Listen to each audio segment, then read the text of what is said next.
Black power, black motherfucking power. This is your boy Swab Boss. You already know with the argument league, AOI snapping off entertainment, and the debate league. Make sure y'all tune in to Psychopathies channel tonight. Check out A9's Anonymous Hebrew, the one and only Anonymous Hebrew. Check out his interrogation. What questions would Psycho ask? How deep will we get into his religion? Jally, did you email me? Peace, sis. How deep will we get into his brain? How weird will we make him look? How crazy and deranged will we make him look? What questions will come out in interrogation? And how will he answer questions and stand on that shit? So let's get it. Now, my interrogation is Thursday. So please come through and support that. And the other ones wasn't announced. I don't think it's one tomorrow. Or is it Domo? We'll find out tonight, and I'll get back at you. But it just is what it is. Shout out to the debate league, man. Shout out to the interrogators. Shout out to the interrogators. Shout out to the host. Shout out to the judges. I call them the government. And that's what it is. Yeah, Real Suave Boss with one S. REALSUAVEBOS at Gmail. And yeah. What else is up? What else is up? What else is up? Yeah, as far as I get, okay. Yeah, fuck with the debate league. Can't wait for the first debate. We doing a bracket, 16 debaters, $500 prize to the winner of the bracket, and then stay tuned for the actual season to start. All right, so here we go. Yeah, I was on Tiff panel the other day, and the conversation of men asking women how many bodies they got came up, right? And so the expression of some of the girls were, "But why do you care? It's not your business. This, that, and the other." And I have a different viewpoint on that. And I guess you could call it disagreeing, like, because I think you should care. I think that's the reason why men don't ask. I think that's why multifaceted. I think men don't ask because women don't want them to ask. Like, remember you couldn't even ask a girl how old she was? Like, you can't ask a lady how old she is. Well, nigga, how old is she? You know what I'm saying? Like, this ain't no Secret Service type tip, whatever the fuck. So I think men don't ask because women don't prefer for them to ask, and I think men don't ask because they're scared of the answer, right? It's like I think all men assume, well, not all men, let me not make that blanket statement, but I think that men in general assume that women have way more numbers than they should have, way more sexual partners than they should have, way more sexual partners than they would prefer for them to have. And so that's their ego. And you got to please the man, right? The man got to be happy. The man got to be satisfied. Of course, like, your man has to be comfortable with the amount of people that you slept with if he's going to be claiming you, being in a real relationship with you. You know what I'm saying? Like, you can't be a bop your whole life and then just settle down with a nigga and don't think that ain't supposed to impact, have no type of shape or nothing. So I think that's why niggas don't ask. Like I said, me, I've been a monogamous man my whole life. I've been from relationship to relationship. So people call me habitual relationshipper. I don't know. Been married once for about 10 years. And I just found it don't work. Monogamy don't work for me, at this point in my life. It didn't work for me before, but I guess I could say my relationships were successful until they weren't. My relationships were successful until they weren't. So we had good times, healthy times, progressive times, times when we got our money, but then eventually it just got to the point where motherfuckers felt like they could do better or upscale, or I got boring to them, you know what I'm saying, because there wasn't no excitement. Like, I went to work, I came home, helped with the kids, played my video game, cooked, cleaned, smoked weed, talked shit, you know what I'm saying, hung out with the fellas and the females and shit like that.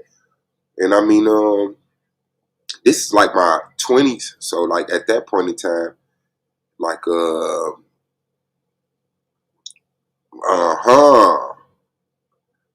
okay, bet. I bet.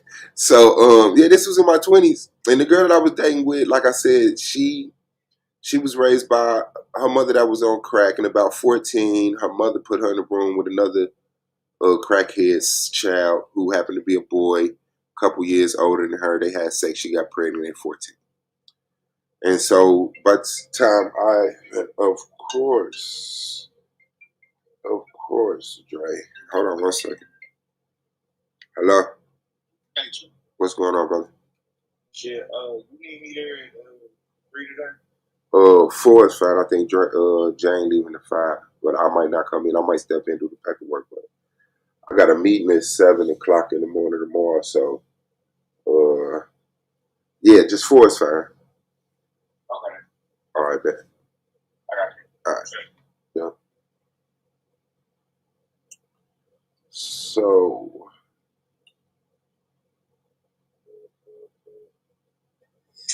yeah, shout out to work. So by the time I met her, she had a child. I started dealing with it. She ghosted me. Nah. You know, my stories kind of be like some shit, but I don't be knowing it be some shit until I'm actually telling the story. And I'm like, damn, that was some shit. So, of course, the way I met the girl is my brother was dating this girl that was in a girl's home. He got her pregnant. So the day she had her baby, the girl that I was talking to happened to be having her baby. So she ghosted me and got pregnant. Or got pregnant and ghosted me. Or whatever it was. So, I wasn't sexually active with her, you know. And that just was me. I was never one like to press sex. If it wasn't your idea, if it didn't come up, it didn't come up. I haven't had a lot of sex. I wasn't fucking super horny, nothing like that. Like I was a freak. Like we could kiss, tongue, hickeys, you know, sucking on breasts, you know, playing with each other, this, that, and the other. But that penetration shit was something different. You know what I'm saying? So I was just a little bit more wise and innocent, more, you know, pure or whatever the fuck you want to call it, lamer or whatever the fuck you want to call it. But she called my brother the day that she had her baby, and her best friend, who was my brother's baby mama, had her baby, to congratulate him. And then she asked about me. And my brother put me on the phone with it. I'm like, who is that? He like Juice. I'm like, hello? She sound rough too. Hello? I'm like, what's going on? How you doing? Where you been? She like, none, just had a baby. I'm like, congratulations. That's what's up. Whoa, whoa, whoa. So that conversation, when how that conversation went, and it was gone or whatever. And so she came home with the baby, and I went over there to see them. You know, now she's living with her foster mother, this, that, and the other. And so I go see the little boy, handsome little boy, thick curly hair, fat cheeks. You know what I'm saying? Them little bubble baby lips, like big old round eyes. Very handsome boy. Um, and so we, you know, kind of talked, but I was kind of weary of it. You know what I'm saying? But then she called me one day crying, like, I don't got no baby food. I don't got no diapers. This nigga don't want to do nothing. Woo. So, you know, I was selling drugs at the time. So I took her some diapers. I took her some milk. I took her some weed. I took her some drink. And I left. And she called me back, like, man, you one of the realest niggas I know, this, that, and the other. I'm sorry for how I did you. I was so wrong. Ooh, I wish we could try it again. And of course, I tried it again. So here I am. I'm about 17, being a stepfather, 2 children, you know, working, doing my thing. And then she gets hit with the outside bug. Like, it got to the point where, like, she would wake up, get dressed, leave, come home, go to sleep, you know. And it just got to that point. She was like, I didn't have a childhood. I want to be outside. I'm like, we need to be working. You know what I'm saying? Like, that's what we need to be on. You know, she was going to school for, you know, I believe her GED or something. I'm not sure. Some type of certificate or something. And so I'm watching her kids and letting her go to school, and I'm going to work, coming home, and, you know, doing my thing. And I was honestly fine with that. I didn't feel like I was a victim. I felt like she had been handed you know, a rough deal. I feel like she had insecurities, curiosities, and You know, some people just really didn't get it like I got it at that early age. You know, like I was raised by my father, so it was like that's all I wanted was that family structure that my father was trying to build. So none of that shit really threw me off at that time. You know, so so of course it get to the point where it deteriorated and I I had to leave. I started finding myself being out of my character, feeling like a cheater, wanting to cheat. I actually did cheat and I actually enjoyed it. And it was just something I had to hide for a while until it came out. And it was like a breath of fresh air with some shit off my chest once it came out. Like, did you sleep with Shonda? I was like, yes, I did. Like, we didn't have sex for 3 months. You know what I'm saying? And yeah, she came on to me and I wasn't what I needed to be to say no or whatever. And, you know, it just, I guess she tried for a little bit after that, but it was still the whole, she wanted to go. I just left it alone. I just left it alone. You know, boom. So that just to show you my mentality early in life and how. So after doing that 2-3 times and actually getting married, 5 step kids, 5 kids of my own, and you know, I separated from my wife, came down to Indianapolis, and I started dating again. Nut bag, fucking, you know, but you never know. But yeah, it just came out like to me, she was like crazy eventually. And then I tried again.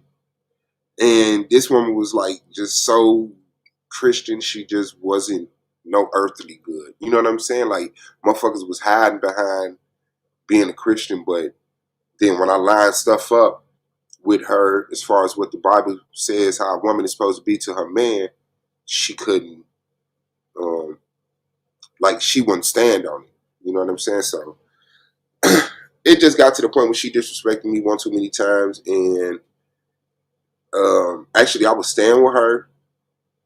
Then I woke up and her fucking house key was gone off my key ring. I woke up to grab my keys to go to work. The house key was gone. And I was just like, yeah, you're right. Because this is about the second, third time I felt like I need to leave. So I just asked for a ride to work and came back, got all my shit, and moved out. Stayed with one of my partners for a little while until he started being so jealous of me because now I'm single. He was already jealous of me from the relationships that he saw me in. Like when I when I met him right after COVID, moved into from an apartment into a house with the female I was with at the time, Katrina. Y'all probably remember her. I should remember her. And he was staying next door or whatever. So I'm barbecuing, drinking, playing music, inviting him over. He like, yeah, but he never does. Then he started eventually coming outside, barbecue, playing music, and then I started going over his crib, you know. So he was one of them people like he don't feel comfortable in other people's spaces. He got to be in his own. You got to watch out for that narcissistic shit. He had a female, I had a female, and you know, I be cool with women, so I'm always like, yo, this my sis, this his girl, this sis. You know what I'm saying? Like. So we joke and we chill and laugh, of course, in the presence of each other, you know, nothing personal or solo tip and nothing like that. And then it just got to the point where she just started annoying his ass. Like we would be playing a video game, she would walk past the TV and he would like try to go off on her. Yeah, yep, Hurricane. And he would like, man, you missing in my game. But the whole time he mad because he losing the game. It was just crazy. Like I didn't even play sports. You know, I don't give a fuck about professional sports. What did it? I kind of do now as far as football and the Indianapolis Colts. But motherfuckers like, man, buy Madden. So I bought Madden. They was whooping my ass. Then I got good. And all of a sudden, niggas don't want to play Madden no more. You know what I'm saying? Niggas attitude. And it just got to the point where they started getting into it. She smacked the burger out of her hand. He threw it to the ground. He gave her 30-day notice to move out. They split up. You know. Now, the girl that I'm with, like she's still coming through. Like I like my girl being with me. So when I go to my homie's crib, I bring my girl if she wanna come through. You know what I'm saying? And I felt like he was trying to hindsight. I felt like he was trying to make me feel how he felt by being cool with my girl, like I was cool with his girl. but it would be so thirsty, like constantly starting conversations with her just about anything. Like he would light up, and then I just started noticing them going back and forth. Like I would say something, neither of them would really be interested in the conversation. One of them would say something, they would light up, and even when we got into the conversation that we was all in, they seemed to be way more in agreement with each other than she was with me. Now I understand him, but my girl, I felt like would have been a little bit more understanding of where I was coming from. But if you're not, fine. I just, like we're supposed to be a little bit more in common. But yeah, it got to the point like one time I went to the bathroom. I came out the bathroom. He's sitting down. She's standing up next to him, and they're holding hands. Like he got her hand in his hand. So I come out the bathroom, and I put my phone out, and I take a picture. Now they don't even notice me taking a picture. Like we've been drinking, okay? So I take a picture, click. Take the second picture, click. Take the third, and they look, and then they get an attitude with me like, "Don't do that." I said, "Don't do what?" I'm just handing the life I was given to me. Like, that's a beautiful moment. You know what I'm saying? Like, they embarrass themselves getting caught in that situation. And I tell her, it'll be no reason why you will come out of the bathroom and I will be holding hands with your girl. She gonna say, well, I let his hand go. He grabbed my hand again. What? Wait, what? So all of this boldness and vigorousness you got with me, when you get angry with me, you can't have with another nigga. You don't know how to check niggas. And this was something that constantly came up in a relationship. It was like some dude called her on FaceTime. She answered. Now she tell me this is her baby daddy's cousin. She only got one child. Her baby daddy locked up long time over murder, this, that, and the other. I don't know if he's ever getting out or if he's getting out, 30, 40, whatever. But he called, they used to all kick it in Memphis together, in Tennessee together. So he calls her on FaceTime, and he's like laying in bed with a girl, like, like nothing crazy, but like they just, like they was relaxing in bed watching TV. He's like, man, let me call her. So I'm sitting to see how the relationship is, the energy. And he says, man, you need to bring your sexy ass back down here. And I'm like, ooh. You know what I'm saying? So she like, pump fakes to get mad, but it's kind of like very passive. Like it was like very passive. Like, shout out to you, big dog. Peace, King. How you doing? I'm good, God. So it was like very passive. It wasn't like, why are you talking to me like that? Like, don't do the. So I knew that they had this flirtation conversation before, right? So she gets off the phone and she's just like, well, he always been like that since I knew him. I said, so how does a person like that get close to you? How does your baby daddy's cousin become someone who's close to you, or you say he's cool and since the beginning he's been trying to hit? Like that's a creep. You know what I'm saying? But people younger, different cultures, drugs could be the problem. I don't know. I'm just trying to get understanding. And she tell me, "What I don't just take one thing and call somebody a bad person." Cool. I do. In some cases. Like if you're my girl's cousin and you trying to have sex, like I kind of look at that as like, you toxic. Like you can't be trusted. There's something about you. Like you don't have a sense of judgment that is healthy. That's one thing. And then uh, I saw a dude in her messages and I was like, who is this? And she was like, how you be like nobody, but she couldn't even lie. She was like, somebody. And like I said, at this point, I'm just like, don't hide nothing from me. Just make sure all you relate, because everybody's talking to somebody. If I meet a woman today and we get married tomorrow, there's at least one man who's going to be disappointed. I don't ask you to wait on me. I don't ask you to remain a virgin. Just when we get together, make sure you have no loose ends, and motherfuckers that need to know. And we could be happy ever after. You know what I'm saying? I'm not like a very possessive person, a jealous person, or like that. Like I really cared about the heart. Even when I was younger, I could understand a girl going to have sex, but I couldn't understand a girl being his bitch. You know what I'm saying? Like Oh, you his. You know, when a woman is like, I do for you, I do for you, I would do it. Like, when she's not like that about me, she's like that about another man, then I know we haven't got nothing to work with. But if you could have sex and be like, man, it was fun, but that was fucked up. I shouldn't have did that because, I feel like this about you. Like, I feel like, I didn't look at that as everybody else did. So now, hence the future is just like, man, just let me know. Any threesomes, any trains, anybody in proximity to you right now that, you know, has a secondary reason to be there. Like anybody you work with, anybody that's close to the family that you cross lines with, like just let me know. I just don't want nobody to be able to walk up on me and be like, we trained your girl up. Me and your girl had a threesome. And I'd be like, no, I didn't know. I'd be like, yeah, I know. She told me. Me and my girl talk about everything. And that's just it. Because you never really get to show somebody you accept them and love them if you don't know everything. Like if you're hiding 30% of your sexuality from me, I can't honestly say I love you and accept you for your sexuality because I don't know it. I like you for what you present, but then you're cheating me from actually showing you that love is true and all the way through and deep and it's some comfort. But brother, I apologize for cutting you off. Can I ask a question? It'll be Yes, brief. sir.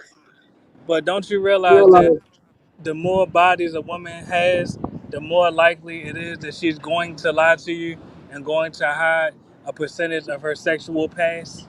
Yes, sir. But like I said, the action is one thing. I asked for the reason.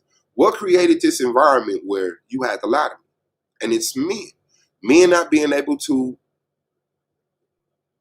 accept that they're not the first person the girl slept with unprotected and, you know, you're not the first guy to stick your penis down her throat and bust in her and play with her asshole and all this shit. That hurts your little ego. And so women, they love you and they take care of you. And they say, okay, well, he can't handle that. Let me not tell him that. And then it get to the point where the man is like, I don't want to know. And so there's that coach. So yeah, I could see that the more that a woman enjoys herself sexually, the more experience she has to come up with a cunning way to be experienced with the man that she with, but not connected to practicing or getting experience with other men. So yeah, that's not like a out of the gym question. So And my bad, go ahead. oh, you good? What'd you say?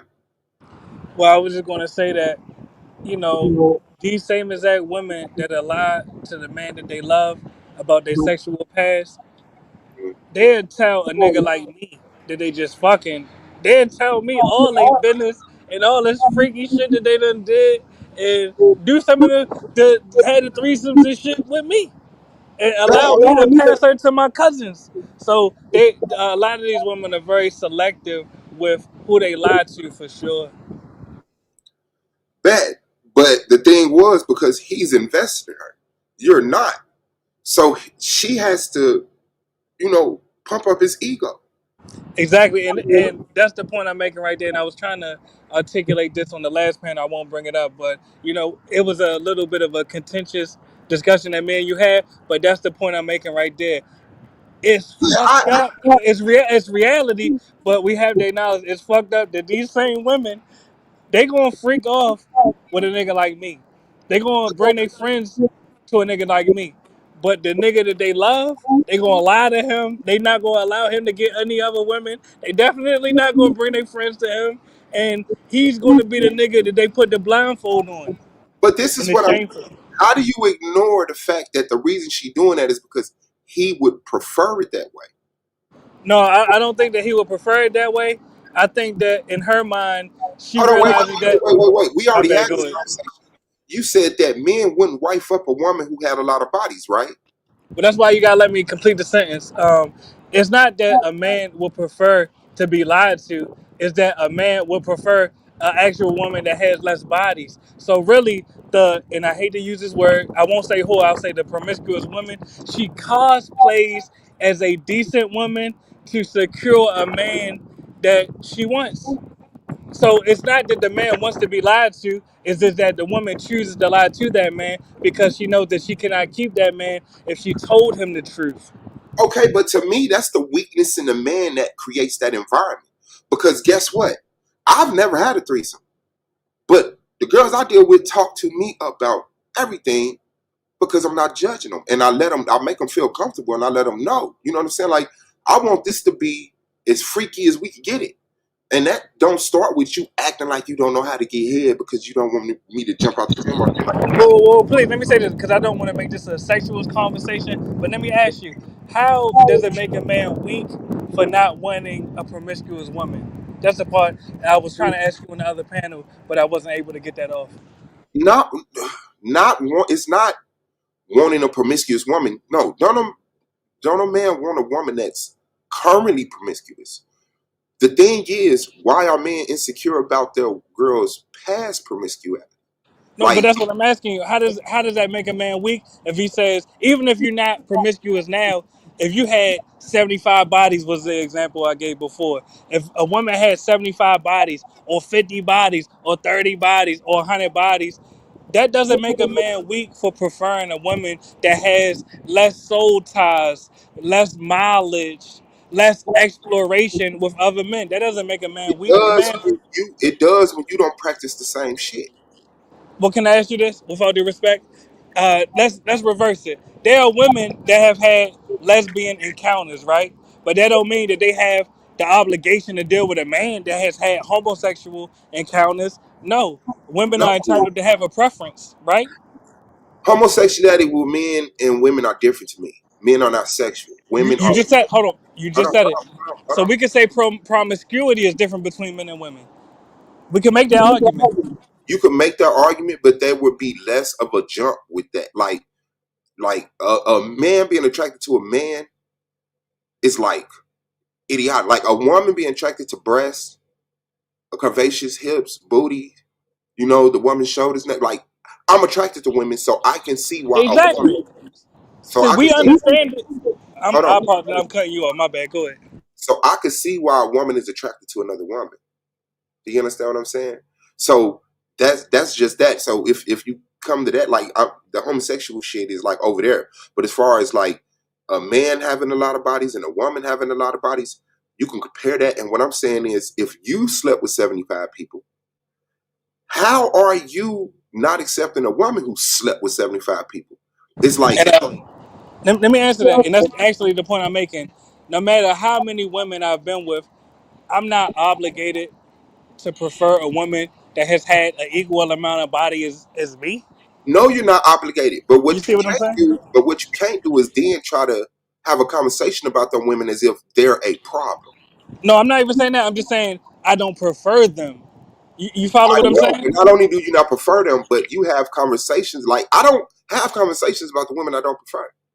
Like, that's like, I like, oh, they're talking about this type of woman. That's not my conversation. So it's like, if you only get into these conversations to put a dark cloud over the head of women who's had more sexual experience than you would prefer them to have, then that's kind of a weakness to me. That's like you're trying to pump up your masculinity by diminishing their femininity. No, but Suave. Let's stay on track. It's not even about a preference or my insecurities. The point is, the women are lying to men because they know that men prefer less bodies. So the And men, question is, but go ahead. it's finna get into a circle. So I'm just gonna accept your logic. I'm gonna ask you to accept mine. Men create this situation where women have to lie about their bodies while entertaining men who want to have threesome be freaky. So it's like for it's I mean, and there's levels to it. Some women do it out of I need a man. Some women do it out of, well, this is what I was taught life was. Some women do it out of, no, I know myself and this is what I want to do. I'm having fun. It's different shit like that. But men are the one who's trying to train women. No, but Men are, Suave, hear me out, brother.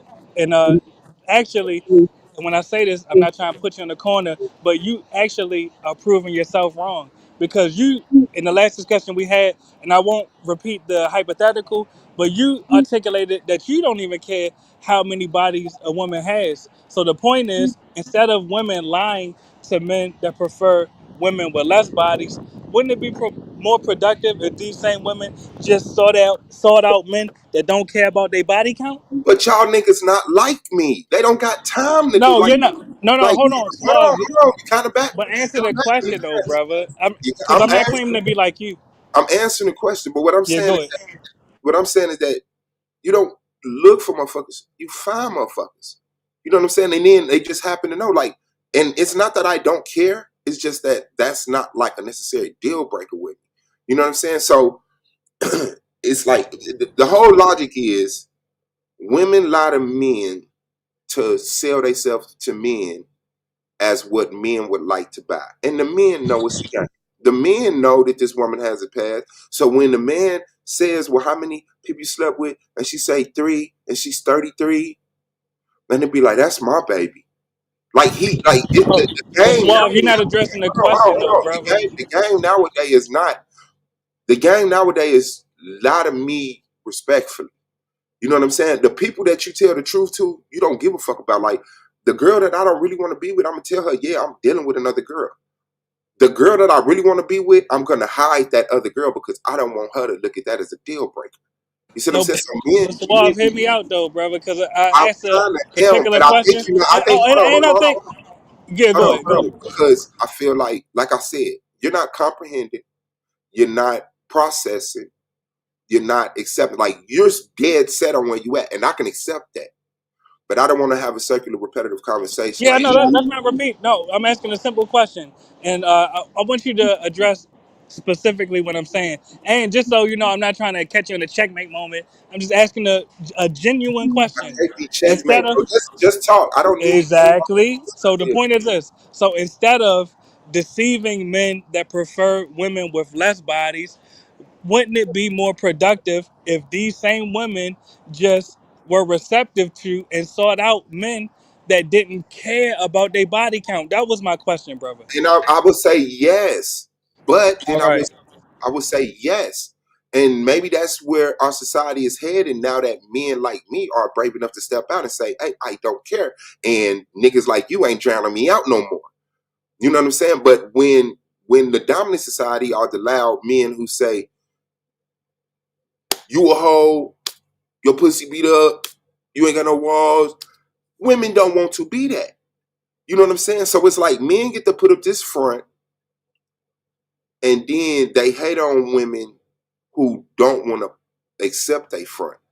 But then they demand that a woman puts up a front and won't respect them when they don't put up a front. Because if women really told you, like, yeah, man, my first sexual experience, I was 11, 12, sucked dick at 13, had sex at 14, had a threesome at 16, got a train ran on me 6 months later at 17, got pregnant at 18, had my first abortion at 18 and a half, got pregnant with my second baby, kept that one, and then got right back pregnant, had to get another abortion.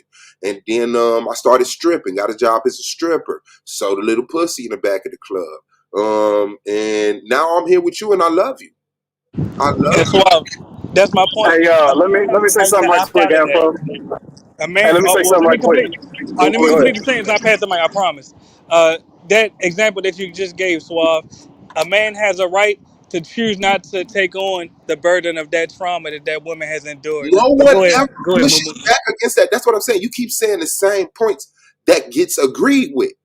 The point is, you don't have the right to jump on a panel and bash those women and say, Well, who did I bash, hold bro? on, bro, because you really be quick to reply and I let me know you don't give a fuck about what I'm saying. You see what I'm saying? So you're creating a straw man. But go ahead, brother. No, I'm not creating a straw man. What I'm saying is that your conversation to saying to another man, hey, don't fuck with girls like that. That's a lower quality girl. That's where your insecurity come in. If Would you you don't, tell your son to fuck with that example that you just gave? The example you just gave. Would you tell your son to fuck with a woman like that? Be honest. I would have to know more. But yeah, that's not a deal breaker. Like if My she's like, God. Like, I mean, yeah, you see what I'm saying? Hey, Swab, let me say something right quick before I go back to work, boss, real quick. But that's I the think attitude that supposed to have. But go ahead, Momo. Shout out to you. Shout out my issue with that is that men should blame other men for the body count conversation and that being an issue, because if we going back in history to why something like that is important, men prop that up for like men prop that up, and when women had less rights when dealing with men in certain situations, men made that to say like, okay, this is something that you're giving to me that has value. Men made that valuable, and they made it a thing for women to where it's like, okay, you're a virgin, you're giving me your virginity. That's of value.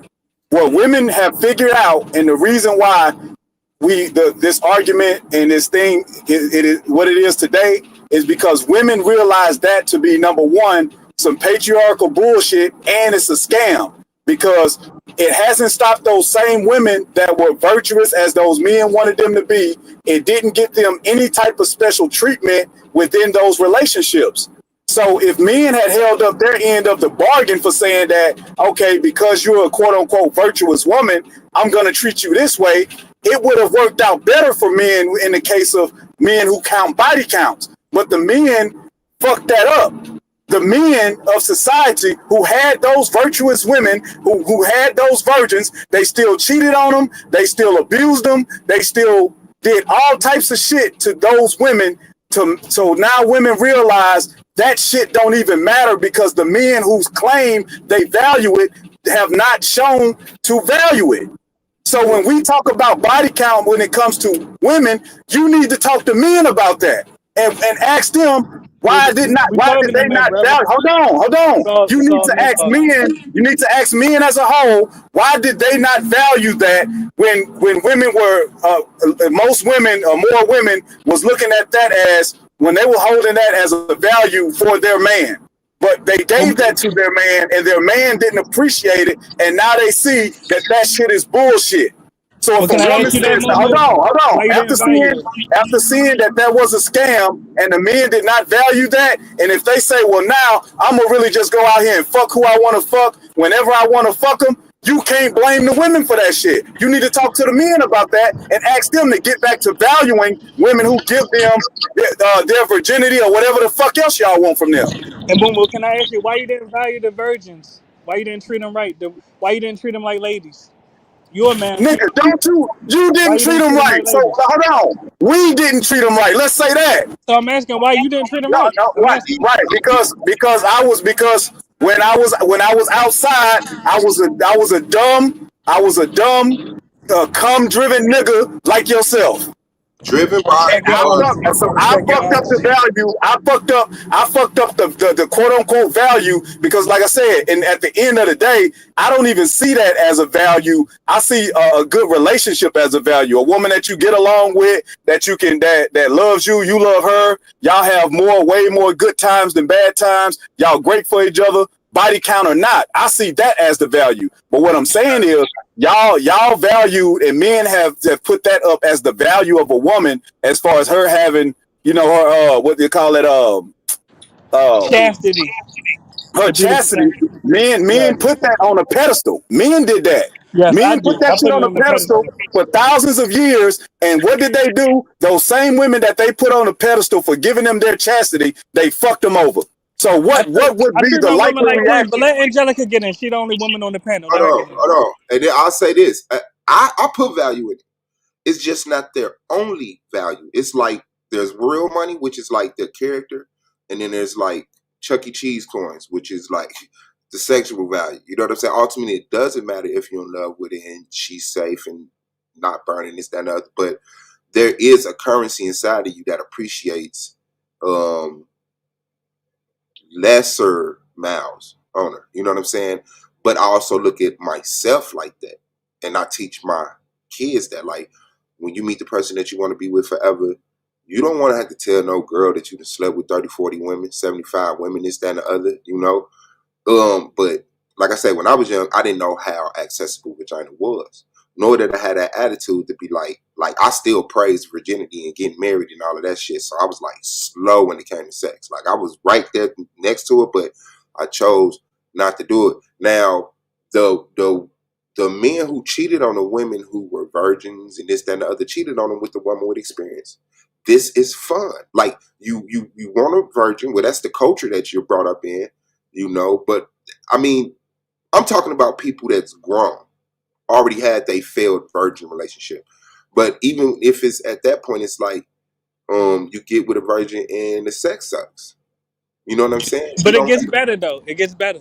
I mean, cool. And you had the patience to wait around for that or make it or whatever. Yes, I got But the I'm patience. Yeah. yeah. But all I'm saying is that men a lot of times cheat on that girl for the girl with the experience.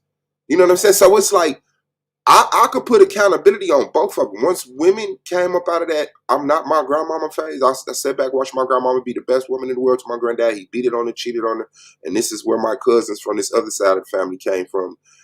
Like it's you still have accountability to say, but I'm not going to react with that with extreme and just go out and try to be the female version of that. Okay, that happened.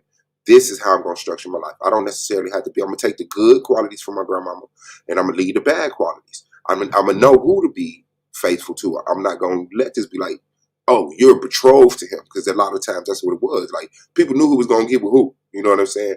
It was a proximity thing. But now the way that we date now, like I think that's just the inexperience of men dealing with women because we never had to listen to them talk or we never had to see them move freely.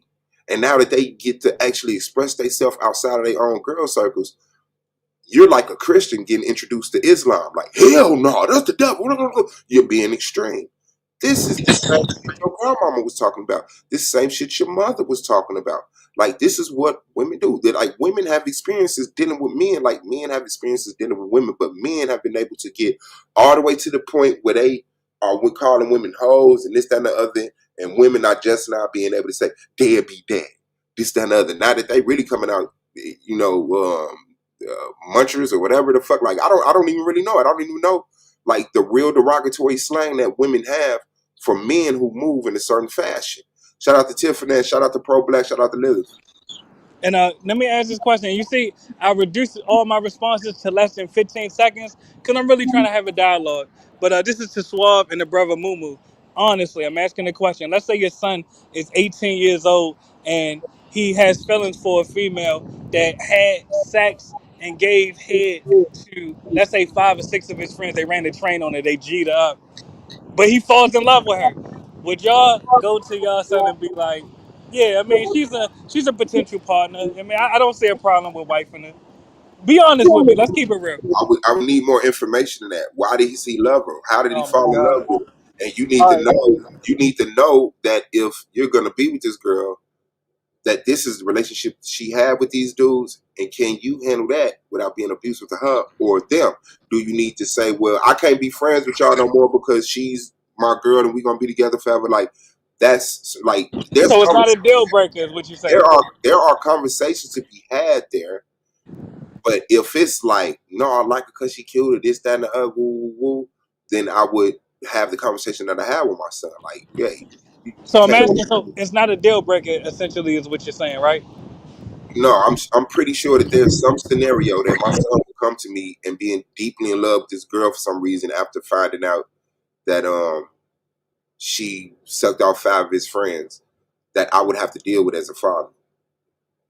All right, Mumu, is it a deal breaker, or would you still say, hey, man, follow your heart, your main wife? He back at work. Is it a deal breaker for you? No, this is what I'm saying. I Hell think, yeah, it's a deal I breaker. think, hold on, let me say this. I think that that's being disingenuous because that's not even a conversation about body count. That's something different. And that's where the disingenuousness come in at. Is it a deal breaker, though, brother? I'm just asking. And that's my point right there. You all have said, pardon me, respectfully, you all have said a woman's sexual past doesn't matter. It's not a deal breaker. But when I zoom the magnifying glass out a little bit and say, all right, because I know you'll lie for yourselves and lie on yourselves, but when it comes to our future generations, our sons, We tell the truth because we have a sense of protection. When I ask you if your son encountered a woman that had sexual intercourse and gave head to 5 or 6 of his friends, should he wife her? If you're being honest, you know the answer is hell motherfucking no. No, Hell I'm no. dead being honest, and having conversations like this is what. Hold on, Swab. The answer is no, but that's not a body count question. That's what I'm saying. Like, that's disingenuous. That has You nothing to kept do it with real, body bro. count. Yeah. I'm So glad if you he, kept it real, bro. so if you're so I mean, no, that's not a surprise, bro. Like you're literally representing a culture that's saying if a woman does more than I'm comfortable with her doing, I don't want to be with her. You saying that shit like that's just every man. That's the No, but it problem. proves that past matters, though, brother. We can Okay, agree on that, right? it does. It's not that it don't matter. It's not that I don't care. It's that it don't matter that fucking much, and I don't care that fucking much. Like you're trying to make a fucking witch hunt out of a girl who has a sexual past, while being the nigga that she built her sexual past with. You want to sleep with as many women as possible, and then when No, your no, no, no, no. I practice sexual discipline, brother. okay, I didn't okay, fine. You want to sleep with as many women that you are attracted to as possible. Is that cool? No, I've practiced sexual discipline. There's a lot of pussy that I turned down, pardon the expression. I turned down a lot of pussy. And why? Well, number one, I'm a married man. Shout out my wives, Okay, goddamn. so And yeah, you were being obedient. even when I was younger, even before I had wives, I mean, brother, I value myself. I'm not out here trying to catch STDs or have soul ties with every attractive woman. Brother, Really, I didn't say you didn't have no standards, but once they met the standard, it was a go. If you met 100 definitely, women, if definitely. you met 100 women who met your standard, that means you had sex with 100 women. You wasn't gonna say, "Well, I'm at 50. I need to slow down." No, she's clean. She all of the standards that you said. If you would have met Yeah, 200 yeah. women who wanted to be with you and they was physically attracted to you, they were clean and No, they no, never. I agree with you on that, but I'm trying to figure out Okay, so that's what's your point though. okay then. So now you won't hold yourself to a standard that you're trying to hold the woman to. She's getting these bodies from men like you, and then you turn around to your son and be like, "Don't step on the landmine, nigga. You the landmine maker." If Yeah, you don't, but that don't mean I gotta wife them though, brother. It's a difference. no, but you don't get to Can say, I? "Oh my," but you don't get to say, "Oh my God," when somebody else say they would. Respect it and shut the fuck up because Nah, you won't. I could be outraged, brother. I have a right to be outraged, Yeah, respectfully. not without being outraged at yourself for practicing I the found same. hold on, I found a lot of things that I've done outrageous, brother. But that don't mean I got a wife or whore, respectfully. No, but your wife had to husband you. Exactly, and I respect them for doing that. But that don't mean I Okay, gotta. I'm trying to so answer your question, allow brother. for that to also spread into other people's lives. No, what I'm saying is I have a right to be hypocritical, brother. All humans are. How Okay, you don't so understand that? then accept when the crowd treats you as a hypocrite. Brother, I'm never claimed to not be a hypocrite, but the point is, when it come to your son, you tell him, "Hey, don't do that." She fucked 5 of your friends and sucked them off. That's the point, brother. Okay, understood. But all I say is don't act like you're alien to why motherfuckers talk to you and had a conversation with you or the lack of conversation with you. You know, why they don't appreciate your presence. Like Long as y'all understood my point, that's all that matters. But let the sisters get in, please. yeah, shout out to Jetty, shout out to Tiff, peace to y'all, Black Power, all that good shit, Hey man. y'all, good afternoon. What's good, Hey sis? Tiff, hey girl. Hello. Hey, Kelly. Hey, Hey. Squad. Salute to you, Momo, and that dude. How y'all doing? Here we go. No, Much love, sis. I just really quickly wanted to add, like, I think that we're forgetting about the power of choice, right? You know, preference is a preference. We decide what those preferences are for our own personal reasons. And I think that that's great. Like, you know, Mulatto believes that women should, I guess, generally practice some sort of purity when it comes to their sexual exploits and things like that. And that's his opinion. He's allowed to have that. But I think, again, at the end of the day, in real life and in practice, people have the power of choice.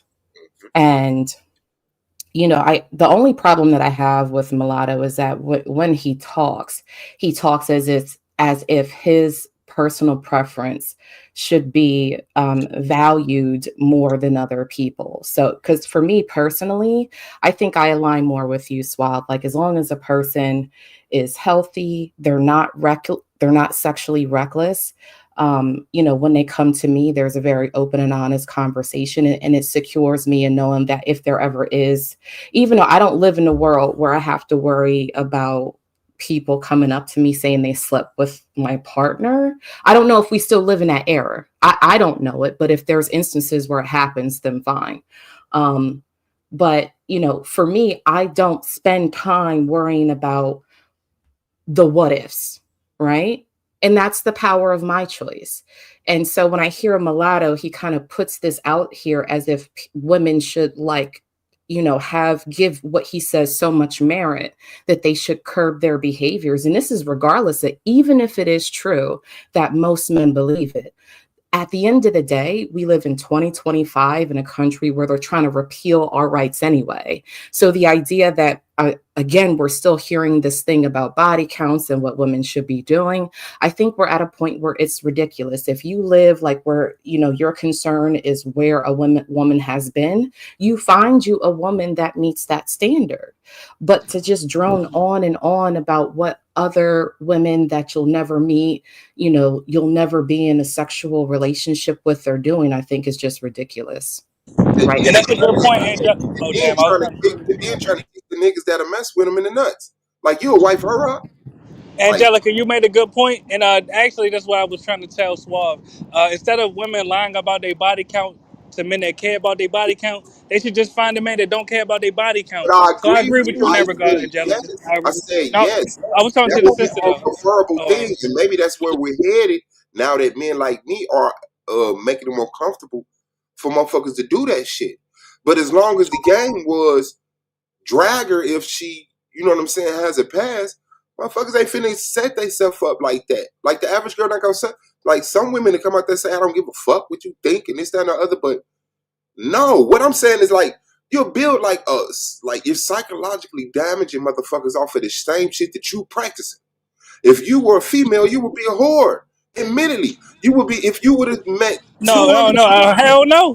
What the If you fuck? would have met two, What you if mean you by would have that? met two, if you would have met 200 dudes that passed your standards, you would have slept If with I was 200 if I was a female, I'd be a lesbian. First of all, let's get that correct. Now, I just want to say this. Let's normalize honesty. And thanks for having me up. I gotta drop down. Peace, family. Much love to all of you, every single one of you. All right, peace. Yeah, Suave, you good. I don't see how y'all do it. yeah. Now shout out, and this is, and don't get it twisted. This is a tit for tat inspired, panel inspired conversation. All right, Oh, this is, really? Okay. yeah, we definitely giving props to you and your platform and your practice. You know what I'm saying? So, but it was just like that. Thank All right. you. Any comments on what was said? We want to wrap up the conversation about the brother and then get back to the original topic. Not like that was like way out, but Well, I'm just on the wavelength of I don't give a damn about somebody's body count. Like as long as you're clean, like Billy said, not sexually reckless and things like that. Who cares? And then like who to say that these women are actually keeping up with like the number of their bodies? To be saying, oh well, women should just be honest and not lie. Well, what if you ask a woman and she's like, you know what, I really don't know. I don't keep count. So what you gonna do then? run for the hills. You already know that. Like, Okay.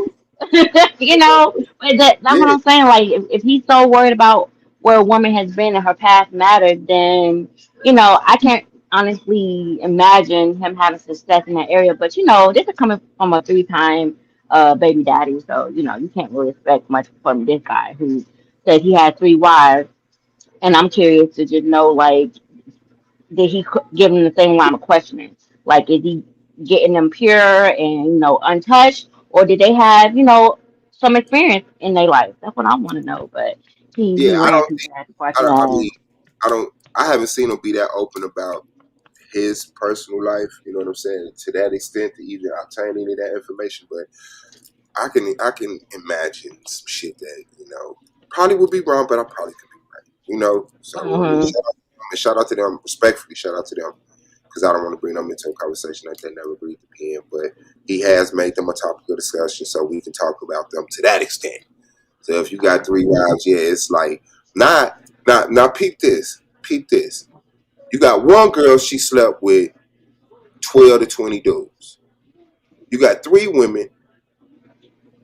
Nigga, that's 36 to 60 niggas.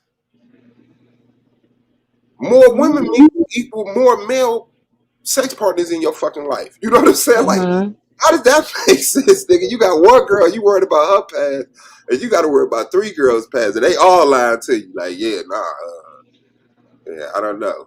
Right, so how do you go about checking that? Like, is there some kind of special radar that he uses on women to like clock their body count? 'Cause like you said, if they just be honest, how he know the women he's with is be honest with him? He accepts the lie like he expresses the culture do. It's a lie to me culture. You know what I'm saying? Like, lie to me respectfully, because it's like a lot of times when I started seeing when dudes get caught cheating, it was, you let me catch you with this bitch. It wasn't that you was cheating. Like, the expectancy level was, I know all men cheat, but you gonna take her to this restaurant?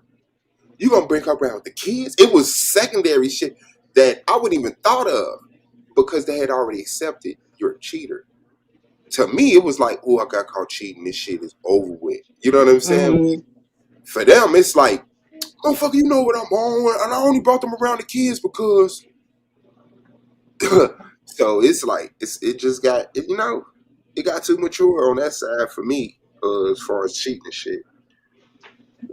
Terrified. I mean, I think the reality is that people on both sides aren't honest about their past. But I think in terms of we're making it exclusively like male and female, it's for different reasons. Like, I mean, I'm just making an assumption that men don't tell women how many, because I mean, even like I remember back in the day, like, men used to be like, yeah, I got quote unquote friends and stuff like that. And it was kind of a turnoff because it's like, you don't, instead of saying you're dating and you're looking, you're not sure who you want to be in a relationship with. Like, friends was like a vague label to say that I'm sleeping with several women all at the same time. Right. And so they would kind of diminish what they were doing because men know that if they were being ultra honest, like, yeah, I got 6 girls on rotation at this very second, and I'm trying to make you number 7 because I can't control myself as a man, that a lot of times women would reject them. So that thought process of I may lose access to this girl's body because of my own personal actions, I'm going to make it sound not as bad as it actually is. And in the case of women, I think, to what you guys were talking about earlier, women may not be forthcoming about their body counts because they're with somebody that they genuinely care about and they want to see where it goes. They have an interest in being with that person in a monogamous relationship. And they're afraid that judgment would, stop wherever they are at that moment. So like where the foundations of these things come from, to me, at least from what I commonly see, come from 2 different places. And I mean, at the end of the day, that's why I say the power of choice and selectivity is so awesome. And once you get used to being like, yeah, this is my past, but you don't have to be with me, because the honest, and I'll just speak from an anecdotal, like my personal experience, like when you start being super honest about your past, like it puts people, for one, you're giving them that disclaimer. But when you say, that's okay, you don't have to be with me, that's almost as if they're not used to having the power of being the one to make the decision of whether I want to be with you or not. Because you don't care either way that it goes. I like you, but if you don't like where I come from and what I bring with me, as if my past should determine who I am today. But if that is a determining factor for you, fine. And that being okay with you not wanting to be with me almost is, unfortunately for men that I've encountered, is like a kryptonite. It's like a powerful statement that they just don't know what to do with because they're not used to women.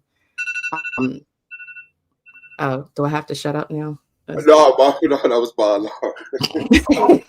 My time is up. Yeah. I was saying we got alarm set. No, I get that. And you know what? Me being so close to women taught me shit like that.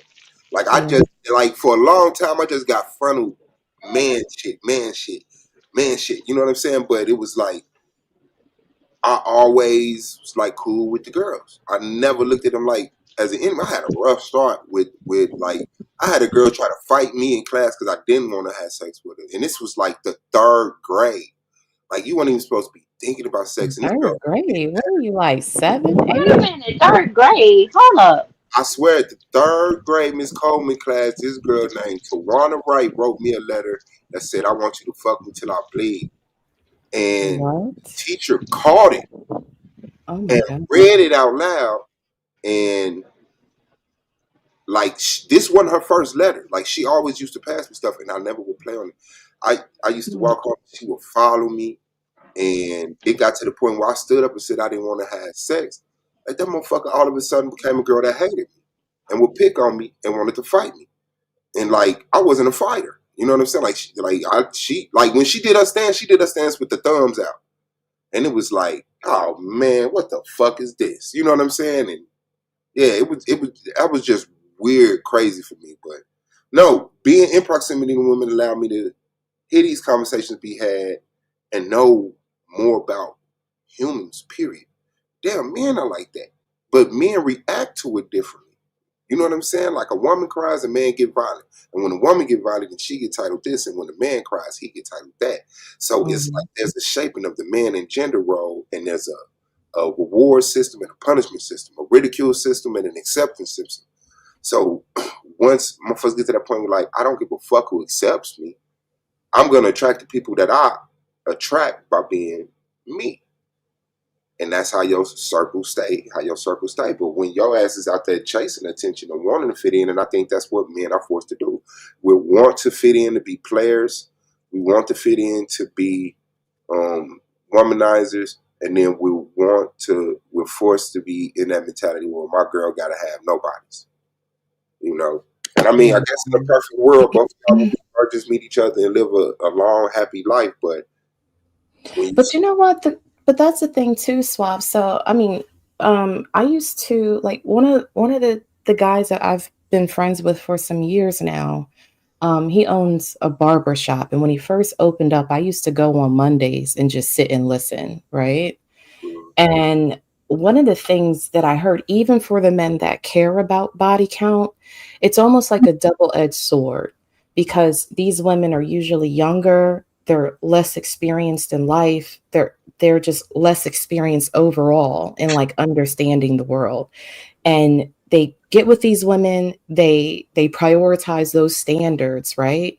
They raise families, and then a lot of times what I end up hearing is that this woman is good in this area, but she doesn't know how to do like whether it's sexually, whether it's domestic shit, whether it's taking care of finances, because like they prioritize the standards of purity so much more than kind of like what's substantial to maintain a relationship, that they end up having buyer's remorse later in life. You know what I'm saying? And it's almost like I don't know if you've talked to like passport bros, but there are some of them that do actually marry women that end up with buyer's remorse, especially when they bring these women back to America and they become Americanized, and then they realize they have the power of choice.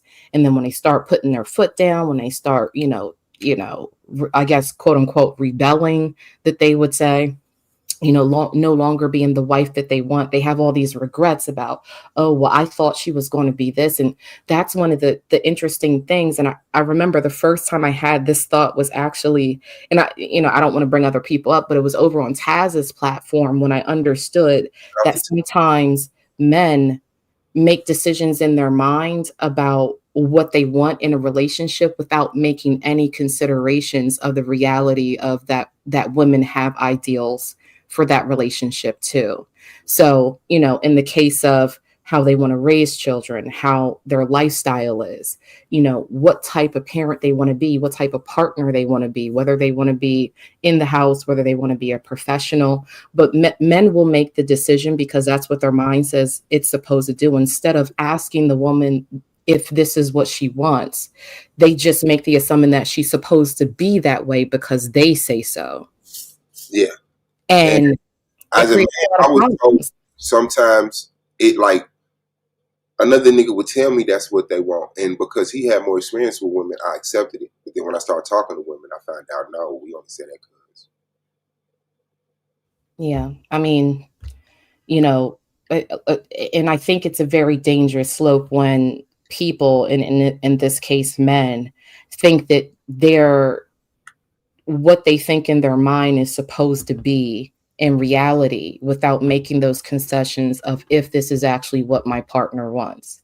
So then when it gets back to the body count, you've made the decision that this is what you don't want, but you don't make any considerations of, the substance of the quality of woman outside of that. And then you get with these women and realize that there may be things lacking, or you're no longer happy and you have a bit of contempt because she hasn't conformed to whatever ideal that you've made up, And again, for me, like the idea that women should ruminate in any capacity about the desires of men, especially that they don't know, they don't care about. You ain't paying my bills, we ain't sleeping together, we ain't never going to date, we ain't ever going to meet in real life, but I need to make concessions in my life because you're on a platform somewhere saying that this has to be true, I think is a bit of delusion that men live in. And that's a conversation that men have to have with each other. Yeah, or face the consequence, or not, Yeah, But or that too. it's just been so hard. The gender identities, or however they worded, like they did such a good job at that. Like it's hard for niggas to have conversations. It's hard for niggas to have conversations and step outside that norm. And where it's like, what? Like at one point in time, you get ridiculed for not wanting to have sex. You know what I'm saying? And that was like the method of who you're having sex with. Like, first of all, like, yeah, I could see some shit just ain't your business, stay out motherfucker's bedroom. But when it just comes to like the public shaming and the just that upholding that culture, I think that leads into other shit. Like that leads into way more other shit that is violent. You know what I'm saying? Causes poverty, get people on drugs. You know what I'm saying? Like just that inability to have conversations, period, for men, just for us to be able to say, yeah, nah, it ain't like that. Like women stepped up and said, I'm not my grandmama. Men haven't stepped up and said, I'm not my granddad. They still trying to be granddad.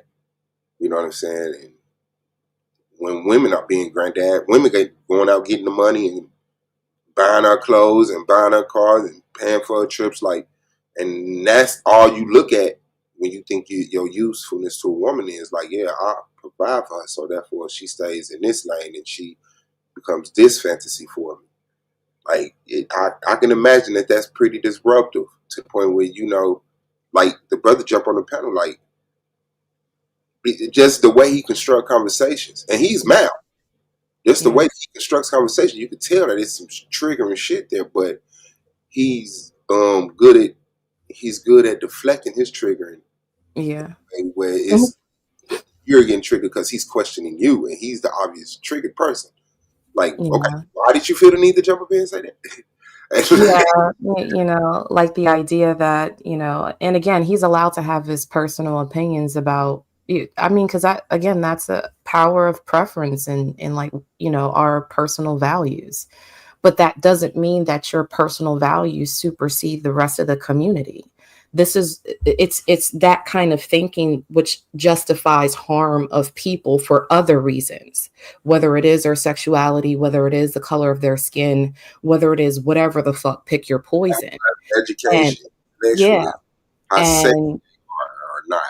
Yeah, and I just think that it's ridiculous that, we still have people that honestly believe in their minds that because I think it's so, it should be so. And it should be so not just for me, but for everyone else. Yeah. But I think that's easy to live on YouTube and in real life. In real life, they pretty much say to themselves and they stay in their echo chamber and they have difficulties, going out and, mingling. Or they're just the prick every time that they go out. They've accepted that about themselves. I'm going to be social, but I'm always be controversial. You know what I'm saying? It's happening in real life. I mean, I've had conversations with Tiff privately about some of the experiences, that I've personally had with even like relatives, like having full blown, like I will punch you in your fucking face, you keep talking type energy. Um, this is like pervasive at this point. I don't think that a lot of like, for example, mulattoes sentiments aren't a lot of other men's sentiments. They just have felt as if they never had a forum to express it. Now that there's a forum, and that forum has been pervasive in the gender bang spaces, it's comfortable to. And again, I don't mean to keep bringing him up, but yesterday he tried to align women's or like the total number of abortions. He tried to, compare that in line or in step with the ideals of genocide of Jewish people. Yeah. That, like, it's crazy business, but I'll shut up. I want to hear Muma. Yeah, he definitely brought up Hitler. I said that was crazy. Yeah, well, it is what it is. Yeah, I always go after the whatever creates this situation. Like, yeah, people got their own choices, stuff like that. But what influences people to make their choices? You know what I'm saying? Because I at one age I was standing on this, and at another age I was standing on that. What influenced? What made me say, okay, it's worth not doing that no more and doing this? You feel me? So yeah, I just I don't know. I pretty just accept that the truth is gonna have to be the truth, and you can't let somebody shame you for your motherfucking truth. That's just it. I haven't done nothing shameful. I ain't took nothing. I ain't did no perverted shit. The shit that I did was hetero and consensual, and therefore you gonna get this work. That's just what it is. But yeah. So the way that I'm seeking to like construct, I guess I'm not even really like seeking to construct like a relationship. Like I said, I'm dealing with one person, but like it's not like I'm even like I don't know. It's just a different fucking feeling. It's not like any other fucking relationship I had. And I don't want to say I'm a polygamist, but it's polygamous. You know what I'm saying? Like if there's another female that comes in, I would like to not be like, let me hide her over here, which was the mentality that I was getting. Like I say, after I broke up, or I got put out, the key got taken. I moved with my partner, and he started acting all jealous because now I'm single. And I found myself like 3 women coming by to see me. You know what I'm saying? And it was like, I got sexual with 2 of them. And at that point, I started lying. I started omitting information. Like when I went to the one girl crib, I would like dodge the other girl. And I would do that to both of them. And it ended up both of them be like, when you get done with that bitch, just call me, just communicate. You don't gotta lie your. And I was like, whoa, I didn't like that. Yeah. I didn't like You were that. trying to compartmentalize, and they were like, I don't really give a fuck about you doing that. Yeah, so it was like, y'all rather me be a player than to be like, hey, this is so-and-so, me so-and-so, and now I don't gotta lie no more, whatever it is. Like, yeah, so that's... Men are way too used to trying to like put women in boxes. Like I'm a deal with you between the hours and on such and such day, and I deal with her, to the point that I think it damages you guys, because it's like when you meet a woman that maybe I don't give a fuck as long as you're being safe, or a woman that's like, well, you've told me this, I no longer want to deal with you, but that's okay too. It's like y'all start breaking, y'all start folding. I don't know why, but no, I mean, nothing against you and that in your experience, but I'm just saying, like, some of the interactions I have, it's like it's almost like you're taking the power of choice away from men when they're so used to having it, because they're like withholding because of that omission of I'm sleeping with several women, or you get to just decide now whether I get access to you. It does something to y'all, and I don't know what that's about. Y'all gotta talk with each other and work on it. Maybe some of it we could talk about it publicly. But I do see that it's like this mentality of I outlasted all the rest of the girls for a woman. It's like she know there's other girls. She just waiting for life to happen, and she's gonna stick around even more and longer, and then it just get to the point where the dude like, man, shit, I'm so burnt up out here. I love you, baby. Let's get married. And she like, I beat you, hoes. So you know what I'm saying? I'm like, damn. I mean, women are competitive in their own way. You know, like what you know, even though women, and I don't want to say all women, but there are a lot of women that will do a whole lot of dumb shit for the sake of a man, and even if that means putting up with or settling for a man that, you know, rotates through a lot of women as at the same time as you, they'll deal with it for whatever, as long as a woman can justify in her mind that it's an idea, whether it's, you know, I'm the better choice, I'm the prettiest, I'm the whatever the fuck, she'll do it. At the same time, there are some women that won't, you know what I'm saying? And, you know, like it's, you know, I don't know. People are weird, you The know? more you experience life, the more you see the differences. You got to let people mature and grow up and start, you know, sprouting out and growing branches. And then you get to see how unique of a tree they are. And, you know, how Mhm. what similar branches you got and what different branches. What branches you look at is like weird. Like, damn, how does that branch have a fucking thorn? Or, you know, it's just, yeah, life is the shit, man. I just feel like a lot of people deal themselves even worse hand by just not being able to just experience it in the way that it was supposed to experience. It's like all of these um, constructed ways of classifying people and putting a value on people, and then you found out like it's a false value. Like that's not real. Like it's a currency. Like yeah, but at the end of the day, you stop caring about some shit that you really used to go crazy about. Yep. And once you realize that that can happen to you, you have to remain sane. You have to remain sane. You can't be the over emotional, very triggered, irrational person that just doesn't unplug from that matrix that a motherfucker plugged your ass into. So yeah, shout out to the motherfuckers who did. Yeah.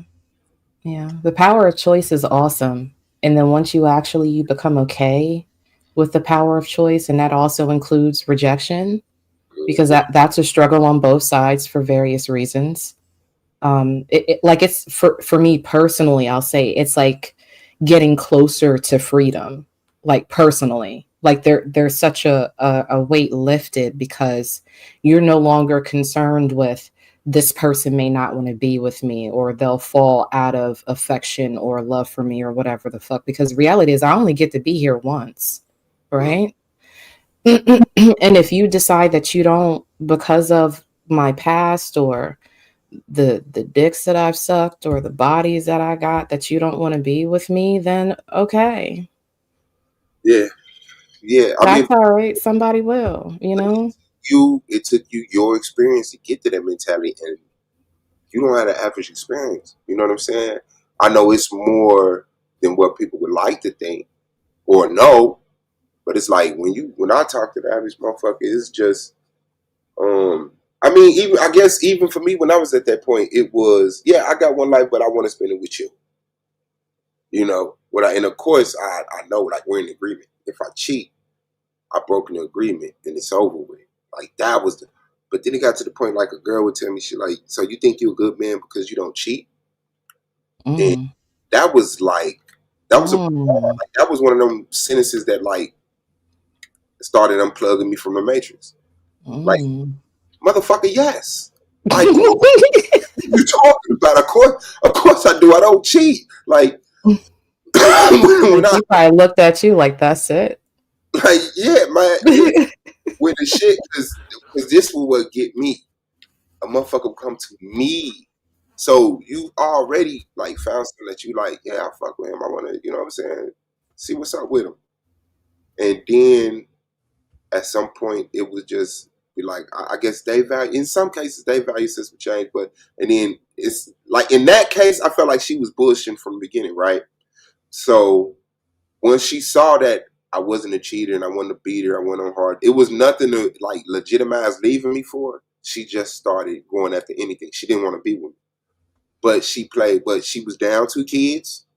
You know what I'm saying? And Mhm. she was dope. She had 3 kids when I met her. This is my ex-wife. She had 3 kids when I met her. Mhm. And it just got to the point where like her story started off that he be cheating, and so she go through all the complaints, and I check them off like, yeah, I don't do none of that. So I should be Superman to you. I really thought she was gonna like fall in love with me and be in love with me and be crazy about me like she was crazy about these niggas. But no, it was like she just got used to the life, and I guess it was boring and whatever the fuck it was. I don't know. There was no excitement, and she'd rather be with a nigga that had that excitement of, is he cheating or who is he cheating with? Oh, let me go through his phone. Yeah. Oh, let me. Yeah, some women are traumatized by that, unfortunately, Swab, and it ain't shit we could do about it, you know. Unfortunately, as much as because there's a lot of things that women do personally that trigger the fuck out of me. You know what I'm saying? And it includes like when you have a solid dude that's just fucking boring, but for whatever reason, that boring, normal. He's not out here running the streets. He comes home every night. He's taking care of the household. He actually knows how to fix shit. He's a good, he's a good father, even if you have children prior to him or whatever, and they still find reasons that, I mean, that does trigger me. But the reality is that some people are so normalized to toxicity that there's nothing that we can do, and I don't, and this goes along with that body count conversation. Is as unfortunate as it is, I don't spend a whole lot of mental time trying to figure out what the fuck is going on. Does it trigger me? Yes. And I'll have moments where I'll snap the fuck off online or privately in conversations. But the reality is it ain't shit because we can do, not unless we're like forcing these motherfuckers to get therapy, that they will show up in relationships and pretend that you being the actual person, as far as like the character markers and the things that you want, that they actually absolutely desire in a relationship. And then they'll turn around and do fuck shit. You'll see them popping pussy at a club or whatever on some foreign motherfucker. And it's like, well, what the fuck was, I thought I was enough. Yeah. I thought I was. But people be fucking crazy. And it's like, some people are so normalized to toxicity in relationships that normal is foreign. And unfortunately, it takes them having to find out the fucking long way to figure out that, oh, that dude that I left. And I mean, that's just the cost of doing business. Unfortunately, you move on, Suave, you find a woman of your dreams. She loves you to death. Every time, like, how you were talking about when she would walk past you, you would lose your shit. And then it reverses to when you walk past her, she loses her shit. And then you're like, what the fuck? This is like the woman of my dreams. And that's the person that you marry. Yeah. Yeah. I think I'll get married again. I'm on that Kate, but I think I'll get married again. I don't got no hope. I think, if that's important to her, I'm gonna give it to her. You know what I'm saying? But it's a lot of women now like, man, I don't give a fuck if I get no more married. I still believe in marriage. I'm waiting to hear from Tiff and Mumu where they feel about all this. My internet was not letting me be great. But first of all, Suave, I appreciate you putting that time clock on Angelica. I wish you would do it with the rest of these queens too.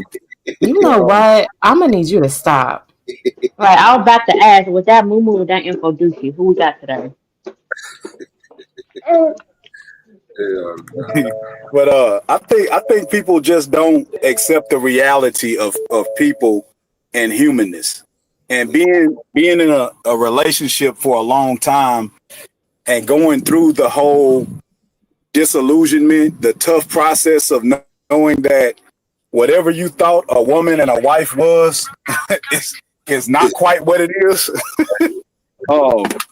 I just think it's still people that live in the delusion of thinking that, like, when they think about their grandfather and their grandmother, they think of them as people who don't exist. Like, they think of them as like these mythical creatures, and they think of life. They think of relationships, and like I said, wives and husbands is like always like this great situation. And the truth about it is, it's never like that. And that's not to say that it's bad, but it's usually not what you thought it would be. And it makes me realize that we are silly for even thinking it would be that. Like it's tough living with somebody. That's a huge adjustment. It's tough dedicating your life to trying to make somebody else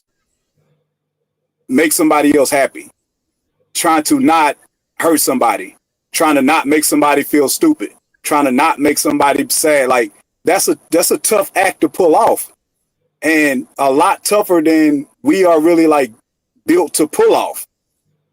And I just think that people like him, when they start talking about body counts and stuff like that, and not even particularly like the conversation about the body count, but it just all goes into that idea that like this is what a wife should be, and this is what a woman should be in a relationship, or this is what a man should be. Like, we just have to let go of those delusions. And I think if you make it more about making the other person happy, like there's that, right? Like, of course I want to make my girl happy. But I think like when we get into this relationship and shit getting serious, we talking about kids, it's not about what makes us happy or what we prefer. It's about what's more secure, what's more productive. Because what we're doing is building a home. We're starting a family. We're starting a legacy. Like, we're going to be grandparents one day. So it's not But based. Suave, even that's tough, because we are humans that, like, you have to have such a good balance in life, man, to be able to maintain that steadiness or that, that structure sometime, because people every day are willing to throw that away for moments that they desire so much. Not that they intentionally like say, fuck my family and fuck my kids. But in that moment, they make a decision, and that's why it's on you, the spouse, to say, come in, come on. I know. You know what I'm saying? Instead of, this shit is over with, fuck our grandkids, fuck our kids. Because like I say, it's about not what you prefer, but what's more structurally sound. So yeah, if you can understand, you can make a mistake that'll put y'all in jeopardy. It's only in true jeopardy if the other person accept that this can't work. So it's like, okay, yeah, you went and got some dick, or yeah, the dude went and got some pussy, or whatever the fuck it is this worth destroying the family for? And if you talk to grandma and granddad that's been together for that long, you'll find out they made the decision, no, it's not. You know what I'm saying? So where do you want to go? Where do you want to take this to? Because like I say, it's not going to be perfect. It's not going to always be what you prefer, what she prefer, but I promise you, you both will be happy in the end if y'all really solid with each other. And it ain't even like not about being perfect either. It's about the fact that we really don't be fucking knowing each other. And we like, and it ain't that we can't know each other. It's that we really want to stick with our delusion of each other. Like, you know the fact that men don't know that women think of married women. I'm talking about married women that love their husband, been with their husband for years. And men won't accept the fact that she thinks about doing some nasty shit to some other nigga. I don't care if y'all been together 12 years. Like that those types of thoughts come across her mind. And so Mumu, don't be telling on these women like that. I think that's the agreement we get in. It's not that I'm not attracted to anybody else, but it's that I'm willing to sacrifice being with anybody else to construct this relationship with you. You know what I'm saying? And right, but Suave, they don't. A lot of those guys, and it's women too. A lot of people don't accept that part of life though. Like, even though we both make that agreement, it's almost like if you have a struggle, and especially with men, I remember like, back in the days, especially when I was younger, and like say if you cheated or whatever. Now it's bad that you cheated. You could either stay or leave, of course. And if they do decide to stay, sometimes that could be the worst thing for the relationship. Sometimes. But like I remember though, sometimes the conversation would be about like, why do you even have desires for other women? And like, like it's still some people that are like stuck there, like they still get upset that they think or have an idea that their spouse has a desire for somebody else. And they can't get past, just that type of stuff. And it goes beyond just cheating, man. And we talk about that a lot sometimes in relationship, but like it goes beyond that, bro. It's like it's all kinds of things that we don't accept about each other that we don't, like I said, we want to live in this delusion about humanity, period, that especially when you get a spouse, is like we expect our spouse to be our escape from reality. Like we can look out at the world and see all of these people. We can look out at the world and see like, oh yeah, women, they do fantasize about several dudes. Women do this, women do that, da da da da da. But when we get a wife, we expect her to not be a part of that reality. Like she's all of a sudden now she's not a woman. And it's like if she does have this or that going, she's not a good woman. And I just think that we are so like we try to escape and find escapes from reality so much, and we do it so much with our spouses, with the people that we with, instead of just actually trying to find the capacity to really love somebody for who they really are. But we haven't work. It's like we don't see successful relationships. It's like we kind of can still lean on the monogamy in the marriage and all of that because there's still a larger system that holds that up, that props that up. But when you come to structuring unique relationships, whatever it is, it's like, like you're dead on your own. That's how we get to the culture where it's like, man, just lie to me. You know what I'm saying? I see the value in you lying to me, which is like crazy. But we don't give each other that chance to actually accept each other because the truth never gets out. And I mean, like I say, it's different caveats and everybody has 2 feet, but whatever those compounding reasons are, that's why you land in that square. And then who knows? Like like you get it out your, like I say, man, you get it out your system, do what you're supposed to do, and you don't end up a fucking perv later on in life. You know what I'm saying? You're not the 70-year-old nigga in the club shaking change and women and shit, trying to see who gonna do what. And I figure like women are the same fucking way. Women have the same fucking desires, but it's levels to that shit, right? So it's like, do you actually practice some type of sexual obedience? You know, like, how drastic is this? You know what I'm saying? Like, are you staring niggas down and drooling at the mouth? You know what I'm saying? Because, yeah, I could see that's a fucking problem. You know what I'm saying? But just a little thought in the back of your head every now and then that I know I happen to have every now and then, like, damn, that motherfucker was bad. And then it goes away. Like 7 minutes later, I'm thinking about something else. You know what I'm saying? But like your girl sitting around all day at work thinking about the dude she worked with is like a problem. You know what I'm saying? That's more than just fantasizing about a motherfucker. So yeah, I could get it. I get it. And yeah, I mean it's to an extent. Stay for the kids, man. Like fuck your feelings, man. You know what I'm saying? See what's gonna come out healthy. But if the shit just don't make sense, yeah, get the fuck away from that shit. Get the fuck away from it. Not saying you need a motherfucker, but saying that motherfuckers need y'all. But if both of y'all ain't being what y'all need to be, then it's just not gonna work. Leave it alone. I could get that. Fucking totally. I guess it only I don't know. I would. That's why I say the conversation can only go so far because there's not the men and women that represent that other spectrum where it's like, yeah, nah, this is what I'm on. That's why when Mulatto jump on the panel, like I don't see him getting to the point where he says anything violate. You know what I'm saying? Like you don't have to agree, but as long as it's not like violating, like you cool. But because that adds to the because I could be wrong. Mulatto could be absolutely right, and I could be absolutely wrong. But I will never know if I live in the delusion of being right and never have the conversation with other people and prove myself right. Like, yeah, nah, what you're saying is dumb. Okay, let's have a conversation. And then we'll find out, who's putting a little more logic and sense. Who's wasting a little less resources around this motherfucker. Let me ask you a question, Suave. Do you actually think that he's coming into these conversations in good faith? No, that's why I say it's not a good faith. It's a misappropriated faith. He has a passion to have this conversation with women, and he compartmentalizes or bottles it up, or mask it behind these smaller conversations. I think he Mm, has a larger conversation that is very antiquated and outdated, and that he has to be in certain red pill echo chambers to get off. mm, So mm, since that's no longer available, like it used to be, as far as I know, like he's welcome to panels like this to like get those little sidebars out.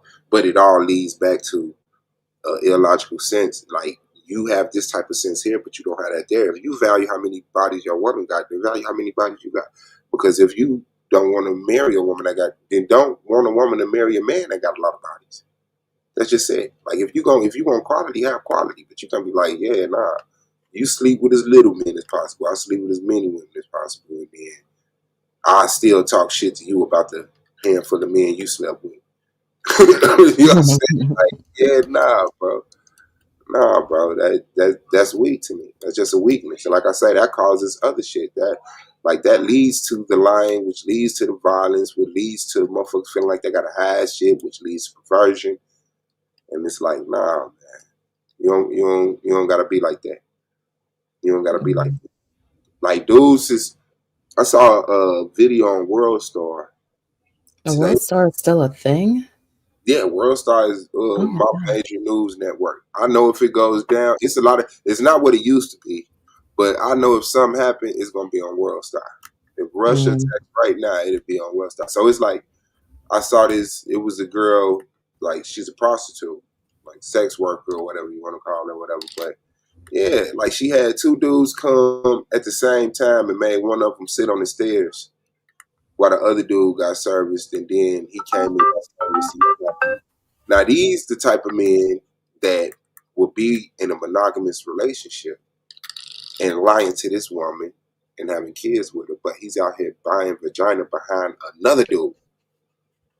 Like that is crazy. That was so psycho to me, and it was like trying to trying I to. just Uh, not to cut you off. I was just going to say I just think that men would, by definition, just make better prostitutes, and they just don't, capitalize on it because they're able to compartmentalize.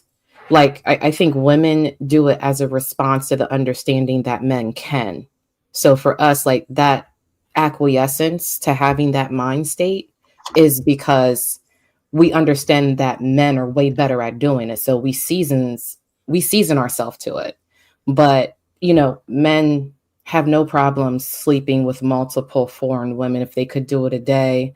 I mean, we've seen recent stories about, so and so white woman from pick a country slept with 1,000 women in 1,000 men in 24 hours.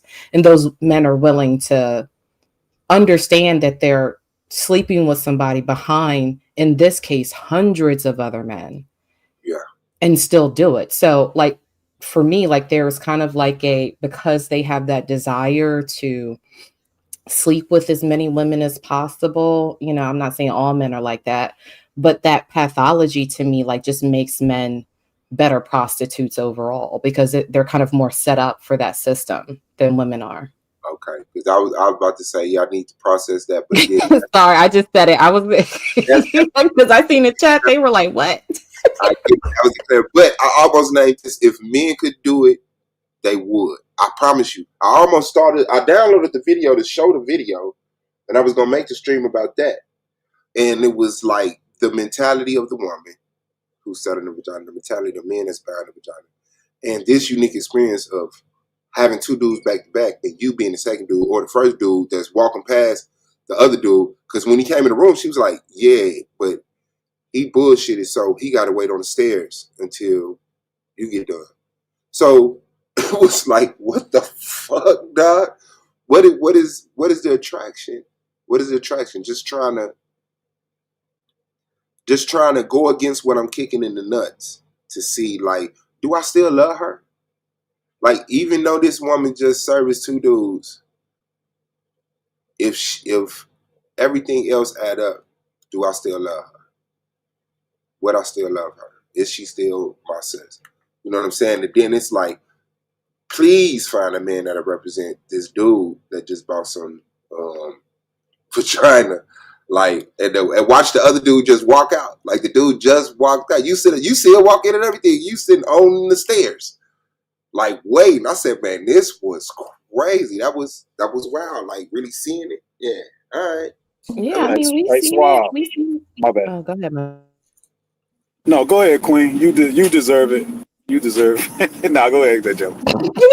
No, I was just going to say, I don't know, Suave, if you ain't seen those videos of, those men standing in that building all lined up, behind each other, going up the stairs, waiting their turn for Yeah, one but their woman. motivation was to be part of the 1,000 men that got into the Book of World Records for this girl. Like, I could see it wasn't It's just not just that. my attraction. Yeah, it was other things, but it wasn't just my attraction. Like, this is something hidden, personal that nobody ever knew if she didn't record it.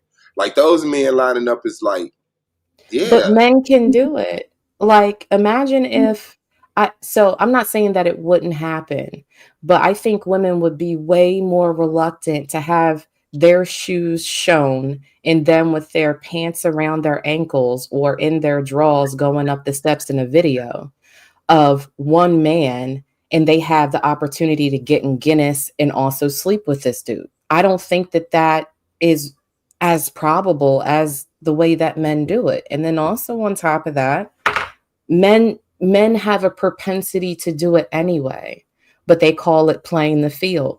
You want to be with multiple women all at the same time because, one woman is never enough. One sexual experience is never enough. I don't know. I think that conversation, and, again, it's not my place because I'm not a guy, but I think that men do need to talk about maybe getting into the line of sex work. Because I think that'll fill two things for them. It'll fill their desire and it'll also make them money if they're not, financially secure. I mean, but that's a petty argument that I'm going to make. That's what a porn star is? Like, that's the porn star. He's and he get to get a little notoriety. Gigolo, whatever. I think men should advocate for sex work so that way they can get into the industry as servicing clients. Very controlled industry. You would not be letting, like, the men that these women have to sleep with, niggas ain't going. Like, niggas is not letting Gabrielle Sidibe at 60 walking that motherfucker like, I got the money. Like, hell nah. That's a conversation. They absolutely would. They absolutely would. They love them from BBWs. Nah, well, maybe I'm just expressing my own heart, but it would have to be a certain quality of women walking that motherfucker. Like, I'm not just sleeping with anything just because he got the bag. Like, no, ma'am. I mean, if it's your job, you have to make that decision. That's a different price. Right, because that defeats the purpose. Price. That'll be a different price. That'll be a different price. You see how quickly your mind shifted to a different price, but you still willing to do it? That's what I'm saying. Yeah, if I had to rationalize, at least it would be a different price. But my heart ain't in it. Neither is anything else. But yeah, I can imagine, like, this. That's why I say if his heart ain't in it, you gonna be in there falling in love with all your clients, my nigga. Yeah, what? That's what they want. I love any woman that I slept with. We in love right now. This is us shooting to the fucking moon with each other. I got to shout out Tip for Tat real quick. Oh Lord. We got to get back on our show, man, about them song lyrics, because you remember Show Enough, Tila verse?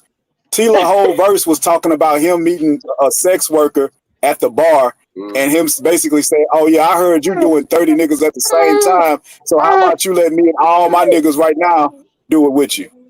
Oh, wow. And my partner I don't think I've heard that one.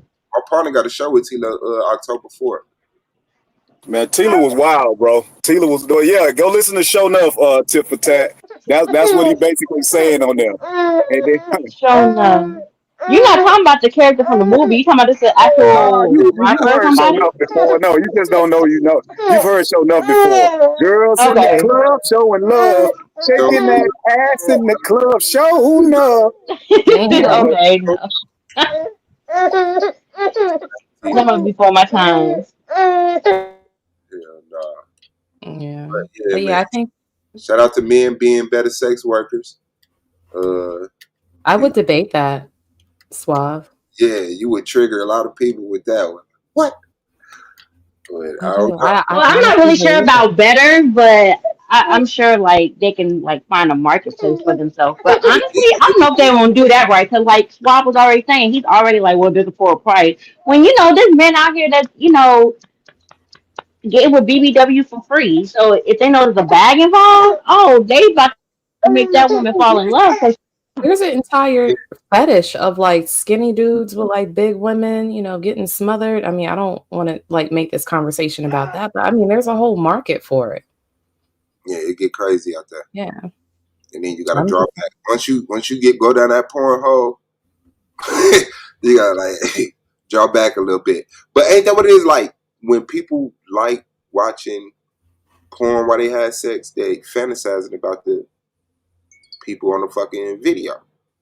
Mm-hmm. Like dudes, like I don't know. I had girls that didn't like that. Like, no, I don't like watching porn. I was like, If I was to be a sex worker, I would be I would find women with a fetish for dudes who can't get it up and keep saying they about to. you feel me? Like there you go. I mean, but no, but seriously, like there are women that pay hundreds of dollars, self-admittedly participated in it once, to get those like halfway naked massages for that intimacy or the illusion of intimacy, right? Yeah, some massages. So I mean, if we're just pushing it a couple of steps further, even if your thing is just I'm providing the girl or the boyfriend experience, there's a market for that men, because you guys like to compartmentalize jumping between women anyway, y'all can absolutely do it. I don't think that you guys tap into like in all the effort that men take in hiding the fact that a lot of men practice juggling women at the same time and giving them that I'm your man, or while we're together, in this sexual experience, I'm gonna, blow your back out or whatever y'all doing.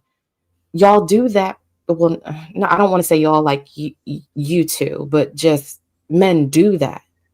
And it's not hard. Me, as far as how I understand it and listening to women, there's a disassociation and kind of like a learning curve that we have to go through to get to that point. It's because of the way that men have set other men up in this society. You guys are just, I think that you guys would be way more capable of being prostitutes. Like, and I'm not saying that to be disrespectful. I mean, it is funny, but like I'm dead ass when I say that.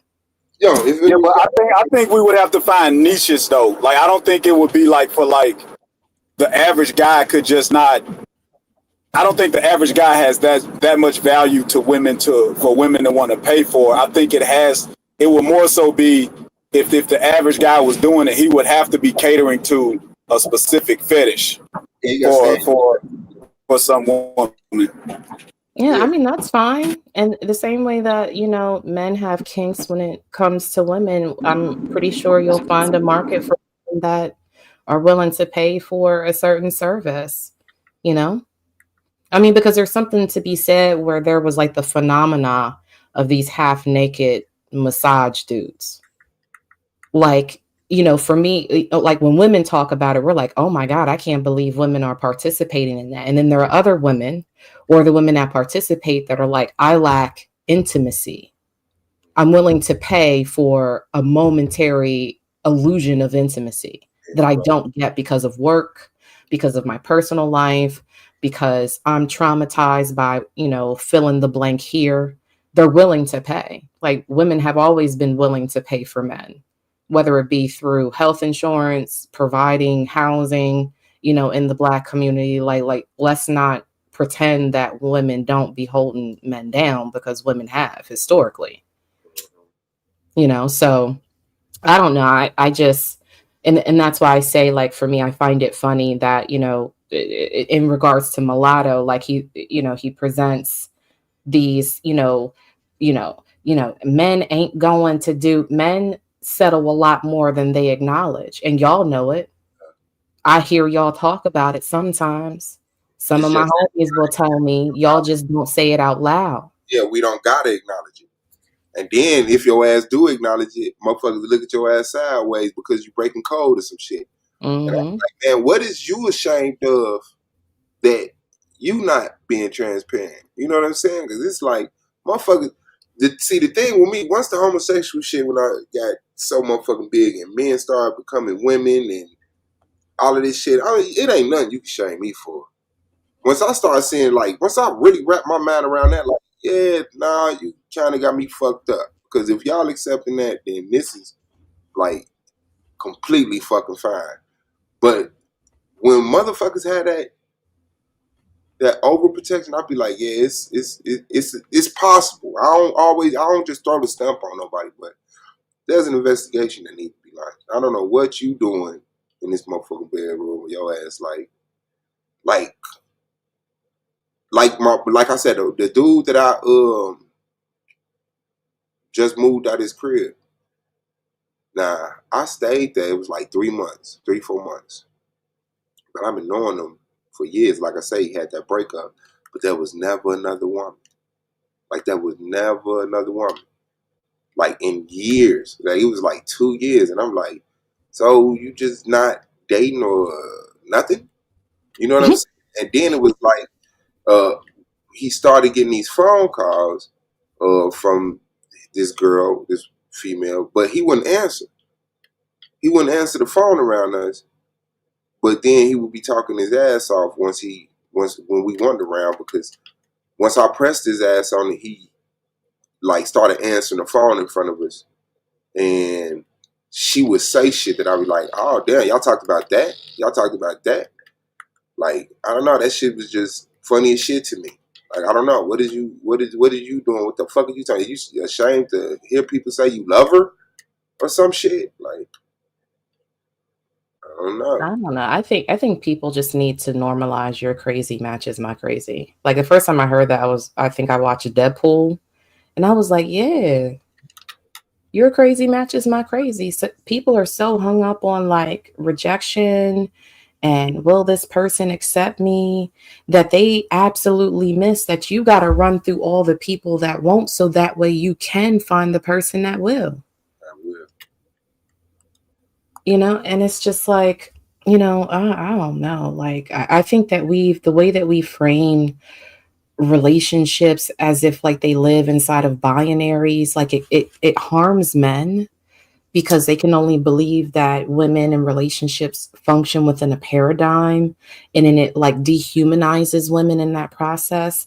And then women in response to that just reject men altogether, and they just move the fuck on. So it doesn't help people. You know what I'm saying? Like if, because, like I know for a fact that I desire to be around people because I'm always around my family. Hey, do you got me blocked for some reason? I can't find you in none of the chats. I don't be seeing you, bro. So I don't know if you got me blocked, because I don't got you blocked. I look for your name and it's not blocked.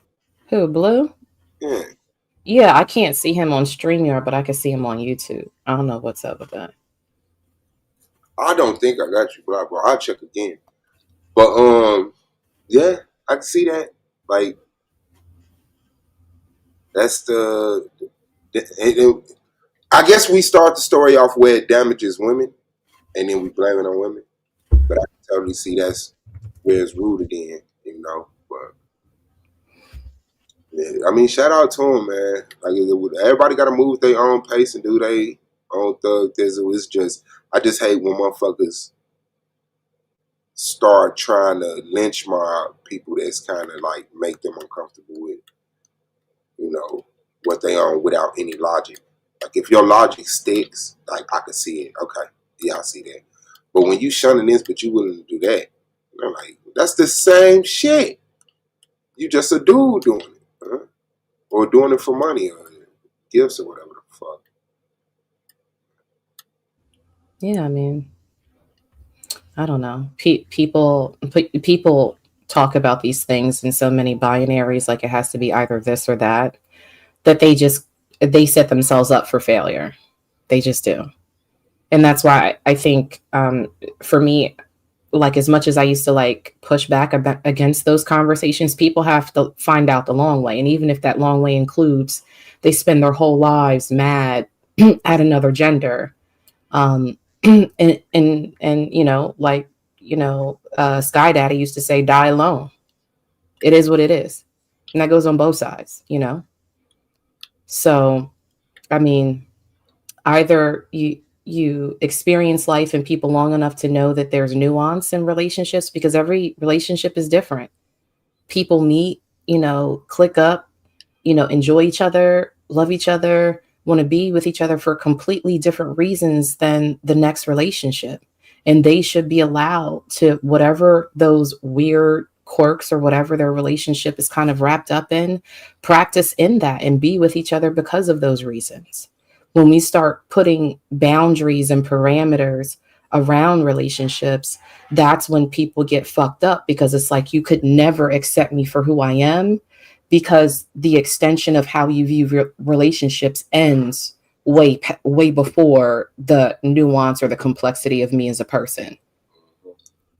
Which is crazy. Which is crazy once you know that that's a real thing. Like, a lot of people could have had a better life with somebody that they eliminated because of something that they didn't give a fuck about later on. Yeah, you kind of should have, you know, let that go. You know, yeah, I like, okay, put myself on a fucking barbecue grill. I had a thing with draws because I like women with fat asses, and when they didn't wear drawers, I was like, that's not attractive to me. And that was When they like, didn't do what? huh? What'd you say? When they didn't do what? They didn't wear drawers. Like, when they don't wear underwear, Uh-huh. like, I felt some type of way. Like, you're representing me. Put on some fucking drawers and let's go. You know what I'm saying? Like, you got too Oh, much you mean ass. so out in public? Yeah, you got too much ass to be walking around here because, like, it's just. Let that thing breathe. Yeah, nah, I ain't going. Because it's like, no, in public. Because now, because other dudes are perverts, I got to be this protector of the girl with the big booty with no drawers on.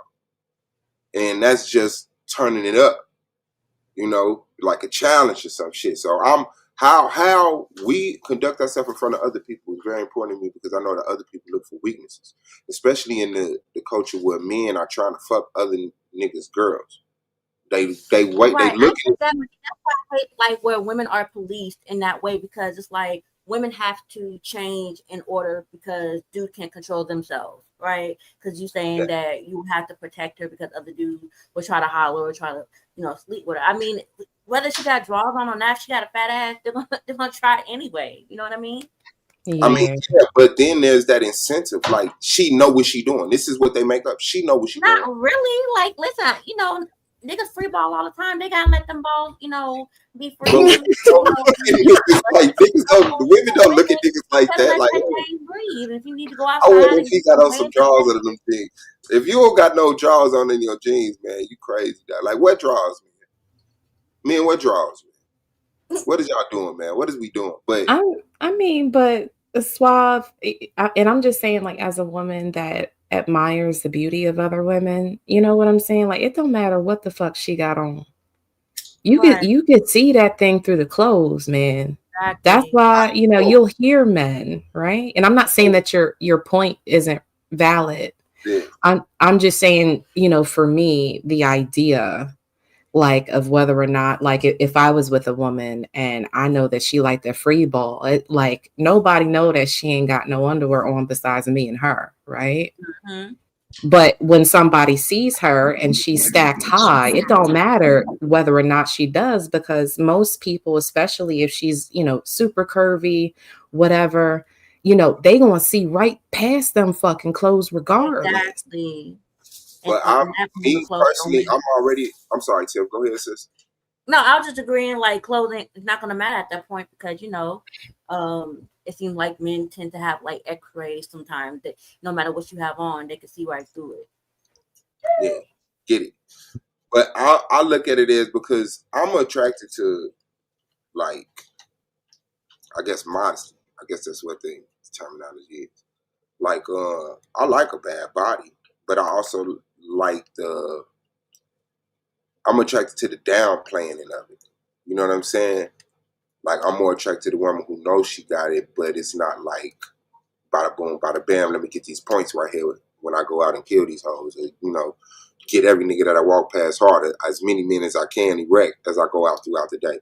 It's like, to me, I just correlate that to a different value system. You know what I'm saying? Like, she's not playing the game.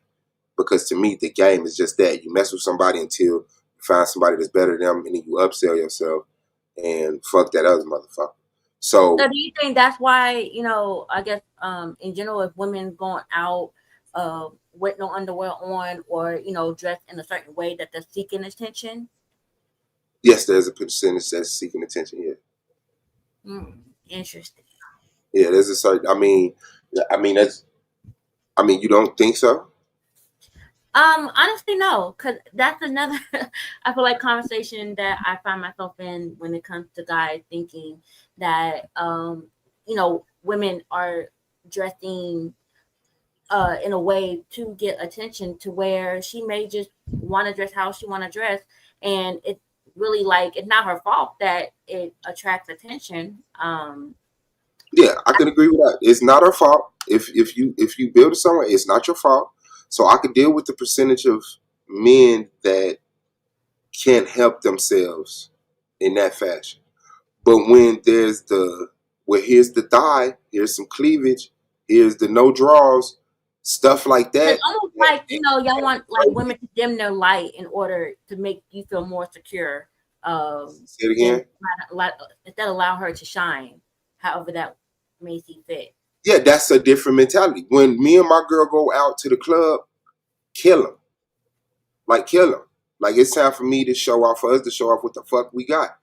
But it's like, no. Like, we're going to the store, or we're going to the doctor's office, we're going to this and the other. Like, I would like for there to be a different mentality displayed. Sorry. It's just encouraging a whole nother level of men who would have never had the heart to holler at you in the first place, because you're modest. You know what I'm saying? Like, you got on draws. Like, some motherfuckers. Men will holler at a woman in a hijab. I mean, you said who? You know, I mean, I don't think modesty is going to prevent a guy or even stop a guy from wanting to talk to you. That's what he wants to do. No, but it would lower the percentage. Like, that's a self-defense system. Like, I'm not saying any absolute statements. I understand that some women dress like that for this reason, but some dress like that because they know that there's a sexual power they have, and they're going to use it today. And that sexual powers come with the byproduct of having niggas holler at them. They might not even want the niggas to holler. They might not even want none of the niggas to holler at them. But they're willing to sacrifice that for that power to be displayed in that way. What I'm saying is, if you're in a relationship with a man, you're heightening the chance that he's going to get in conflict with one of these motherfuckers who ain't got shit to live for. Stop playing.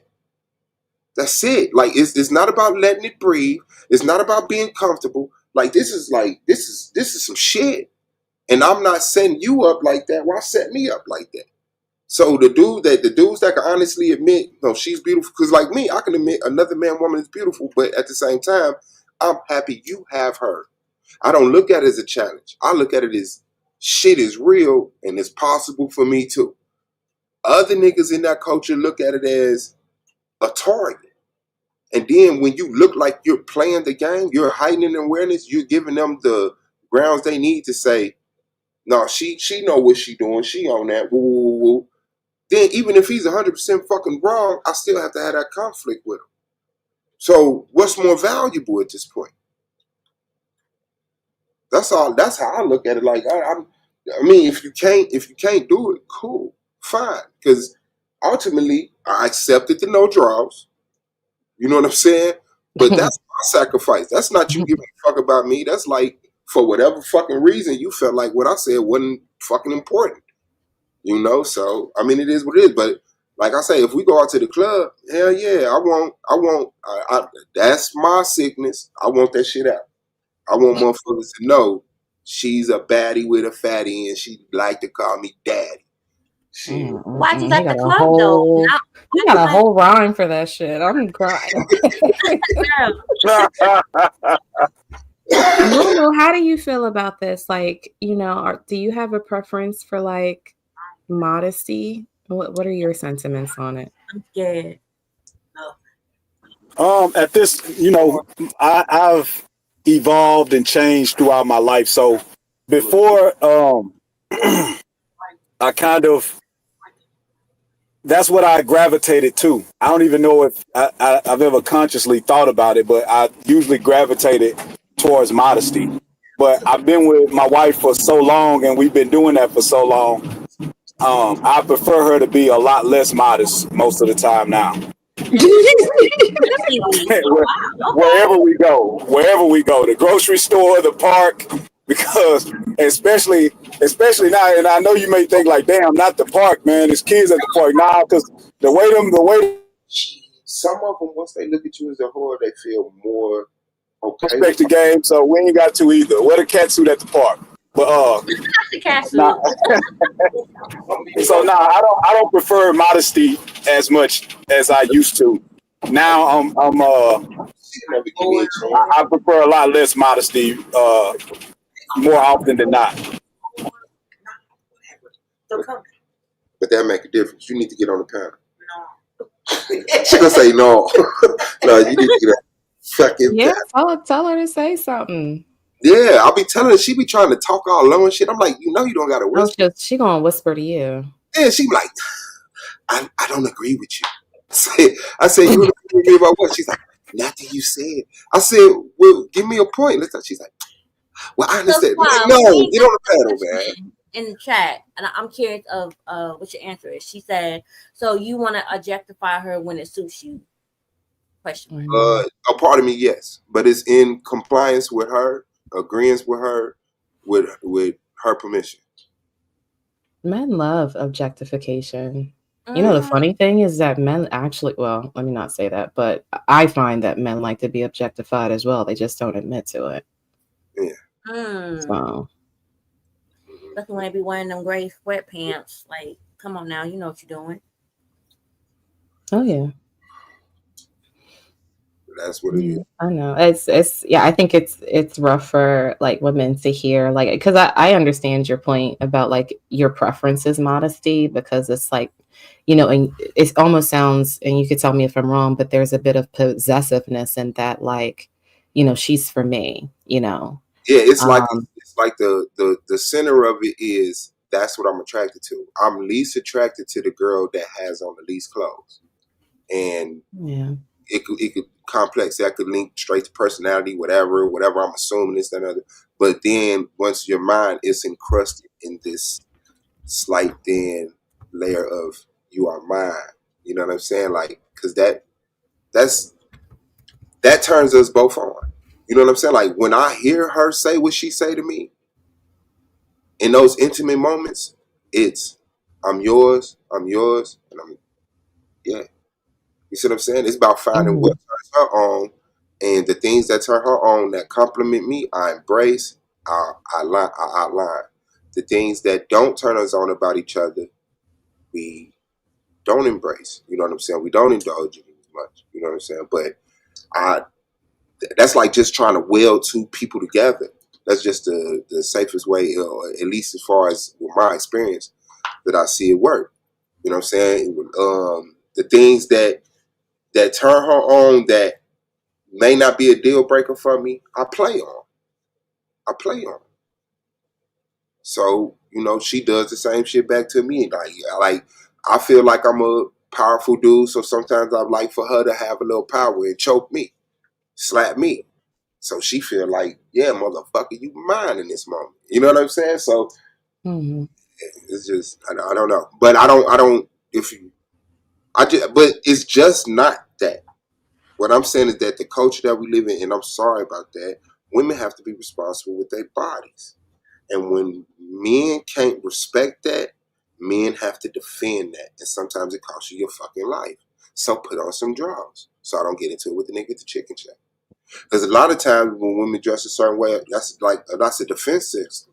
And they know it. A lot of niggas that feel like you out of their league. Like you the bum nigga standing on the corner. You have no reason talking to this girl. But because she has on something that you affiliate with a lower class or sophistication or whatever, you will shoot. Now, like I said, there's no absolutes. There's always the one nigga that will shoot at anything, no matter what status or class or health or beauty he's at. Like, I get that. But just trying to lower the percentage of us having a happy, healthy life. Put on some draws.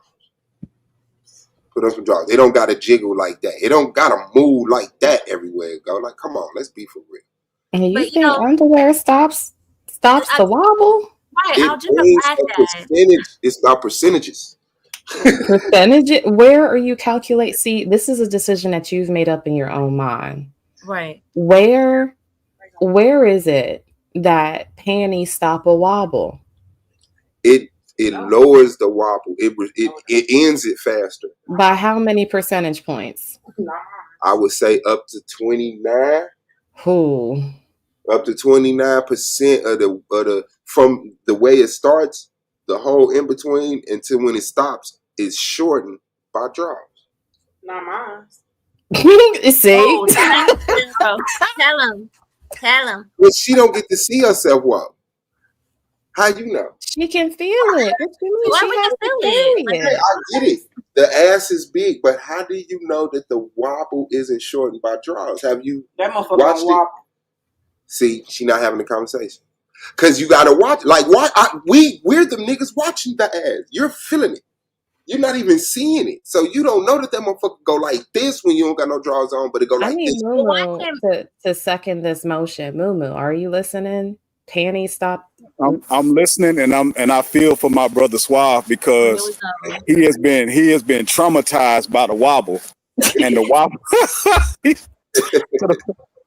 to the point where he's trying to find percentages. He doesn't quantify percentages of the wobble. Now, remember, I accepted the no drops, and I don't even think about it no more. But I was just saying, in the space where I was like, yeah, this has to change. That was just an example that I really felt myself like quit fucking with a girl because she wouldn't wear drawers. You know what I'm saying? And then it was crazy because she was like, okay, I will. But then she came to me and gave me this whole real serious speech about how she don't want to. And I was like, is that serious? I'm like, okay, I'll just move around. I'll move around.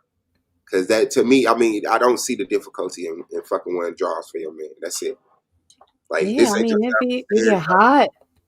You don't understand. It be getting hot. You don't understand. It get hot and need the bread. You telling me all these women with drawers on just walking around with musty yeast infection vaginas? No. I'm not saying that. I just, for some women, I mean, it's just like, people have a preference for wearing socks when they sleep or not. It's that same feeling. Like for some people, they can't fucking stand it. It just makes them feel uncomfortable. They can't sleep. They toss and turn in. And for some people, it's a comfort for them. Pick your poison. I'm just saying, I'm one of them women that if it's too hot or if I just ain't in my outfit, it ain't, and my body's like, girl, no, it ain't happening. You could be uncomfortable for an hour or two while we go out handle business. I think that's a justifiable sacrifice. You could be naked all damn day. No drawers, no bra, no clothes. But we about to go out, do this. You know what I'm saying? Like, I really feel like stretching the defense. I'm gonna roll my fucking eyes. I can't. And then it's gonna be you wearing no drawers. You wearing no drawers. My eyes are gonna fall out of my face, my neck. I'm gonna put them back together because I treat you so good. Like, I'm worth it. That's what I'm saying. I'm worth it. My girl tell sis I said bless her heart. Bless her. She ain't wear no drawers. So Came in for work. No drawers. So the motherfucker who fuck with me gonna say, baby, I got you. Because when it comes to stuff that don't make me comfortable, I say, baby, I got you. Like, I try to make it as least, baby, get me as possible. But those 2-3 things that I stand on, man, come on. But socks are thick as shit. Like, if panties was as thick as socks, I can understand it. It be feeling like that though. I'm just telling you. It be feeling like that. See the exaggeration? You know what I'm saying? No, it's like me. I'm just speaking from personal. It gives I can't sleep with socks at night, and it drives me up the wall. And there are certain days where draws is giving the same, and it just don't work. I can't. Can't do it. I was just okay. Yeah, you gotta get on panel because you make me sound like I'm crazy, like I'm talking to myself. Yeah, I mean, but that's just That's that thing that women do though, Swab. When you got a simple request, when you just want them to minimize the wobble, and they get to acting like this. I just can't. If I wear drawers, it's gonna mess with my psyche, and it's gonna all of a sudden. Yeah. Listen, like, I mean, y'all act like y'all don't do things that be rubbing women the wrong way, that we be like, can you please not exit? Come on now.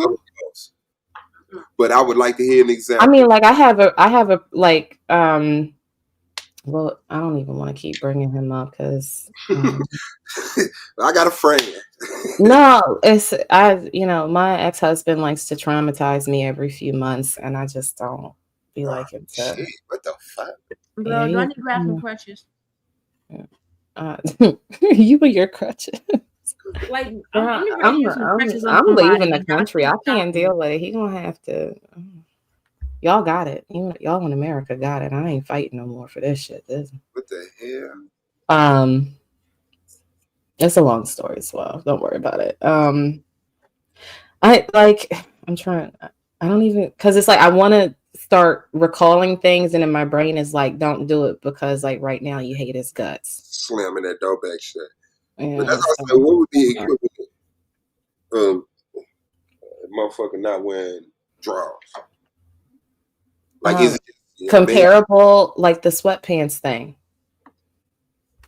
If my girl don't want to go out in gray sweats with no drawers, yeah, like I feel like that's male lingerie. Like, why the fuck you want to fight?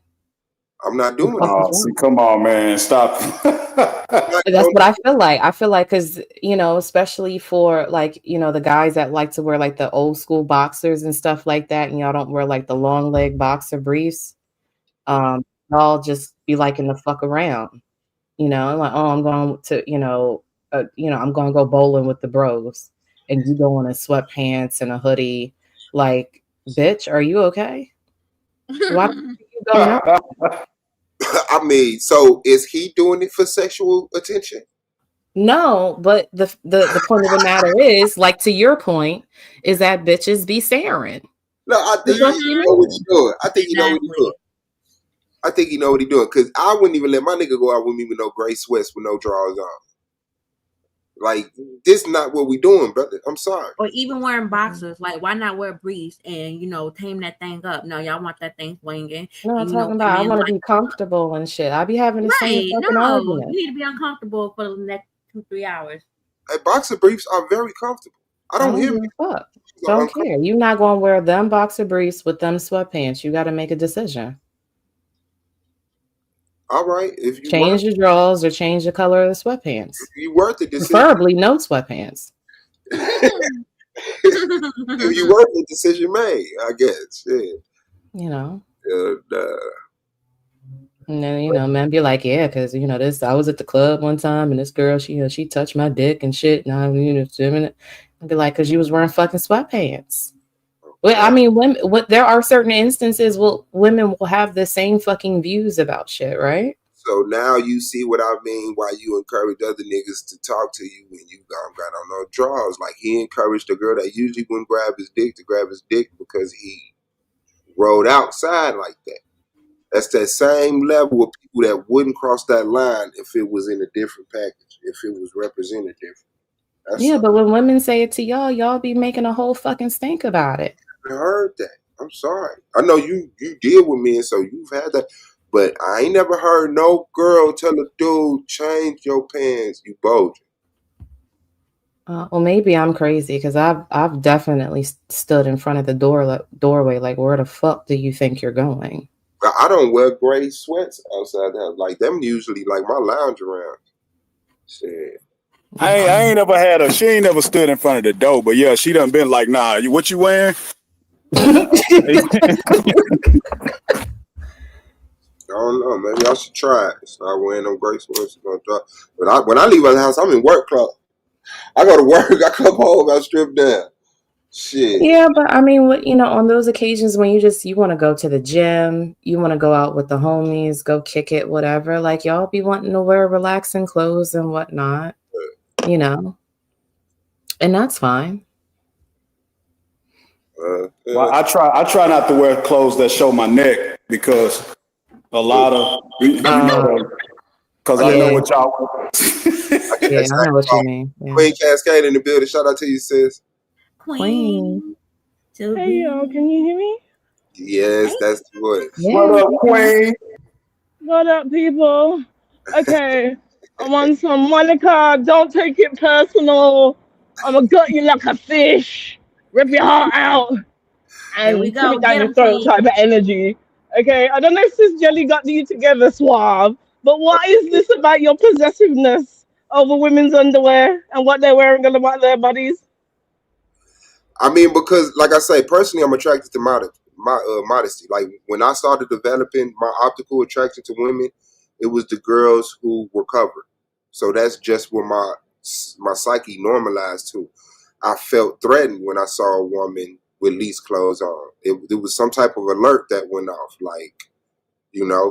and I could say, well, maybe I equated that to thinking that the girl that had the less clothes on had a better personality than the girl with the clothes on, which isn't true, but could be a factor to get the percentages down. Like if you're willing to go outside like that, you might be more likely to argue with me over stupid shit all day. So I'm gonna deal with the one that's at least coming off as, hey, this is gonna be a more easier ride psychologically on you. And then there's the point that I'm living in a society where there are perverts, and I gotta get into it with these niggas every time you want to dress as if they have a chance to get with you. Ignorance or not, that's where I'm living at. And then yes, there's this possessiveness that I exude where it's like you're my woman and it's gonna look like it. Like we complement each other. You know what I'm saying? And other than that, we fine. We fine. I just don't see how it's not believable that wearing drawers lowers the percentages of me getting into it with a nigga and slows down the motion a little bit. But Suave, they acting like they don't understand that possessiveness. Let another woman make you laugh real hard and watch your girl face. Momo. Okay, give me a second. I'm coming back, but I want to respond to this about Suave because I'm not happy and I'm going to stand up for all the women that want to run around commando in this bitch. Give me 5 minutes. Okay. No, I think so. Not necessarily. So I just don't, not that. So I think it's fine that you have like, a thing for modesty. It's a personal thing. And I think it's fine. It's just like in my mind, like when we're equating it to 29, I'm just saying as like a woman that's been built like most of my, life, it don't really be mattering like that. It don't, at least not according to me, not according to my, my ex-husband. It don't like, not unless I'm wearing like pants that are like tight fitting. And then it depends on the material. Like, am I wearing like, casual kind of stretchy pants that are like business casual, or am I wearing the thin stretchy material that's like, all of those, like that matters, but not so much like the drawers or not, because the thing gonna just swing, right? Let's not forget sometimes those tight fitting clothes, or whether they're panties or jeans, tights, whatever, that's not always good for our little lady part down there. So you have to for 2 hours. You've been naked all week. We finna go to the grocery store. Your vagina's not finna die in 2 hours. Put on some drawers, some pants, and let's go to the store. That's what I'm saying. Why I got an epidemic of a medical emergency? Are you a woman? Are you a woman? Do you know what it is to have a vagina? No, but do you know what it is to carry around a fat ass? Do you know what it is to have really, really thick thighs that touch? So, do you know what it is to have heat down there that's radiating? That causes sweat, that causes perspiration in those cracks, in those crevices? Do you know what that's like? Do you know what it's like to get heat rash down there? Y'all know what? Y'all just reminded me that I can stand up and do this because my desk moves. Do you know what it's like to have to wear dental floss when you're carrying a frigging wagon and that dental floss be rubbing backwards and forwards from the back entrance to the front entrance, which can give you infections. So that 30 minutes, that hour, that 2 hour you're talking about, a woman can get an infection in that time that she's gone to the supermarket or she's out with you because she's, what's the word, conforming to your desires because you're uncomfortable with how she's carrying herself. Bro, And it's a whole different thing. That Queen done made it, you understand me, a whole tragedy for a woman to just have to wear some drawers for 30 minutes while she goes shopping. You understand me? I don't give a fuck. I am out right now on the way back from the off license to pick some stuff up. I've got my jogging bottoms on and I'm commando underneath. Okay? I don't give a fuck. At the end of the day, it's my pum pum. I'm gonna do what I want with it. Okay, whether I'm in a relationship with a man or not. At the end of the day, I'm the one that has to look after my pum pum, have to look after my lady garden, have to look after the hair that comes out of it. I'm the one that has to maintain its pH balance. I'm the one that has to carry around these. Wait, why are you snapping? I'm carrying. Does it sound like I'm shouting? That's not my intention. No, you are not. My girl is not alone with her vagina. I am with her. Okay, no, you are not. You are not having. You are not having discharge when she has discharge. You're not. You're not. You're not having discharge when she has discharge. No. Stop melanated. Hey, girl, tell him. That's an individual thing. You don't know. You could feel for her, but if she itching, if she uncomfortable, she can't share that with you. All you can say is, babe, something ain't right down there. It's smelling. It's something. It's a little off. It's a little tangy. It's a little whatever. But she has to manage. She has to eat right, sleep right, do this, drink the proper water, wear the proper every damn thing. Okay, and fragrances. I could, no, you can't. You don't feel it, but you can't feel it. So you don't. What I'm saying is, I do the steps to prevent her from going through that. Like, but you can't. Helping her fight that battle. I mean, that struggle with it. She could wipe her vagina. Helping me fight that battle will mean wearing no underwear. Helping me fight that battle will mean me walking around with no underwear. You could help me fight that battle. Women got. Hold on, because I want to back up my Birmingham sister right here. I want to back up my Birmingham sister right here because I'm feeling the accent. You feel me? So listen, this is just my little take, right? I meet a guy, right, and he should be screening how I carry myself, right? Once we get into a relationship, right? You chose me. I didn't just break brand new. I'm not wearing underwear or whatever. I chose a man, not my father. You're not telling me what to wear, what not to wear, how to wear it. You should date a woman who dresses the way that you want to when you meet her. Period. That way you don't got to change her. You don't get with her and then try to change her. That's ridiculous. Ain't no man coming into my life. I'm in my 40s. You ain't telling me how to dress to leave my house. Get the fuck out of here. That's crazy. Yes. That's crazy. It's inexperience. That is crazy. Swab. Look, you see how dramatic they done took it? Because you asked her to wear drawers for 20 minutes? Yes. For 20 minutes. No, I ain't wear drawers. The night I met you, I ain't had no drawers on. The night I met you, I ain't had no drawers on.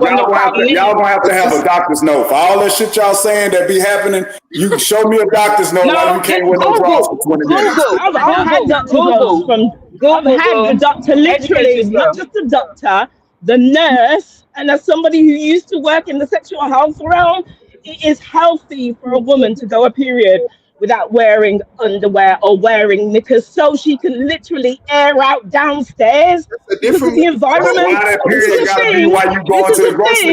This is the thing with men talking about bodies that are not theirs, that they're not in, that they don't fully understand how they function, and telling them what to do with their undercarriage.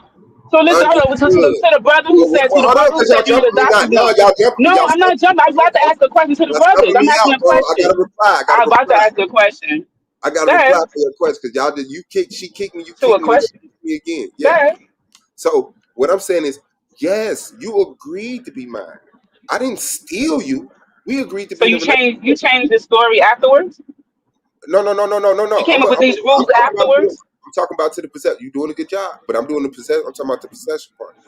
You agreed to me that poom poom is spiritually, in a sense, physically mine, and you can't do Mm-mm. whatever you want with it without agreeing that you're I ain't violating never said it's yours. without I mean, during sex, that's a lie.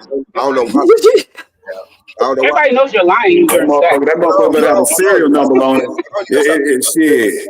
You gotta stop being so triggered. What I'm saying is, you agreed to me that this is mine in that sense. So you can't do whatever you want with it, because then that violates the relationship that we both agreed to have. What One, was the if we ain't agreement? never agreed to that, then yeah, you can do whatever you want. But yes, because I'm willing to change after I meet you, I expect for you to be able to change after I meet you. Yes, we're 40. But damn it, you don't know me, and I don't know you. And if we get around each other and there's some things about each other that we feel is important enough to bring to the table, if the other person considers, like, you don't just bring every fucking thing like women tend to fucking do, but it's like, this is important. I'm talking about you wearing underwear. So yeah, that bothers me that bad. She should be like, yeah, I fuck with you enough to wear drawers when I go to the store. That's it.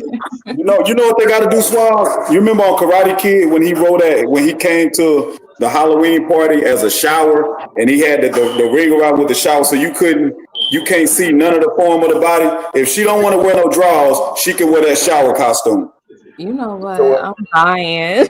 So this is the thing, and so, like, you know, I don't have the desire for to be with a person that nobody else desires, right? I know that women want my man, right? He's not unattractive.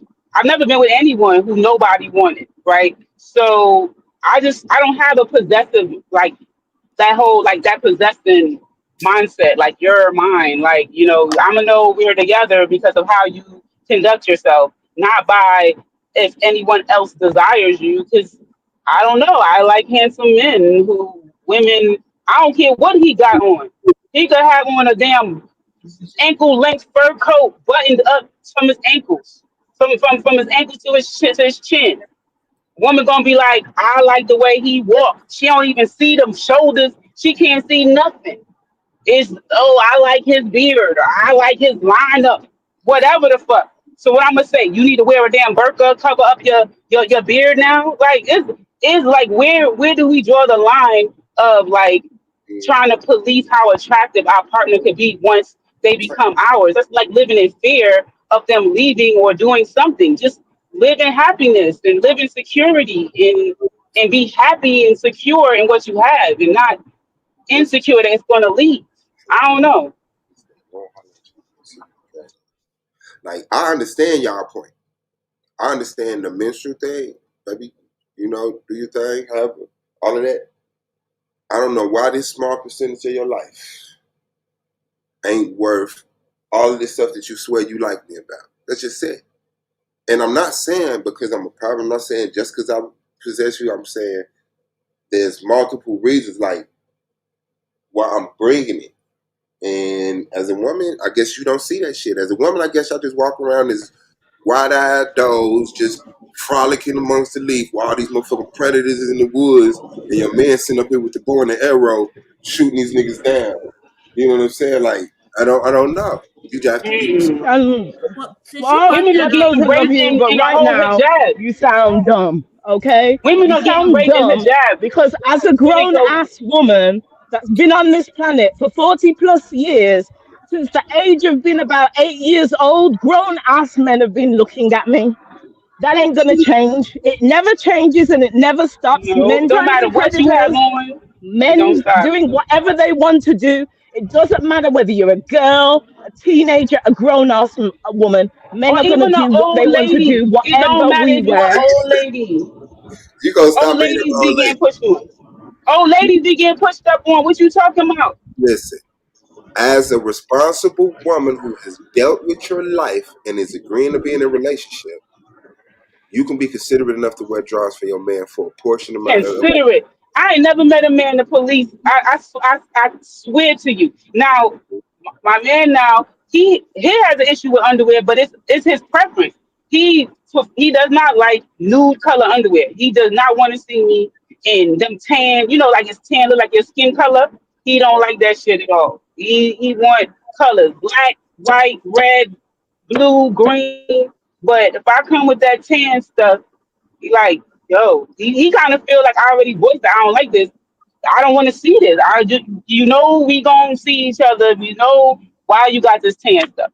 Put on something different, like any other day, But yeah, but he don't say because of what other men in the street gonna say. It's his eyes, it's his preference. So if you say, hey, I want to see some mystery. Can you put on boy shorts? Because I like how it looks. I could work with that because you like, why you just naked? I pull down your pants, you just naked. I want to see some, some string bikini, some sparkles, something. I could work with you. But if you saying I don't want other men to be, that's when I'm like, man, think about me. Why you think about other men? It's just not one reason. It's multifaceted. That's one of the reasons. There's several It's reasons. interesting how you're so interested in other men's comfortability and your comfortability, but I might have missed it, but I haven't heard you talk about your woman's comfortability in her body, in her zone, with the pum pum and the curves in the ass that she has to carry around. Yeah. What about her comfortability? What about potential medical conditions that she has? Do you know that there are a lot of women that are very sensitive down there, and due to like fabric softeners, washing powder and all that they don't wear underwear because of that?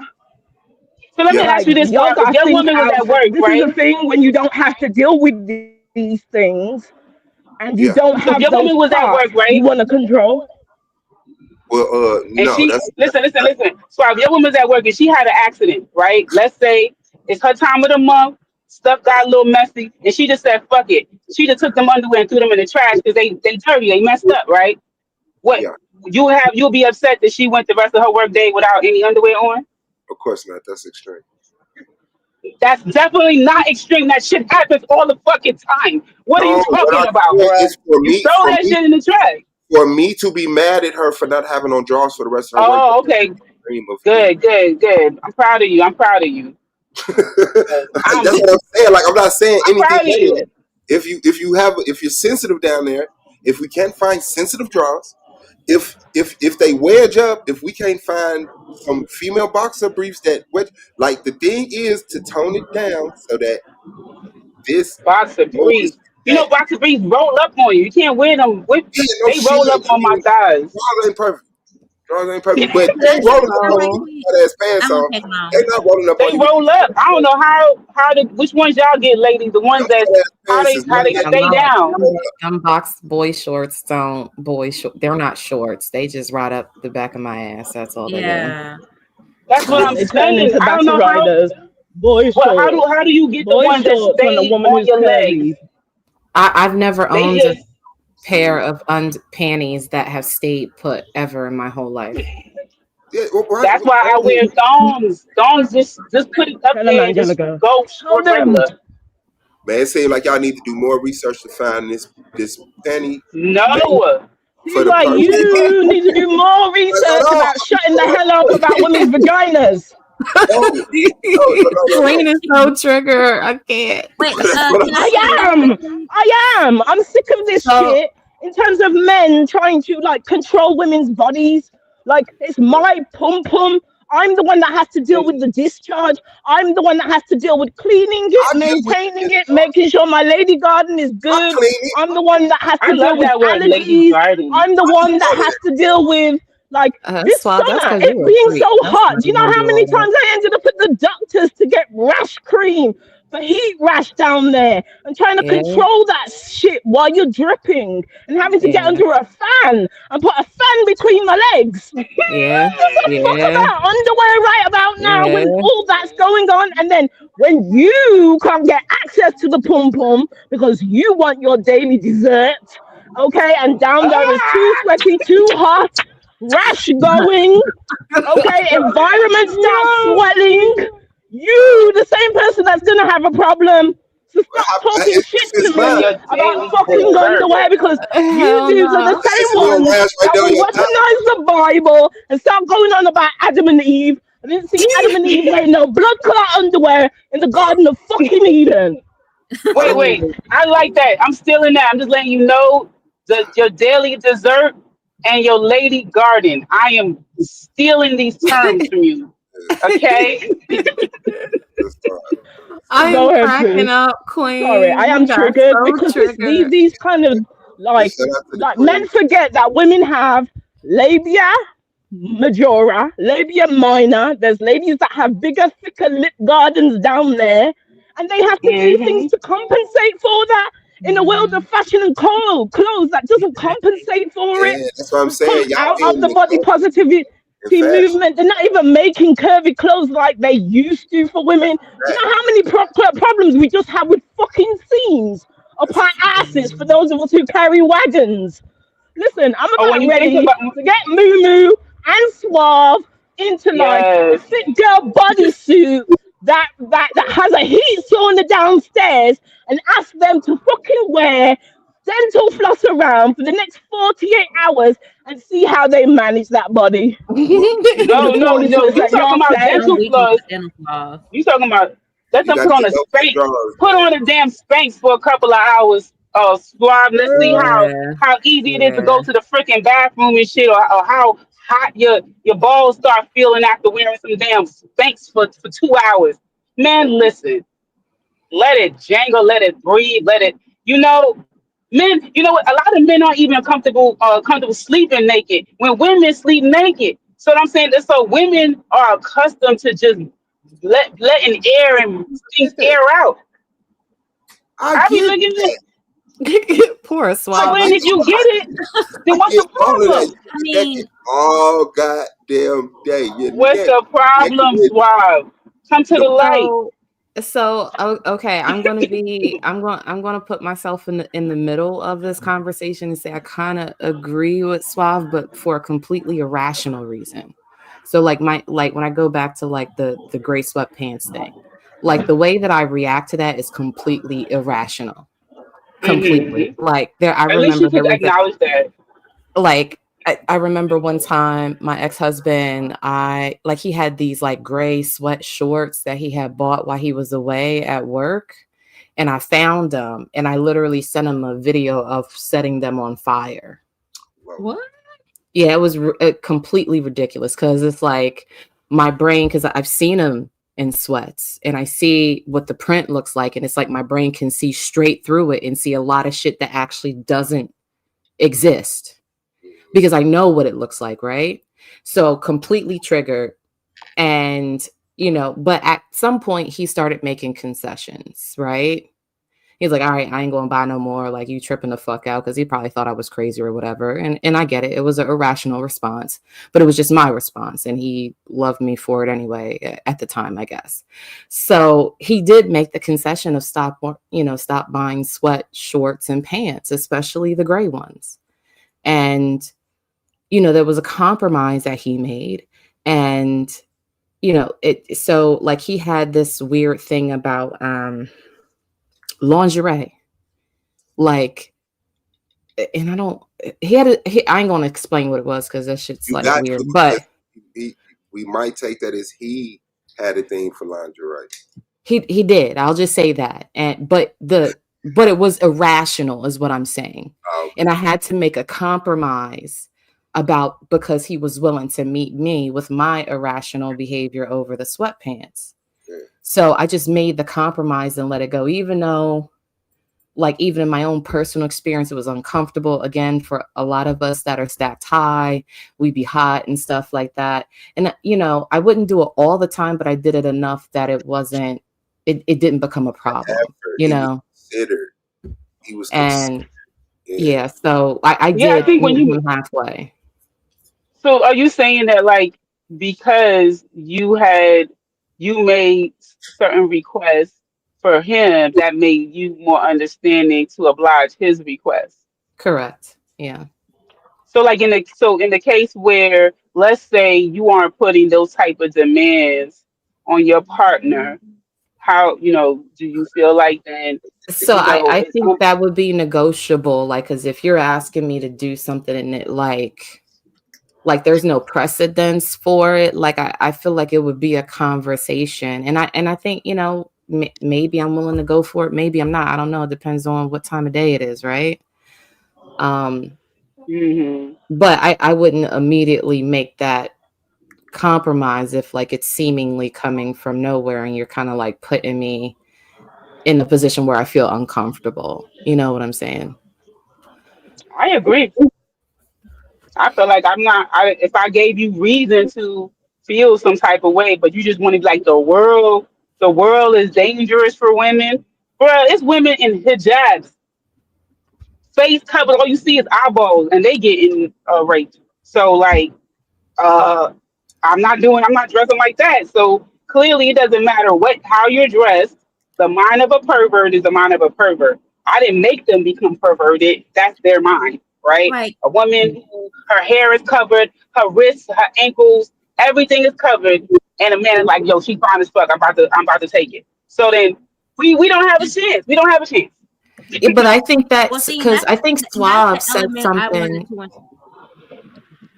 I'm sorry, Sorry. just real quick, and then I'll mute up. But I think Suave said something important that kind of prefaced this, is that he said he's attracted to modesty. So there's a part in that omission, it's shaping something about himself that I think not every woman's going to go for. You know what I'm saying? It's a selective woman. And, you know, unfortunately, as much as, you know, I agree with the ladies, there's a part of me that agrees with Suave that that's his worldview. And, you know, whoever's he's with, I'm hoping that he's making that communication. And if they're willing to work with them, then, you know, more power to Suave. I'm happy he found somebody, That's you know? like I'm still single, even though I'm messing with her but like I say, she's not wearing drawers. So it's like, to me, that's like a red flag. Like, she not As it should be. gonna work. A red flag and what? Like, you're not gonna be considered. Like, it's not gonna work out. Mhm. She's not willing to consider me the way that I consider her. You know what I'm saying? So, No, I think you were right. As far as she's not in alignment with your values, because if you had a woman who valued modesty, then it wouldn't be. Could you not wear underwear? For her, I can't go outside without underwear. See what I'm saying? That's the right. type of woman that you naturally should be with, right? And right now, you said it's a good thing. You said you're not in a relationship. You dating each other, and you screening. You seeing, do we want to take it to the next level? That's what I was saying. Like, don't get with me and make me like, oh, I really like you. I'm gonna be with you. Da da da da. Oh yeah. Mm-hmm. By the way, I just need you to change. Wait, No, hold on. like I say, Right? I agree with that, but that's something that you learn from experience, because me as a man that's willing to change every relationship. Every relationship, when I get into a relationship with a female, I know there's going to be things that I'm going to have to alter. I just automatically think she's willing to do that for me. So when I don't get that, it triggers me, but never again. You right. You fucking right.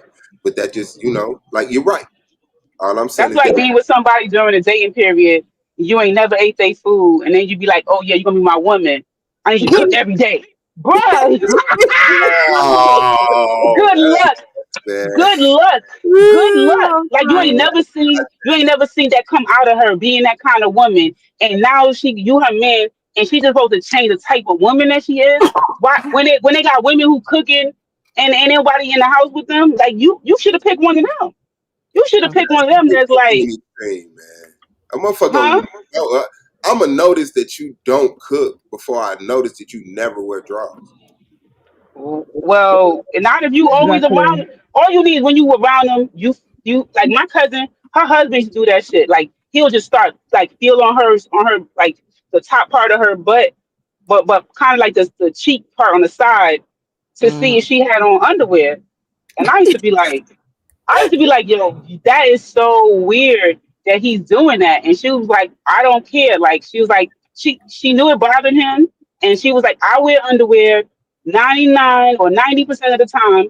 The 10% he gonna have to eat that. Like clearly, I made the choice to let my joint ear out. I don't have to ask And you that's to fine with like. me. That's 1,000% fine. All I'm saying is, No, but she felt like she shouldn't leave the house. So she would be in Walmart because she's a mother and she's a wife and she's trying to get shit for her kids or paper towels or whatever. And he's like, no. And I'm like, bruh, Mm. I don't. You gonna have to just relax. That's something else. But I can. But see, I can't be mad at him because he gets what the fuck he wanted. So it's like, Yeah, but is he better at dealing with women than me? Like, is the considerate nigga that give a fuck, or is the gorilla grip motherfucker the nigga that really get what he want? You see what I'm saying? Like, I'm on here. no, but I mean, she probably she don't want to. It ain't like she don't want to wear underwear the 90%, But and she only doing it to shush him. She fine. wants to wear underwear. He chose a woman who typically wants to wear underwear. But if a man understood out of the 30 days or 31 days of the month, sometimes your girly is a little bit more moist on the like all day, whatever. Like, you know what I'm saying? So if you ever made a pot of rice, you know, if your rice is too soggy, what you need to do? Take the cover off. Let the shit air out, right? You got to take the cover off of it for JJ. You know, you got to let it air out. Let it breathe. I'm Let with it you on that. Yeah, You telling me you don't wear drawers? at all, period. Yeah. Yep. Man, if she got some good, if she got a healthy Necessary. vagina, I'm saying like, what's the harm? I'm just trying to say, what is the harm? Do people know she don't got underwear, or is it just you knowing that she don't have on underwear? Like, As Well, you I can tell think when you you brought can it up tell when them earlier pants about picking up a predators little being bit out more here. higher than usual. You can tell that motherfucker moving left and right a little bit more than usual. Like that's why I don't get it. what? Like when you don't wear drawers, like your pants is getting caught up in your gap doing the same shit the drawers will be doing. Like at least the drawers is like a level of protection. You know Wait, what what I'm did he say? Protection. I can't understand what he's saying, y'all. No, He wait a minute. said what? A He said level of what's protection higher? of what? Suave, Like, What what did did he he Suave say? say? is What's so higher? honest. He saying? said when Hold on. women don't wear the drawers that the shit be moving and swallowing up the pants a little bit more than usual. He just want to make sure everything's protected and it's sitting So what if tight you and wearing? But if you appropriate. wearing thongs, at the thong, everything is. I don't understand. So she can't wear thongs either. You want bloomers. First of all, I want Sometimes Little men Bridget will drawers. fit Jones your Nicholas. bloomers though. The style Why of he paused like underwear, that? the style of underwear is not chosen. Like I don't know what style of underwear, but some underwear. It's some Well, underwear. what I'm saying is that so what's the difference between if she wore a thong and she wore no underwear? You feel like the clothes fit differently with a thong? No, I don't. No.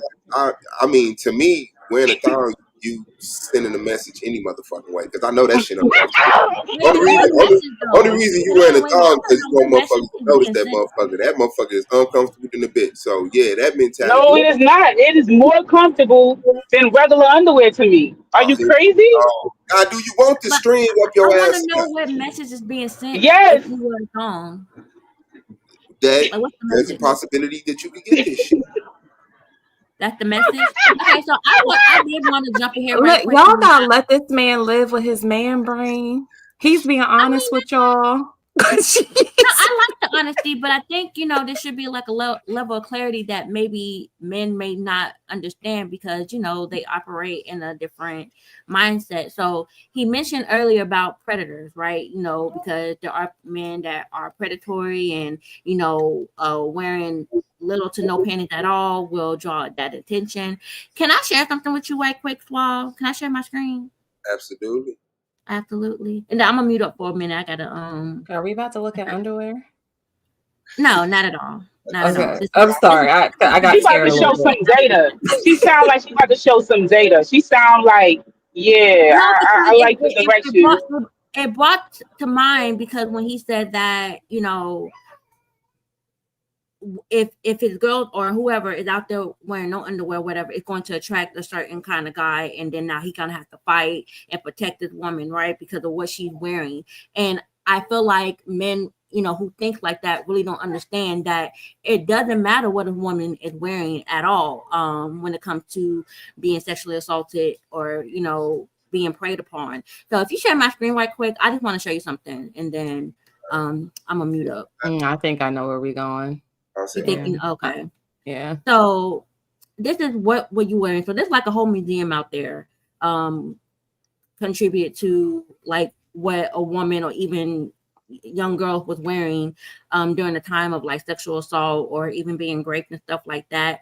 And so, in this picture alone, you just see, a a variety of different outfits here, and I don't I don't see anything wrong with you wanting your woman, right? Because we're talking about his personal preference of modesty, but understand no matter how modest that you are, or if you choose to wear a little black dress, or you choose to wear just a long t-shirt and some sweats, look at these outfits. These are outfits that women were wearing, and possibly because I'm not sure, but when they were assaulted. So that's why I say, sometimes men have to really, I ain't gonna say be smart about what they're saying, but maybe have some level of understanding, because once again, the idea of having to police women and having to tell women, what this is, what to wear, what not to wear, in order for them to protect themselves, in order from, men, wanting to do things to them and things like that.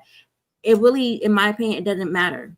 And that's why I just like when I hear that, this what comes to mind. And even before this became like a thing where they're, like I said, making museums in relation to it, like it really doesn't matter. In my opinion, it doesn't matter from what I've seen, what the woman is wearing. So instead of having women change or conform to what men and their standards are, why not go to the men and tell them like, hey, to tell them like, look, this is not cool. What she's wearing, it shouldn't matter. You should have more discipline and self-control over yourself, versus having to tell a woman, well, if you don't do this, then you won't get this happen to you, which it's, to me, just the opposite. But anyway, I'm gonna mute up for a second. I gotta change my baby diaper. But anyway, I just want to show you that. You can take it off. I bet. Yeah, well, I appreciate the larger conversation, but like I said, in a specific scenario where I'm dealing with the woman who's going to be with me, I just feel like neither one of us should look at compromising as a demon, and it shouldn't be extreme to the point like that's just it. I can't do nothing to make it anything else other than what I'm saying, and I won't. You know what I'm saying? I get what you're saying, Suave, and I think just how there's a part of me that self-owns that like my response to like the sweatpants thing is irrational. I think it takes a lot of work to recognize that, and again, not to say or paint you in a bad light and say that your attractiveness to modesty is like a bad thing, but like understanding that there's something to that may be a little bit problematic, but just being honest and saying, look, like I know that this isn't, but this is just me, Yeah. So I think that's the only message that I have to give. Like I said, I accepted her not wearing drawers. This is another girl that it didn't work out with that I had this conversation. She didn't even have that. I didn't even have that conversation with her. I just see that she don't want damn drawers. I'm like, here we go. But I ain't told her to wear no drawers. I told her that I'm more attracted to women that wear drawers. And she came doing some drawers one day. Wait, so this is the second person that you met that don't wear drawers? This is the second person? The second person that I noticed, like I've been in relationships my whole life. Like, it's just my ex-wife didn't wear drawers. You know what I'm saying? Like, oh wait, do you really? So you keep attracting women.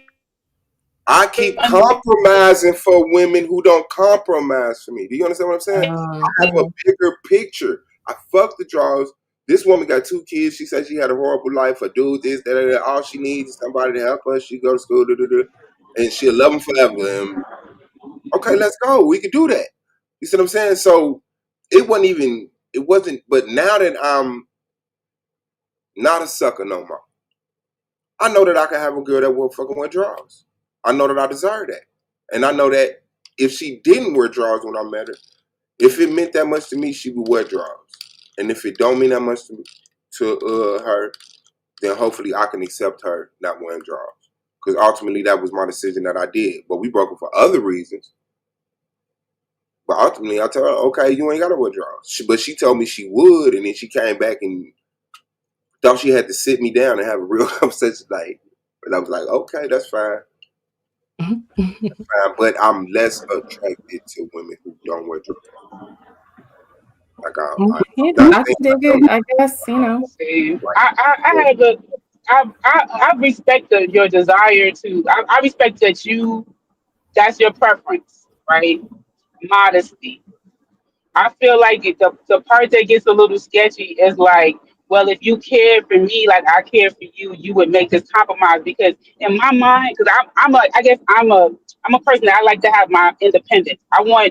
To, I want to be, I want to make accommodations because I choose to, not because I feel I have to, or I feel, or you use manipulation or fear of leaving you should be me by yourself. to do it. You should be by So yourself. like, If you can't agree to be in a relationship so with so so somebody and they so don't get hold on, swap. Listen, what I was gonna say is, like, for instance, I like to hang out with my friends. I like to go to different places, right? And I'm just like, in my mind, I'm thinking, what if a man tells me, I don't mind you going out, but if you know, or you know that I feel like when you go out, this could happen. So it would make me feel more comfortable if you didn't. And now, in order to prove that I love him, now I have to make those kind of changes. And I'm like, but when you got with me, fuck, like that shit is manipulation, yo. I would have a problem. Like, yeah, that relationship sound like it's on the outs. You yeah, telling me I can't go to my dance class, I can't go to jujitsu, I can't do da da da da, I can't. Yeah, I go to Eventbrite and I find events and I just pull up. I go to shit. Like, I don't want no man to come in my life and be like, yeah, you doing too much. I want him to say, let's do these things together, or let come to my house when you finish, or I'll pick you up, or don't and I want you come to and have. try to change that. Yeah, that's a bit much. I don't want you. I want you to have those things, but I just don't think every intricate thing in your life should be about nobody but you. Like I think somebody that you get in a relationship with should be considered at some levels. Everything ain't about standing up for yourself or women or victims of domestic violence. Sometimes it's just we're in a healthy relationship. This is something that concerns me. This will make me more comfortable. This is what I prefer. This will make me more attracted to you. And if you worth it, if he worth it or she's worth it, then it is what it is. But I don't like. No, I can't Mm. take that. I can't take that and drag that where it's being drugged. I can't. Like this is somebody who's claiming that she's gonna be there for me in this way, this, that, and the other. Like I know I'm willing to change So for her. her underwear stop her from being there for you. That's what I'm trying to say. Like, that's what I'd be like. My underwear is stopping me, No, not all the other shit that I do. It's my underwear. I'd have been like, this is no, crazy. the lack of consideration when we're discussing the underwear. Okay. That's what let me know she like, and it's just drops. You know what I'm saying? So when it come to other shit like some major, and you really need her to like move how you move, and she started talking about she feeling controlling and all of this stuff. Like, oh man, all right, okay, you right. So All right. it's more like a test to see if she would fall in line with the things that you know, not a test like you doing it on purpose, but Yeah. a rule or a measure. It's a You're recognition. using that It's a to recognition. say, like, okay, well, if she's not able to fall in line here, she won't fall in line in other areas. That's what Yeah, you're saying. and I mark that down. Yeah, and I keep going. You know what I'm saying? Okay. It's not one or two things. It's a thousand things that you notice to the point where you're either considered this person is yours or not. You know what I'm saying? So it's like I can accept this, that, like if it was just if my only reason was I don't want to get into it with niggas when I go out, I can leave that alone because I'm actually attracted to you not wearing drawers, and you know what I'm saying. It's not like if it wasn't 3, 4 reasons why I'm like, man, it's just like I'm compromising about something I shouldn't, and then her reason is something that's crazy. Like I ain't dated no girl who had none of the reasons y'all talking about. The most thing that come to me talking about comfortability and yeast infections. And I'm like, come on, man. We going to the grocery store. I'm not asking you to walk on nails for 2 miles. And then like you telling me like you just gonna catch a flash yeast infection? Like, nah. You- I just won't let nobody abuse those real situations just to, you know, just to be comfortable. Be comfortable. Be comfortable. But Like I told her, she got mad at me because I said, okay, that's fine, but I'm least attracted. I'm least attracted to that. I'm still attracted to you. That ain't no deal breaker, but I'm just letting you know what I like. And she got mad at that. After me accepting her stands on not wearing drawers, she still found the way to. I like, man, motherfuckers is relentless, man. It is what it is. Shout out to COA. Yeah, but yeah, just put on some drawers, man. Let's go. Hell no. What is happening? I've just got home. That's what's happened. Okay. Yes. She done Just got reloaded the home. clip for your ass. Why? She done Okay. reloaded the clip. Okay. Free up that pom pom. Pom pom must free up. Do you get what I mean? Free the pom pom. Free the pom pom up in Free this the pom place. pom. Light the fire. Hey, pom Okay. power. I'm all Pom about pom power. Suave. Because it was out and about earlier, I don't know if you heard everything that I was saying, and I apologize if it sounded like I was shouting, but I was on the road. No, I and there was did, and things you going know on. you perfectly fine. You ain't gotta apologize for nothing. What you need? Sorry. Okay. Yeah, you So I'm a little bit confused about your I suppose I'm trying to understand, because it's like, okay, I've missed parts, but then there was something that you said in terms of modesty and applying that to underwear, and I just want to understand that, because in my head, okay, I don't know if people consider me a modest woman or whatever, and at this point I'm in my 40s. I don't give a fuck about what society thinks, what men thinks, whether I'm modest or not. I'm going to wear what I want to wear as a woman, what I feel comfortable, top, bottom, and I'm in between. But I suppose when you've got clothing and then you've got underwear, to me, they're two separate garments. So it's like, why is it that you're attaching? I'm trying to understand why you're attaching modesty to underwear, because it's under what you're wearing. Is what I'm saying making sense? I'm trying to, because like, okay, when listen, as somebody, I'm commando. I don't give a fuck. I've got a few pairs of underwear. When I have a man, I might wear some lingerie for him. What Angelica said earlier about the boy shorts, when I wear boy shorts and I put on like the wagon is growing back gel, seriously, this summer. So it's like wearing boy shorts, those things hitch up into my ass like they're batty riders. They don't look like no boy shorts on me. I say the whole like what you call it, tooth floss, because on my ass thongs are like tooth floss to me, and the quickest way for me to catch an infection is by wearing tooth floss, because that part is moving in our crotch frontwards and backwards. We've got, an exit and an entrance and a urethra, and the fecal matter from the back passage can rub on that dental floss and move into the front passage. So there are different ways that women can get infections or yeast infections or all sorts of other things that happen with the body down there that can make a woman feel uncomfortable, even if it's just going to the shop for you in a piece of dental floss. If I go to the shop in boy shorts or dental floss for you, me on the inside, I'm going to be uncomfortable until I get home and can take that shit off. My daughter now at this age, she's watched me how many years coming to the house, fling off bra, fling off clothes, because it's just like, oh gosh, let me be free in this bit. And now she's at the stage and she's got a womanly body. She was like, Mum, years ago when you used to come in looking thick and fabulous, I used to laugh at you flinging off bra, flinging off underwear, but now I get it, man. Now I get it. When I come home, I can't wait to just take it all off. It's too much. Like, for some of y'all, you don't realize how what's the word? uncomfortable. It's not just uncomfortable, but Restrictive. claustrophobic. And there's Yeah, other like things restrictive. going on with our body at the same time. Do you get what I mean? For different reasons, whether it's heat and all that. So it's like you can be wearing clothes on the top and nobody actually know whether you're wearing underwear or not.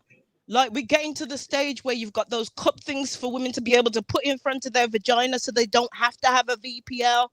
Like Jelly was talking about the grey sweats earlier. Like, we've got pants now that have the built-in underwear so that your pum print's not showing. but so you're discharging sweat Really? chemical, so you don't have to wear certain types of underwear. There's like a cup thing that they've made now for women, so that when Oh, you they put those doing too certain much. types of dresses, that you don't have to wear, the thong, so you've got the Oh line. yes, it's like the underwear is built into it or something. Oh, And but you Yeah. want to know what? Swab. You want to know what this dude told me? This dude told me that he found panty line sexy. I said, "What type of shit is this? I don't like panty line." He was like, "Yo," he was like, "The panty line I think Suave likes them too, is if I had to guess. yeah, I I think would. he's a big yes." material. Yeah, I would say I appreciate a penny line. I don't know if it So turns. basically, you could get raped if you got on panty lines or if you got on no drawers. See what I'm saying? Because to some dude, well, how do you know if the rapist ain't a panty line rapist? And even the other Yeah, one might be a no drawers rapist, right? So we ain't safe out in these streets, fam. It don't matter what your underwear looking like. Bloomers. What if they got some that just love bloomers because it reminds them of their mama or their grandma?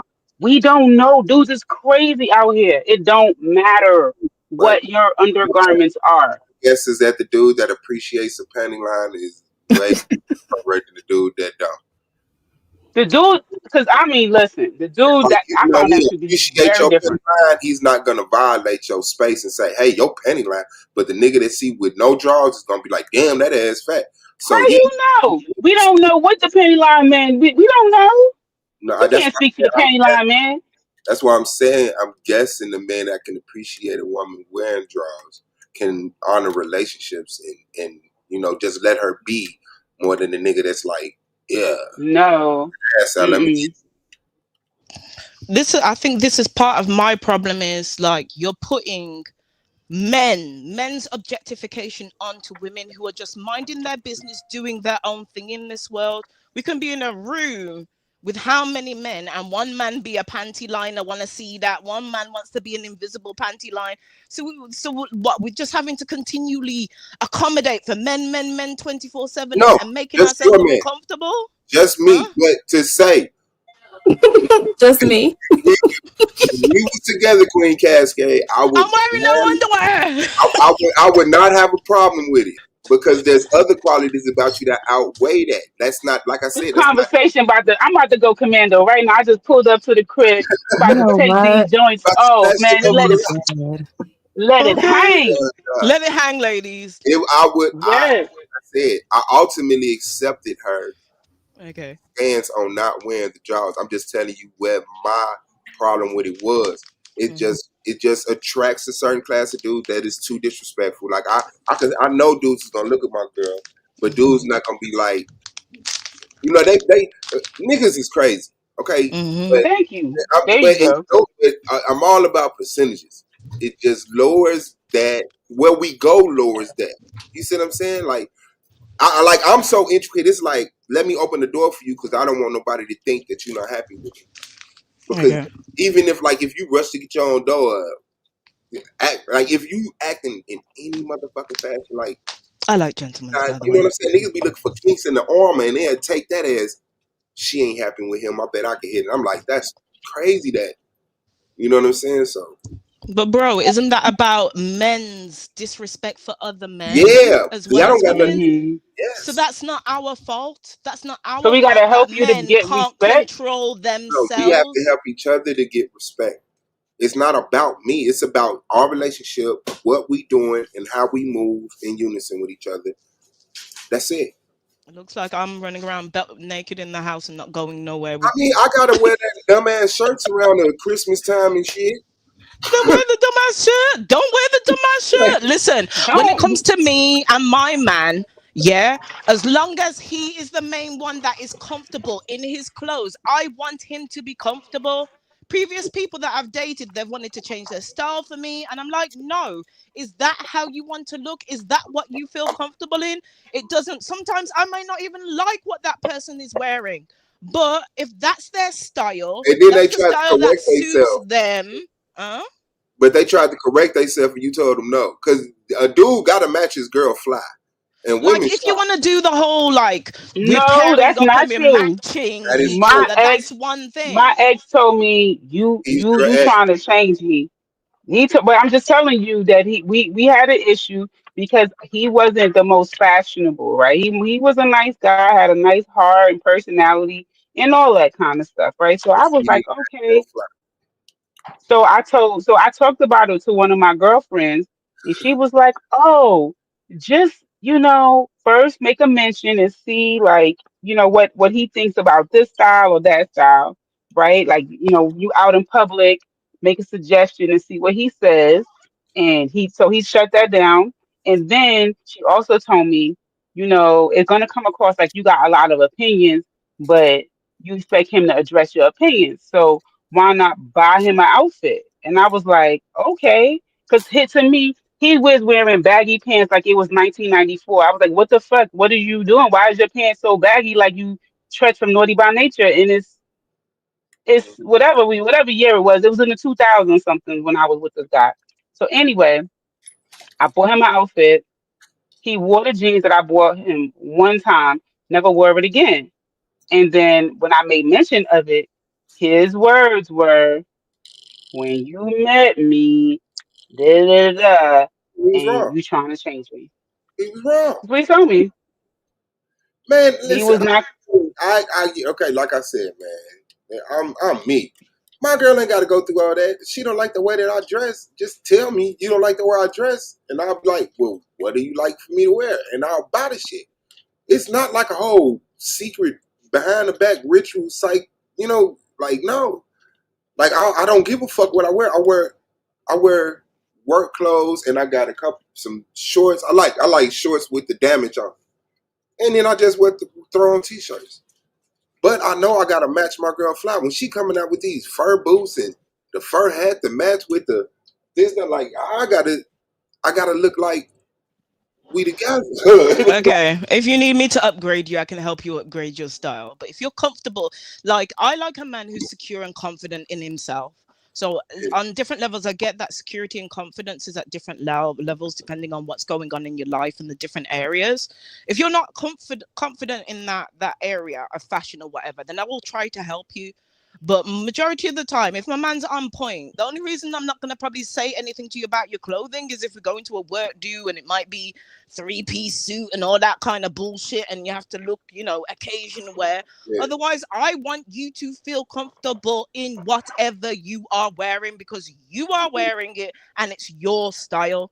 I'm wearing what I'm wearing. That's my style. I want to feel comfortable. I'm not trying to control men in that kind of way. Okay, there might be other ways I try to control you, but not in that kind of way. So it's like, do you get what I'm saying with the whole clothing thing? Yeah. So it's and then I have another question for you, and this is going back to the underwear thing. I know we're evolving, but I wanted to ask you because I brought it up earlier in regards to the clothes that have underwear already built into it. What's your position on that? Because you're saying about the men that are outdoors that are looking for women with panty lines, that are looking with women for no panty lines, but some of the outfits that are out there now, like, oh my God, okay. Listen, I'm a curvy lady. I was born with batty. I was born with chest. I was blessed by my grandmothers, and I could do with, anybody wants to buy a few pounds of ass, come talk to me. But wearing bras, wearing certain types of bras, I swear down, suave. Carrying these, oh my God, the pain. I've scratched the many underarms and bra marks. Once that motherfucker pop, I'm the one that take it off, and I do the scratching around your side and the back, and the motherfucker keep like a cat, like, oh shit, thank I do up under the breast, I get all of that shit. I know the struggle. I'm not alien to it. Okay, so with the clothes that now, because we're going into a new generation now, Suave, with certain types of clothes that have built-in types of underwear or built-in types of that don't have the typical underwear that you're used to seeing. Like there's been these new tops that have got the way that they're constructed, they basically have a built-in bra, but you ain't gonna see it. But baby. I know it's there. Mm-hmm. Yeah, I think I seen the shirt. It got a little cup. Yeah, you've got. Yeah. Mm-hmm. So it's what's your thoughts on that? Because in those kind of things, you're not going to be able to see the typical shapes of underwear. Do you get what I mean? For the men, quote unquote, out on the streets. I would appreciate your consideration You see what I'm saying? It's the fact that I said, hey, I'm more attracted. I would accept you without draws, but I'm more attracted to a woman with draws. And it kind of like heightens it. If you say, okay, I see what I could do. I love you. It's the fact that you said, well, I don't wear draws, and you're not going to change me. And I'm like, yeah, nah, we're not going to work out. But the fact that you're willing to compromise, let me know we still safe. You see what I'm saying? Ultimately, I will accept you without the draws, but A, I would be a little bit less suspect. And B, I would kind of feel like, you know what I'm saying, your consideration of me wasn't up to par in that moment, and that might become something that you get comfortable with doing. Let's see. Because you might consider me and everything else, and then I don't give a fuck about the damn draw. You know what I'm saying? It's just kind of been a little, okay, because like it's very rarely my woman, I can't imagine what she asked me. I'd be like, no, because like I don't know. It's like, yeah, if that shit don't really bother me to that point where it's like excruciating and shit, like I can understand all of that, but just the consideration alone, let me know you fuck with me. That's it. But you met me like this and I won't change. Like people change for people all the time. Now if you don't feel like there's enough quality about me that I'm worth keeping to change, like I could get that. But don't act like people don't change for people. Like you have to change for people. Like we're not the same, you know. So when we merge two lives together, both sides got to compromise here and there to get, you know what I'm saying, what y'all will find out later. Oh boy, wasn't changing for me, and I feel like a lot of times, you know, men are very firm, and they be like, I, you know, they look at that as it's a sign of they don't know who they are. If they just gonna just start changing who they are because of, you know, a new person is in their life, so they be doubling down. I'm telling you, that dude was doubling down, like you trying to, like I'm a man. I know who I am. I'm not confused on who I am. This how you see me. This is who I am. You trying to change who I am to who? Go date the person that you want. I'm not him. That's how he was taking it. Yeah, some people like that. Some people are like that, and some people will compromise. Well, I'm about to go jump up out these underwear and go to the store. Congratulations. Yes. Go ahead, melanated. Okay. Yes. Freedom. Shout out to you. Yes. Yeah, I ain't mad at you, man. Drag that motherfucker.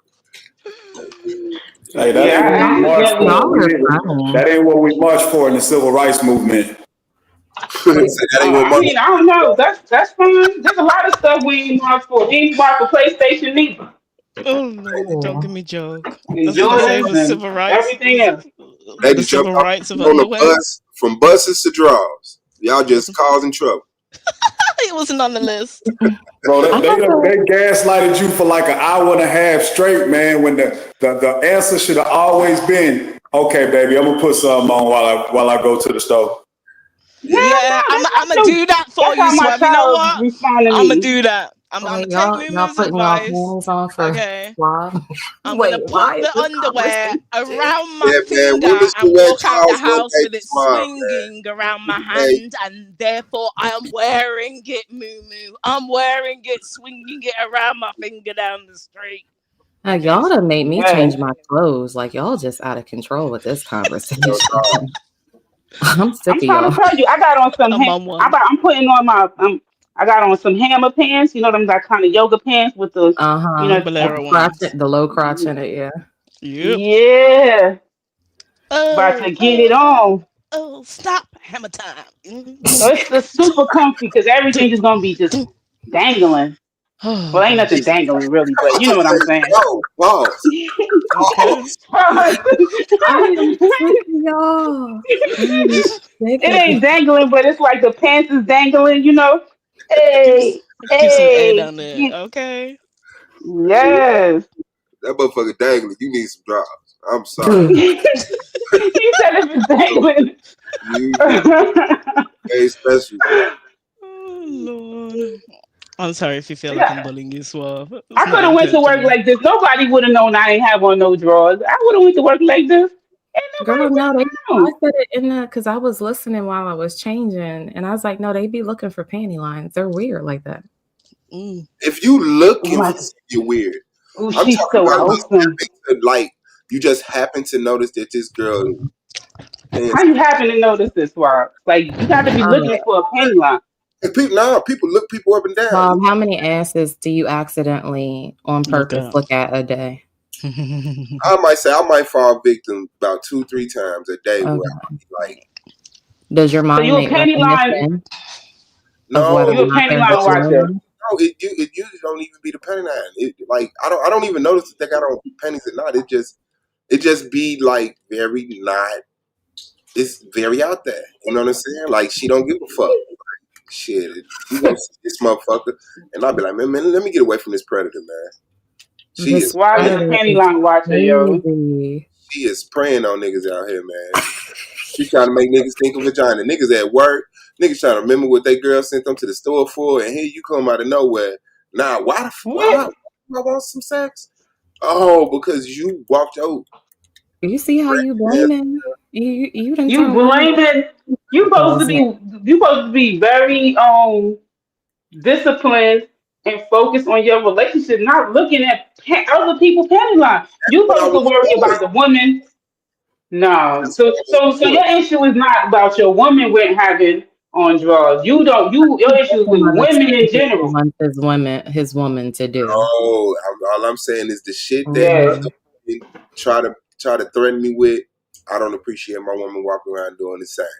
Yeah, And because you get threatened out in these streets and you remember it, and then you look at your woman and be like, you were not also going to be a predator. Absolutely. Just say it's a little He's bit going to get it. irrational and then just keep no it moving. predator for you.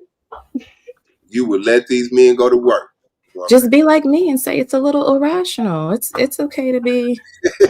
Yeah, I mean, if it's out there, it's out there. The uncovered vagina stopped them from working. The uncovered vagina. That's what it was. You gotta be in a motherfucking business to see it. Yeah. It's Tomorrow I'm just going to be that, burning bras and underwear on the lawn tomorrow. yeah, the deep crevice in the ass where it's like under. So wait, so Suave, does your friend, your woman friend, does she wear bras and no underwear, or she don't like the bras or the underwear? She gotta wear a bra. Did you just scoff after you said that? Hey, they thinking, so she gotta wear a bra. Okay, so she gotta wear. So she probably like, listen, I gotta pick a struggle because otherwise I'm gonna be bound up. Hey, I've accepted it. You ain't even saying like she could just chill. Hey, You man, hungry, it dog. won't be no draws. It won't be no draws. I get it. Bro, I'm trying to help you right now. Yeah. No, I mean that's as far as it's gonna go. I was accepted as irrational, and I'm good with that. You know, I can live with that. If that's what I can live with that. But I don't know. It's just I compromise and I care. So, it's just the lack of that is just something that it's just not wise for me to ignore that. It's not wise for me to ignore like the continuous lack of consideration. You know what I'm saying? I mean, I get the consideration piece. Yeah. I don't know if the underwear would Me be too. like my litmus test for that, though. That's my only argument for it. But I get the whole modesty thing. I don't be having too many conflicts with a girl. I don't come in like I don't like this, I don't like that. It just got to the point. It was like, but damn, do you even wear drawers? Like, no. I was like, what? You don't wear drawers? You hear his response? He's like, what? Yeah. All right, man. All right. Yeah, the universe is sending you funny. flawless women for a reason. I think it's a lesson for Yes. you. I think the universe is telling you to loosen up, and you know what I'm saying, like just maybe you're too tightly wound, Suave. Yeah, You just need to like. there's no draws. I loosened up. I definitely not being considered. Wow, is underwear the measure of values and morals? You cannot be have good values and morals if your vagina's hanging out. No, it's kind of just being responsible with your body and attracting the right energy and considering. So I have a problem with that because you just tried to paint women as predators. Uh-huh. Like women be out grocery shopping with no panty lines and they done turned them into predators. Yeah. Now you saying that she got to put the panties on because everybody else is the predator. So that was my first point. Also, it just went into that kind. My first point. One of my first points was that it just lowers the chance that one of these niggas is gonna test me because you don't got on drawers, and he feel like that's one of the signs of the game that she's not committed to me. Let me pull my money out. I got on my Jordans. Let me go ahead and say something slick. Baby, let me get that for you. Oh, y'all together? Oh. And they start doing that little joking shit to see if she laugh, if she gonna shoot a shot. And then here I am What? out of my motherfucking character because He of got this. the whole scenario, y'all. He got the whole. So you Yeah. got the whole scenario. That's hilarious. But But you y'all had said no whole that scenario. she's not committed to you. But you said her not having the underwear means that she's not committed to you, right? And then you made a comment about the thong means that anybody could get it. But what about the woman who wears the thong because her man is a thong man, right? How would you know that she is committed and not everybody could get it, but she's actually wearing things that her man likes? Like, how would you know that? Is she still a predator too?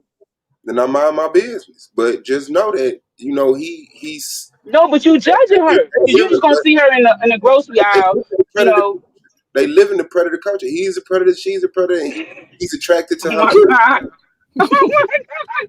It turns him on that that he could use a predator. That's what it's like when I turn into the predator when I go to the club with my girl. Like, put that shit on. I want her to fuck niggas' heads up today. I'm indulging in that. But then we go back to regular life where, What?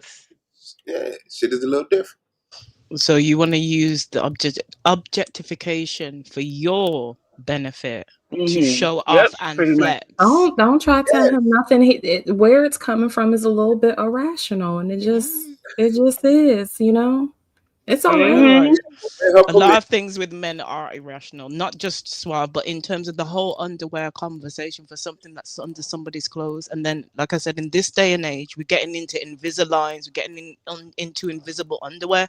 So sometimes you can't even tell if people are wearing underwear or not. That's about that person's imagination.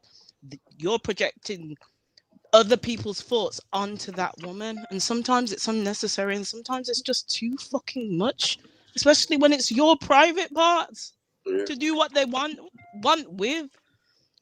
You know what? Cloth or It not. really does sound like we doubling down on something that's really trivial. I think the bigger issue is that women are kind of fed up. Like men have lots of opinions about our appearance in general. How we do our hair, how we do our eyebrows, how we do our eyelashes, if we're natural, if we wear makeup, if we wear bras, if we have G strings on, if we have bloomers on, if do we get a injection? Do we like men like every aspect of a woman's appearance is under scrutiny, at least by black men about black women, and it is just annoying. So at some point, we just like we don't give a fuck. You know what I'm saying? You just get it's like damn, Yeah, you get tired of it. That's why I say you go to the extreme, and now all of a sudden you don't want to hear nothing. Like you let someone being wicked turn you wicked in a sense. You let somebody So you hear all of that. You hear all of that, and you got not like that is true. We do be No, I said that's thinking that true. we gon' I said I that's didn't hear true, that. but it's That must something. have been real quick. I didn't hear that. I didn't hear Yeah, the that's accountability true. part. It was But quick. then you get extreme. Like my reaction to them being extreme is to be extreme. What you saying is true, but I don't have to say, well, I don't give a fuck. I'm gonna say, you know what? This fight ain't worth it. You know what I'm saying? Like I can decipher when it's like, nah, this is a little too much So out of what if she said, you know what, I'm not gonna cake up all of the makeup. You know what I'm saying? I'm not gonna, you don't like the lashes. You think it's a bit much. You feel like, oh, I look like a porn star. I look like da da da da. Okay, so she got a natural face, natural hair, and no underwear. and man, still not happy. That's what I'm trying to say. God damn it. Who said that? Who said they weren't happy? So your woman, if she had her natural hair, natural face, and she's like, I don't wear underwear. You be She don't good? got her natural hair now, and she don't got her underwear. She can I'm put on some saying, natural draws. She can put on some natural organic and draws. she do. It's called hair on her pom. That is the best It's drawers you called need. vagina hair. Yep, That's our natural underwear. That's why that that's your bush is natural there. underwear. That's nature. This is a thing for a man-made construction. Underwear was constructed by man. And we've got to a point in society where things are changing and women are able now to develop certain types of underwear for themselves. But some of you guys got to release some of this control and the projections that you're putting onto women. Men are putting that onto women. We can't control what's going on in your head and how you behave in regards to clothing. Tiff already showed you that what were you wearing, and that's been around and traveled for years, and it still hasn't changed how men are behaving towards women. But I think sometimes when we have these conversations, and to me, it's like y'all be knowing when it's not a men and women thing, and it's a me and you thing. So while it's a me and you thing, if I'm the man that you've been with, that's been protecting you, that's being kind to you, and that's a different conversation. But what has been taking place here is when a man makes a reasonable request, if y'all don't want to do it, y'all gonna pull out all the stops to try to make him seem like he wrong for wanting it. Well, I want to know this. Like, before you go That back seems to like a what you were reasonable speaking request to about. you. Okay, Sorry, then. Tiff. Go ahead. Go No, ahead, no, sis. no, Queen. 'Cause I'm about to troll him. I feel like what you're about No, to say troll is him. more important. She Because said, Do "No, that. go get his ass." Fuck wrong with you? Because this fool said something about this is why he covered up his neck. I'm trying to figure out what was he trying to speak about earlier, talking about this is why I cover up my neck, but he didn't get to finish. So you saying Because women be clearly a ugly? lot of women are attracted to my neck, so sometimes I gotta cover it up to make her feel a little better about herself. Oh wow. I think you should. I think you should wear a burqa. We only want to see your eyes because after that's you. You got a beard. Cover all that up. Cover all of that. A woman cushion right there because the woman want to Right. sit on that. So if you got a woman, cover up that beard. Okay. Stop getting shape ups, and you need dirty sneakers. Stop having fresh looking kicks because that's how women gauge. If you a neat, clean dude, they like shoes. Okay, so I'm gonna need you to wear some Willy Bobos and yes, stop out here Oh, can flirting I with add your on to shoes. that? Melanated. Oh, can we ban the skinny jeans? The skinny jeans to the point that, your ancestors are being strangled downstairs and we're seeing your ass outdoor and Yes. skid marks on your pants and all that kind of shit. Ban the skinny jeans because they be sagging in skinny jeans. I don't understand it. I don't get And it. I think that men should work out in baggy long sleeve shirts and hoodies. Stop working out in this male lingerie bullshit in the gym. No, stop showing your muscles, triceps, biceps, quads, everything, pecs, everything. Cover that shit up. Cover How it up. about that? Cover it up. See, you been abusive. What? Oh, for How is what? that abusive? Right. You just going too far now. How is that No, good? you can't. You It's don't need. equivalent to women not wearing panties. So men need to cover up because that attracts other women, right? Because guess who be looking in the gym? Me, melanated. I sure do. In Yeah. that service. They Yeah, out when there. y'all be They wearing out there. skinny They jeans, out they be there looking at your ass, showing men it. and women. They I know, showing it. and that's the same mentality that the men have. They showing it. I'm a look, You and then see, I gotta just sit up no, because I'm not wearing. I'm not wearing a burqa when I go to the gym. See what I'm saying? Like, listen, I got good DNA, man. I'm sorry. You can't hide it. Get them peanut. Get them peanut. Big up to all of the mothers out there with Right. the You hear babies. him? He's like the dude on the panel capping mama. like, Hmm Hmm. Tell him. See, he said no panties. He said no panties. Oh, you just stop, man. Like, Be free. Tell him be He free. said, ain't nothing wrong with it. That's right, baby. Yeah, just put on some drama. That's No. all. Okay. I'm gonna purposefully, because I've got home, get undressed and just do a lap running around naked. Why am I just no, listen? Y'all got me being a pervert. So a lady just walked by me, right? And I could see her booty, right? And she got on. I saw her panty line. That looked more Don't finish that. seductive. It looked more seductive because you could see where the panty start and stop, and then you see all of. I could tell the whole booty part is hanging at the bottom of the panty, and then when she walk in, it's jingling. If she didn't have nothing, that thing jingling. See, that thing jingling. Stop that. Penny don't See, stop that, Suave. panties don't stop the jangle. It's gonna jangle. Jang, jang, jangling over here. Jang, jang, jangling over here. Don't think I don't appreciate the pride for the jiggle. Don't take it that way. Yeah, boom boom power. All I'm saying is the boom boom range. But the consideration, I think that's the bigger issue, Suave. You feel like your complaints is being ignored. Yeah, it is. They're not being ignored. She just think they stupid. That's all. There's a difference. I'm joking. I was joking. Okay. You just really make me feel some type of way. I don't like that. No. I'm saying no. She probably just don't see the value in it, and you got to be with somebody who got similar value. That's really she don't see that. She's like, well, he's doing the most. Like she just don't get it because she don't value modesty, right? Like my aunt never wears pants, so for her, she feel like you seeing the shape of her thigh is flirting. See what I'm saying? She's also 71 years old. But the only time I've seen my aunt wearing pants is pajama pants in the house. We did yoga in the house. She had on some leggings. That was probably it. I've never seen my aunt not in a dress or skirt. I heard that.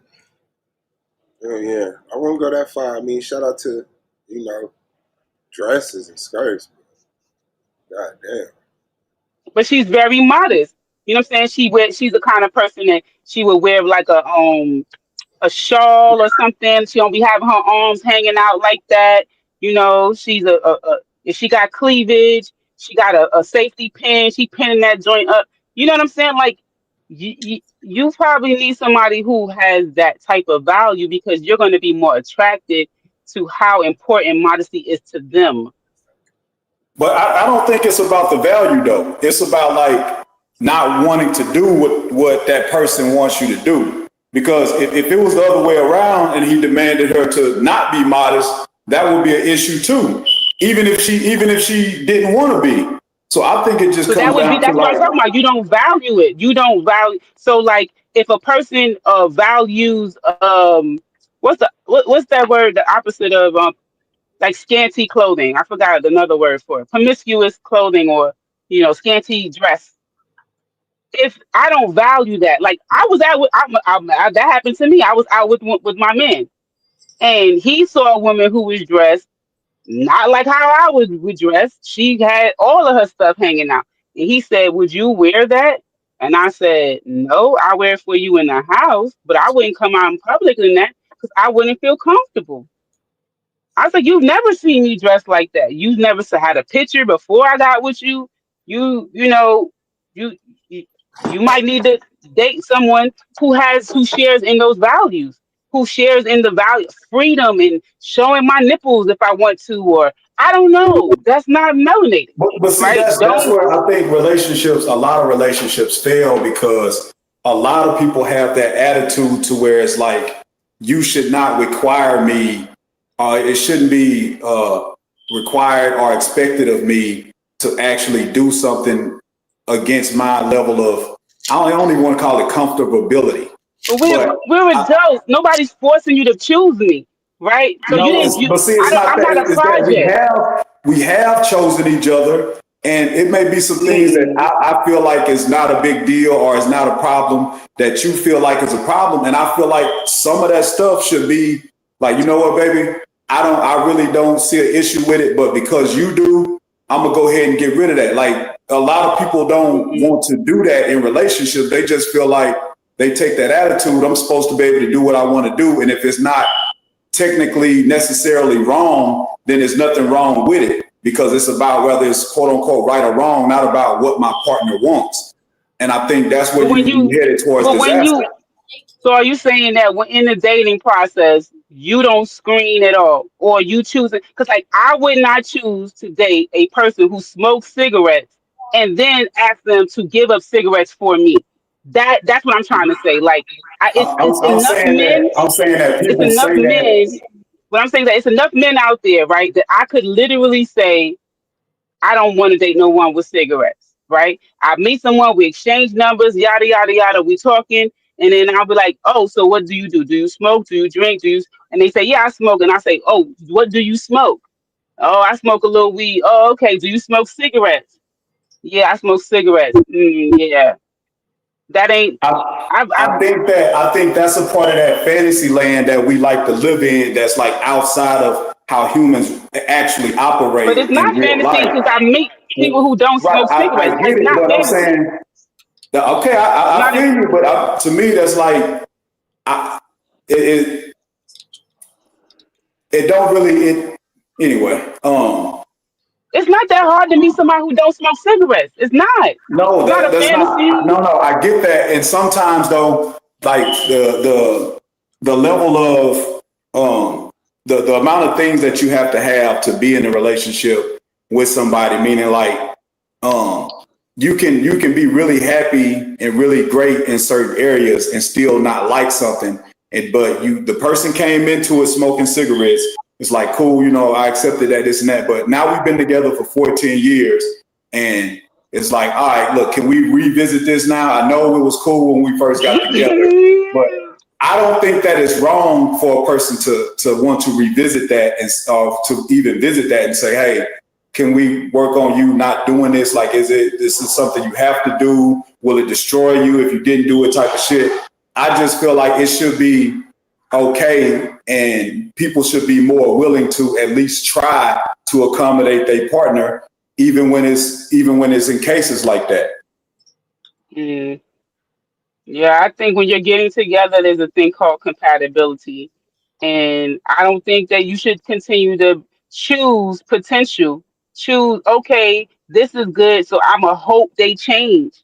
That's like our relationships as a community wouldn't be failing if we would just we keep doing that. That's what we've been doing. It's Clearly, we need to do something different. it also wouldn't fail if we was willing to change. We clearly need to do something. But what I'm saying is that we're already getting with each other, expecting this change. That's But what's happening Listen, now. see, that's the People thing. are people are expecting. You're not going to expect your man to do what he was doing. If y'all, and that's what I'm talking about when it comes to long-term relationships. Because if you've been with somebody for 20 years or 15 years and y'all got together in y'all 20s and now he in his 40s, you mean to tell me everything that he came in with in his 20s, you going to be cool with it just because, well, I came in being a dumbass in my 20s. I'm saying that his habits, I'm saying that his habits or his customs and his traditions, whatever those may be, right? Like if I got with a man who didn't celebrate Christmas, but Christmas was extremely important to me, I'm not gonna get with him and hope that one day he gonna celebrate Christmas. No, I have to accept that fact that he doesn't. It's not If he about getting choose, with them and hold on, hoping brother, brother, let me finish, let me my finish. bad. And if he chooses to start celebrating Christmas, of course I'm gonna be happy. But if he never does, I'm gonna say that's not something he does because I've accepted him. I'm not gonna accept him, but like fake and then expect him to change and be like, "Hey, you ain't do it for 10 years. Can you do Christmas this year?" He gonna be like, "The fuck? Like, I'm. You thought I was faking? No, I really don't celebrate Christmas. Like, I don't. That's who I am." If you want But to, that's I've what I'm never saying is stopped the you. silly You say part you. when it comes to stuff like that, when people be like, oh, that's just who I am. And I'm gonna tell you something, like personally, I didn't celebrate Christmas for a long time, but one year my wife was just like, hey, I want to do this, that, and the third for Christmas. Would you do it with me? Yeah, I'll do it with you. I don't like it. I don't want to do it like that. But it's nothing like it's because me not wanting to celebrate Christmas is really not that deep to where I can say, oh, that's not me like that, And I think people be acting like it's that deep But for just some so they people, don't. it is. But I'm For saying some I'm people, not it is. saying that it's not. But I think a lot of things really don't be that deep. But people act like it just because they don't want to do something. But what if it is that deep for them? It could be, but a lot of times it's not. Okay. Could So I? so yeah, go ahead. No, I was just going to say, I just walked back in. 2 comments. Firstly, I don't appreciate how you two wouldn't let me be great with my comment. I just left to go to the store and terrorize some random men that I've never seen before. But secondly, I think that if you're in a relationship and compromise is a struggle, then perhaps we need to be reevaluating whether or not we want to be in that relationship. Because I personally don't believe that if there is something, things that aren't like super like your maxims or your moral values that you're making negotiable, like simple things, and that becomes difficult, then that partner to me is like red flag not matching. Because if it Right. becomes hard, then it's a problem. But because you love, and I think maybe this was to Swal's point, because you love this person so much, you value the relationship, you're invested, it should be an easy thing. And that's what I'll say. Right. So if it's something that they value that much, that they standing on whatever their principle is, That's a then I fact. feel like that's what it is. That's their principle. They Yeah, care about it that's that it, much that man. they gonna stand on it. But if it's something like, hey, I'm not, I don't know. Okay, what if it's, My hey, partner I watches need you to anime. start, It's, I need you to start cooking. Like, I would I can appreciate start if you cooking. started cooking around it. Okay, all right. See, that's compromise. You see what I'm saying? You ain't going to no rage about, but I didn't cook before. Now, if you say I need you to cook and I don't eat no leftovers, I need a hot meal every day. Whoa, like Man, why fam. you always throwing niggas in the mister, man? Why niggas always gotta be Listen, mister? I spoke to a dude yesterday. He said I don't eat leftovers. What I'm man like, don't eat leftovers? Like that to me, that's like gay. That's gay. Like you don't eat leftovers? What type of weak ass motherfucker do that? Like, what? no. Can I? He told me that his woman cooks a fresh meal every single day. His current woman? His current woman. Then Yeah, oh that's yeah. When I say I why. talked But to a if dude, I'm she, not saying he was my dude. I'm saying we just had a oh, well, conversation. well, that's why. Because she does that. But if she didn't do that, he would eat leftovers. Yeah, he's No, privileged. he's saying that. No, he said before he had her, he ate out, and before he ate out, his mother. Sometimes like these things. So for that man, part of his screening when he meets a woman, if she's not doing those things, he's willing to walk away from it because it means that much to him. That's what I'm trying to say. Like some people Yeah, he's stand he's on he's they. he's a he's a narcissist. That's a complete narcissist. I That's a can't with you, complete maniac Suave. right there. No, I'm for real. That's a complete maniac He right there. will Like walk away from a woman if she don't cook every day. your girl say, baby, I don't feel like cooking today. You like, well, this relationship is over. You're a fucking maniac. I agree. No, well, he would have ate out though. He's not cooking and he's not eating whatever she cooked yesterday. So Yeah, that's just you him know, having ways to have him being a maniac, but he's clearly a maniac.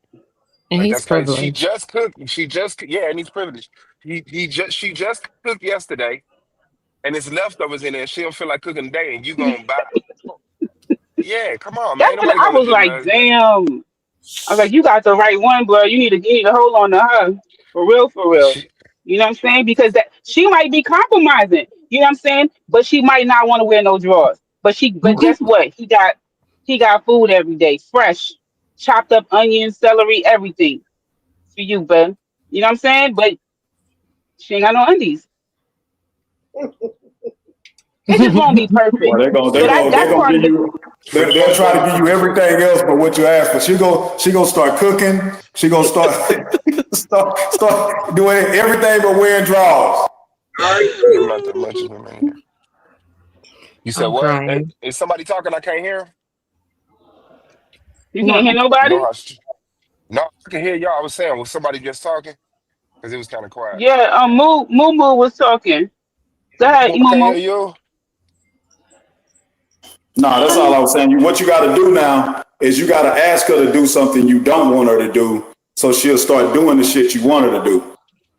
wow, that's problematic. See, my You brain see ain't the even reverse structured like psychology, that. I got to sis? come straight up the middle. This is what I want, and then we go from there. But whenever I But got you to want do it. mental Oh, gymnastics, you said wow. What's what? her sign? What's her sign? I don't know. Her sign is August. Leo. August. Yeah. I'm a Oh, Leo. she came up on the panel. Oh, she a Leo. Let me tell you, Suave. Let me because you a Sagittarius. And then can So, I say Yeah. something? I do oh, go. everything. I do everything, but just don't wear no pennies. Cook, work, clean up his Yeah. crib, my crib, all that. Hence why she's at my house. You see what I'm saying? It I wasn't a do deal breaker. It wasn't like, oh, you don't wear no panties, you can't come over. Like, no. Like, no. That's like we cool as shit. Don't worry about nothing. Because I What was was you gonna saying? say she don't because she's okay. So she's a Leo. She's very fixed, and it really is like she's just very stubborn. And like the least that you make the underwear thing an issue, she gonna come around and do it. But if you tell her to do it or you make it an issue, yeah, she just gonna Now did double I now down. did now did I make it an issue? Nah, you didn't. No, it doesn't sound like it. I mean, you just said you ain't gonna be my woman because you ain't got no damn drugs. She gotta eat that though. She gotta accept that. Like you can't be. He telling you what wifey is, what wifey constitutes, and you ain't doing it. So just be a boo or shorty on the side, like you just a little friend, and be happy with your position. You just his friend. That's my baby dog. Don't get it Oh, twisted. well, here you go. Here Yeah. you go. You see? You see? Yeah, that's my baby dog. I get it twisted.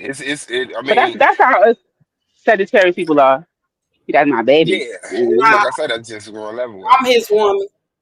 That's just That's one that's level how with me. that's how. I don't want to See? be like too offensive for the YouTube, but yeah,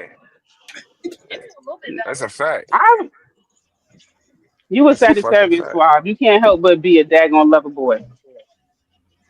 Now see what that mean, man? Because I don't be believing in I all mean, this I'm a other shit, Sagittarius man. Right. too, suave. Calm down. I'm a Sagittarius too. Calm down. Yeah, but I mean, I am though. I ain't Very gotta. for a week. Who was that? That was your woman. I didn't even hear it. What you What you said, say? baby? I said the Sagittarius, they ain't for the weak. Oh, How? we How I get definitely my? You not. telling Hell her, no. We a okay. fire Wait, sign. I'm the most We no, sweetest, yes, he is. compromising, compassionate, considerate dude. Like, come on, man. I don't be walking around standing on. I be standing on you. No, you don't. Does he I'm wear gray biased. sweatpants outside? But in like different areas, you stubborn. What did you say? No, I just asked her if you wear gray sweatpants outside. Nah, he don't. Oh, Oh, okay. mm, Well, I I have Am I to. I don't hearing mind my Suave's boo lady on the line? But I wear wearing his Yeah. draws. gray pants. But I wear draws. So it don't matter if I would have them. I wear draws. Nah, I don't go it out free matters. balling. Well, All for me, men it drawers aren't matters. created equal. Some of them be like posturing up the package. Like it be just making the Well, package ready for that's the The type. delivery, one, if you know what yeah, I the Oh mean. ones with Lord. the I remember one time I had bought my ex-husband the boxer briefs with the cups in it that were supposed to be like more breathable, and it like pushed everything forward, and I was fucking pissed. Well, I that's was. what I wear. Yeah, the box Y'all, hero boxer drawers. this Mm-mm. lady got, I'm in Walmart, right? The lady got the dog in the front of the shopping cart, like where the babies put their legs through. The dog is Yeah, sitting up like that, and he got on a sweater with a pearl necklace on. I ain't and you got to lying. live like that. And you got to live like that. And we arguing over drawers. People treating dogs as Exactly. kids. And people treat dogs as kids. Man. Just put some dogs on. Let's go to the store with these dog kids. these, Yo, these damn dog children, man. Come on, man. The world is bigger than us. There's some shit going on, man. Help me, help us. You know what I'm saying?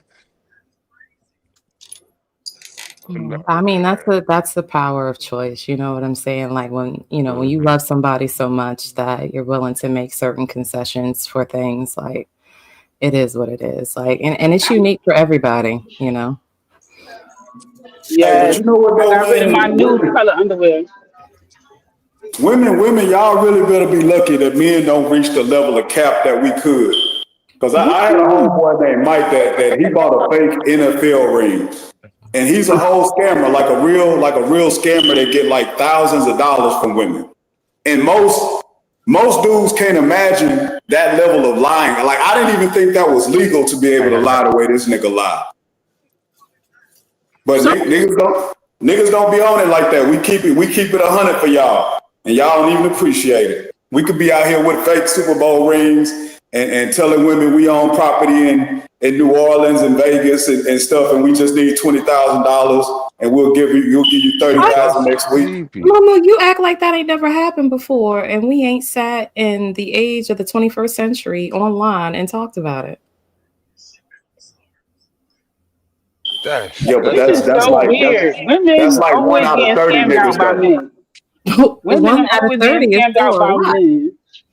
Most of the scammers, like in the community, is men, and most of the people contributing to the scam is women. So women are already accustomed to being scammed by men. Jay Morrison, a man. Umar Johnson, a man. Like what is wrong with you? That goes to my Women, argument that makes men more suitable to be prostitutes. It all circles in. And it does. wow. How she snuck that one in there? That's She was crazy that she clever. pulled that back. She was Yeah, that's clever. crazy. That's crazy that she called back on that. But I guess so. You got it. Hell no. she on a mission, Man, man. sell that dick. Yeah, sell that dick, man. Y'all bullshit, man. Y'all broke niggas out here. Hell no, bro. Ain't deal. Yeah, guy. I'm Ain't crying. deal. How you doing? How you doing, sister? Good. Hell I no, hate. I I'm really gonna hate take your Walmart. advice I though, hate Walmart. Angelica. What I'm you gonna mean? start being. I ain't gonna be selling no sex though. I'm gonna be selling them a nigga that's gonna lay next to you and tell you to keep pausing the movie so I can give you a 30-minute spiel of what's happening. hell Somebody's gonna no. pay for it. Somebody gonna pay for it. Motherfucker just want Are you that gonna spoon? companionship. You spooning when you doing it? Man, she gonna want you to touch something.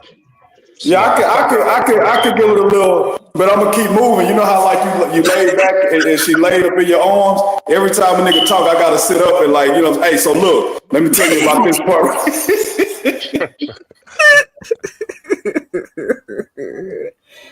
I'm just saying. There's a lot of men that, need stable employment. I just think, the way that Yeah. men come down on women, y'all need to start participating and get rid of some of these hobosexuals because they essentially doing it. They just doing it for housing. Might as well Okay, get so paid for your work. what about the micro pings? You Taking it know, back to the that. boyfriend No. experience is a Mm-mm. thing. Is there a lane for that? Maybe. I don't know where, but anything is possible. Nah. Hell It better be a They need lane to know for how it. to do car detailing and stuff. Because women hate to clean their car themselves. So the micro teens open up car detailing businesses, and that could be a source of income for them. Because they not gonna get the bags with no eating no pom pom. Like you can't just live off of munching. No. some women can, I guess. I mean, I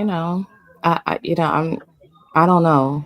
Not me personally, but I imagine there's a woman out there that she would be okay with that. Just But munching. What? Lord, that's not. I can't imagine how much she's done that she like, fuck that. I'm retiring with a micro ping. I mean, because you got to think there's people in relationships with men that are diabetic and they can't perform anymore. We ain't finna talk about the diabetic now. That's a medical condition, man. What? No, I'm not trying to make fun of it. I'm trying to be serious. But Like, I'm going to make fun of them.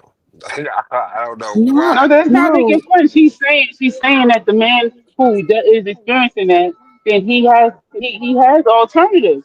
So he has Well, the I thought option that. to, She's cheating Why do you think she's cheating? because he's diabetic and he can't get up. That's what you're saying, right? No, what I'm he saying is that mustn't. there's She's saying some he must women not. that will be okay. Like whether it's like he can't perform, or it's so small that it ain't no point. And there's some women that might be okay with it. I mean, it Yeah, has to exist somewhere. he cheating. I mean, because if that was the case, we would be talking more about the plight of micro penises than we actually do. I don't think they stand up for themselves. Like men wouldn't stand up in the crowd and say, "On behalf of all the micro," like, nah, that's gonna be the unsung motherfucker right there. They struggle will never be heard. Motherfuckers gonna die with that secret. Yeah, I that's a mean, whole new world right there. When niggas start perhaps, standing up. but it doesn't stop them from trying to partner up. Because I mean, I wouldn't have the experience that I had. No, it don't. That was my point the other day when we was talking about. No, I don't think they have that inferiority complex. I think they like motherfucker. It's me. You know what I'm saying? But it take for a motherfucker to really like shame them and put they in their place, and they be like, maybe I need to pump my brakes. You know, learn how to rub back and feed a little or something. You know, shit, Yeah, cook. I'm just saying that there's probably somewhere that we have never seen or thought about a couple that it works for, you know? Because I mean, there's a lot of women that prioritize um, the other attributes of men than just, sex. They'll settle for, he's not the best sexual partner I've ever had. I mean, but men do that too.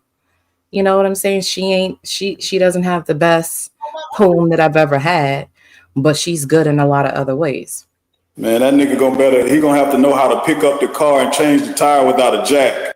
He just Yeah, gonna have to just lift that motherfucker with one hand and change the tire with the other. He gotta build the house from the ground up. So she ain't going. I mean, I have a preference for that. Like I have issues with men that don't know how to use their hands, Right. but but that's me. You know what I'm saying? There's some women that are okay. Like as long as we can get this shit fixed, it's all right. But I'm just saying, I just think that those spaces are available to men that are in those circumstances, you Mhm. know. I just know it's not my particular cup of tea. You can't come knocking on my door with that shit. So I But don't see, give a fuck about now hold that on now, shit. Angelica. You've been promoting that men, we need to get into sex work. But you Hmm. ain't listed not who is the man you gonna pay for? Because y'all be doing that like, oh, niggas need to do this and that, but then say, well, I wouldn't participate in it. Well, what makes you think other women Who, want it? who said I've If you never ain't got a man, you gonna participated pay in it? for? I never said that I didn't participate in it. Did I? Yeah. No. Nah, you didn't, but I get triggered every time But y'all she get trying, to she trying, she trying to hit a nigga with the strap. She ain't, she on that bullshit when she buy the motherfucking experience with your ass. Say, you that motherfucker. gotta go to reject call. Put her name in the phone and scam likely every time she call. Uh, you know, I She just on know that that bullshit.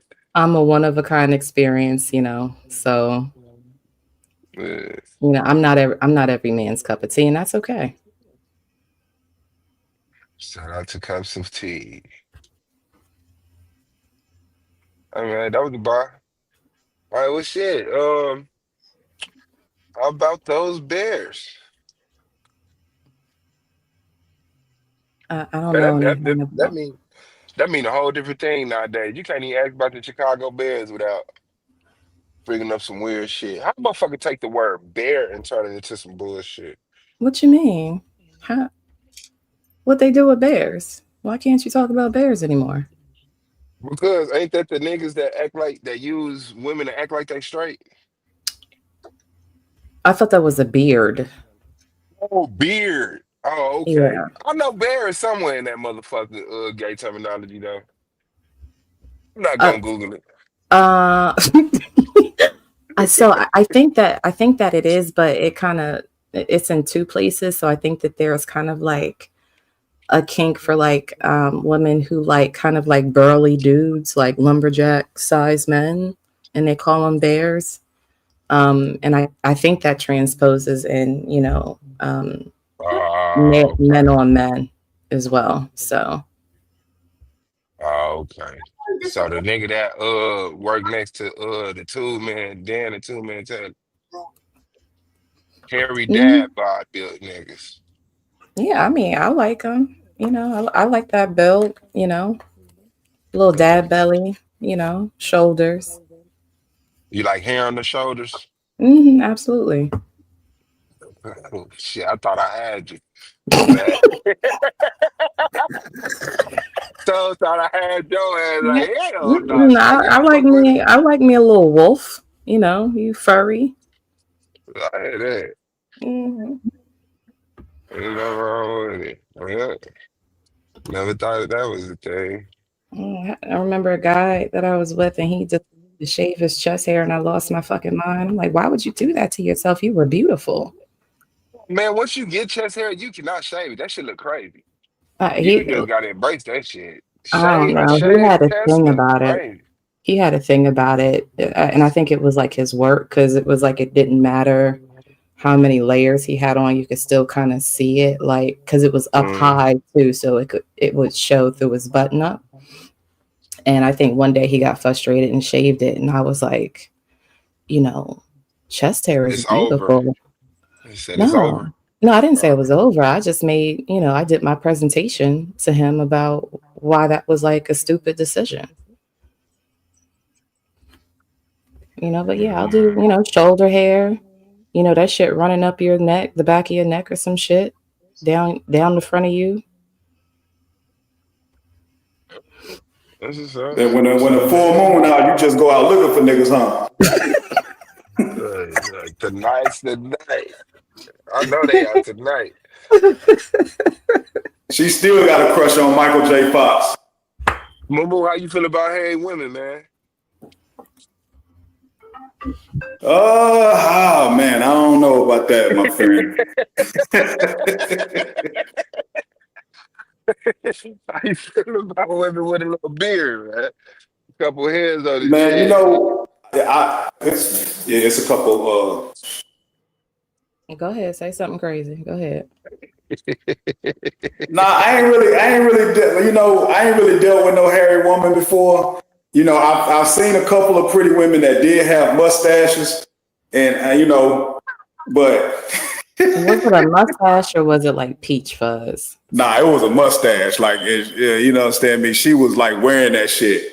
I think she had Oh, got to the point damn. where it was like, y'all not finna shame me. I'm finna line this motherfucker up and put on my favorite lip gloss. And, but just hairy, like legs and arms, and nah, that ain't my cup of tea. Okay, so. Now, what if she has a hairy booty? Oh, what? A hairy booty? Like her ass is hairy. The cheeks? Yeah. What you mean? Like, what part of it? The whole Yeah, How about cheeks. that? The whole part. Yeah, no, that's a condition. No. That's a condition right there, man. You got your dad's ass? No, I'm I'm cool. crying. Oh, Nah, crazy as I hell. ain't gonna be able to I do thought it. we was Nah. compromising. What if she's a good woman? She cooks, she clean, she know I how to make mean, bread, she beautiful, her ass just hairy. all right, man. Let me see, man. All right, man. Let me see. Damn. Yeah, nah. I'm gonna have to go home, man. We can I'll maybe holler at you during the winter months, but definitely not in the summertime. We said the winter months. I got you. Oh my God. I'm done with y'all. Not Nah. winter is coming and I need to be warm. I ain't even maniac. Oh man. I'm sick of I y'all. ain't sleep maniac. Yeah, I guess I can get some of that. My motherfucker was fire. But And yeah. that's it, man. I don't know how many red flags it takes for a motherfucker to come to a complete stop, but that hairy ass shit is something else, man.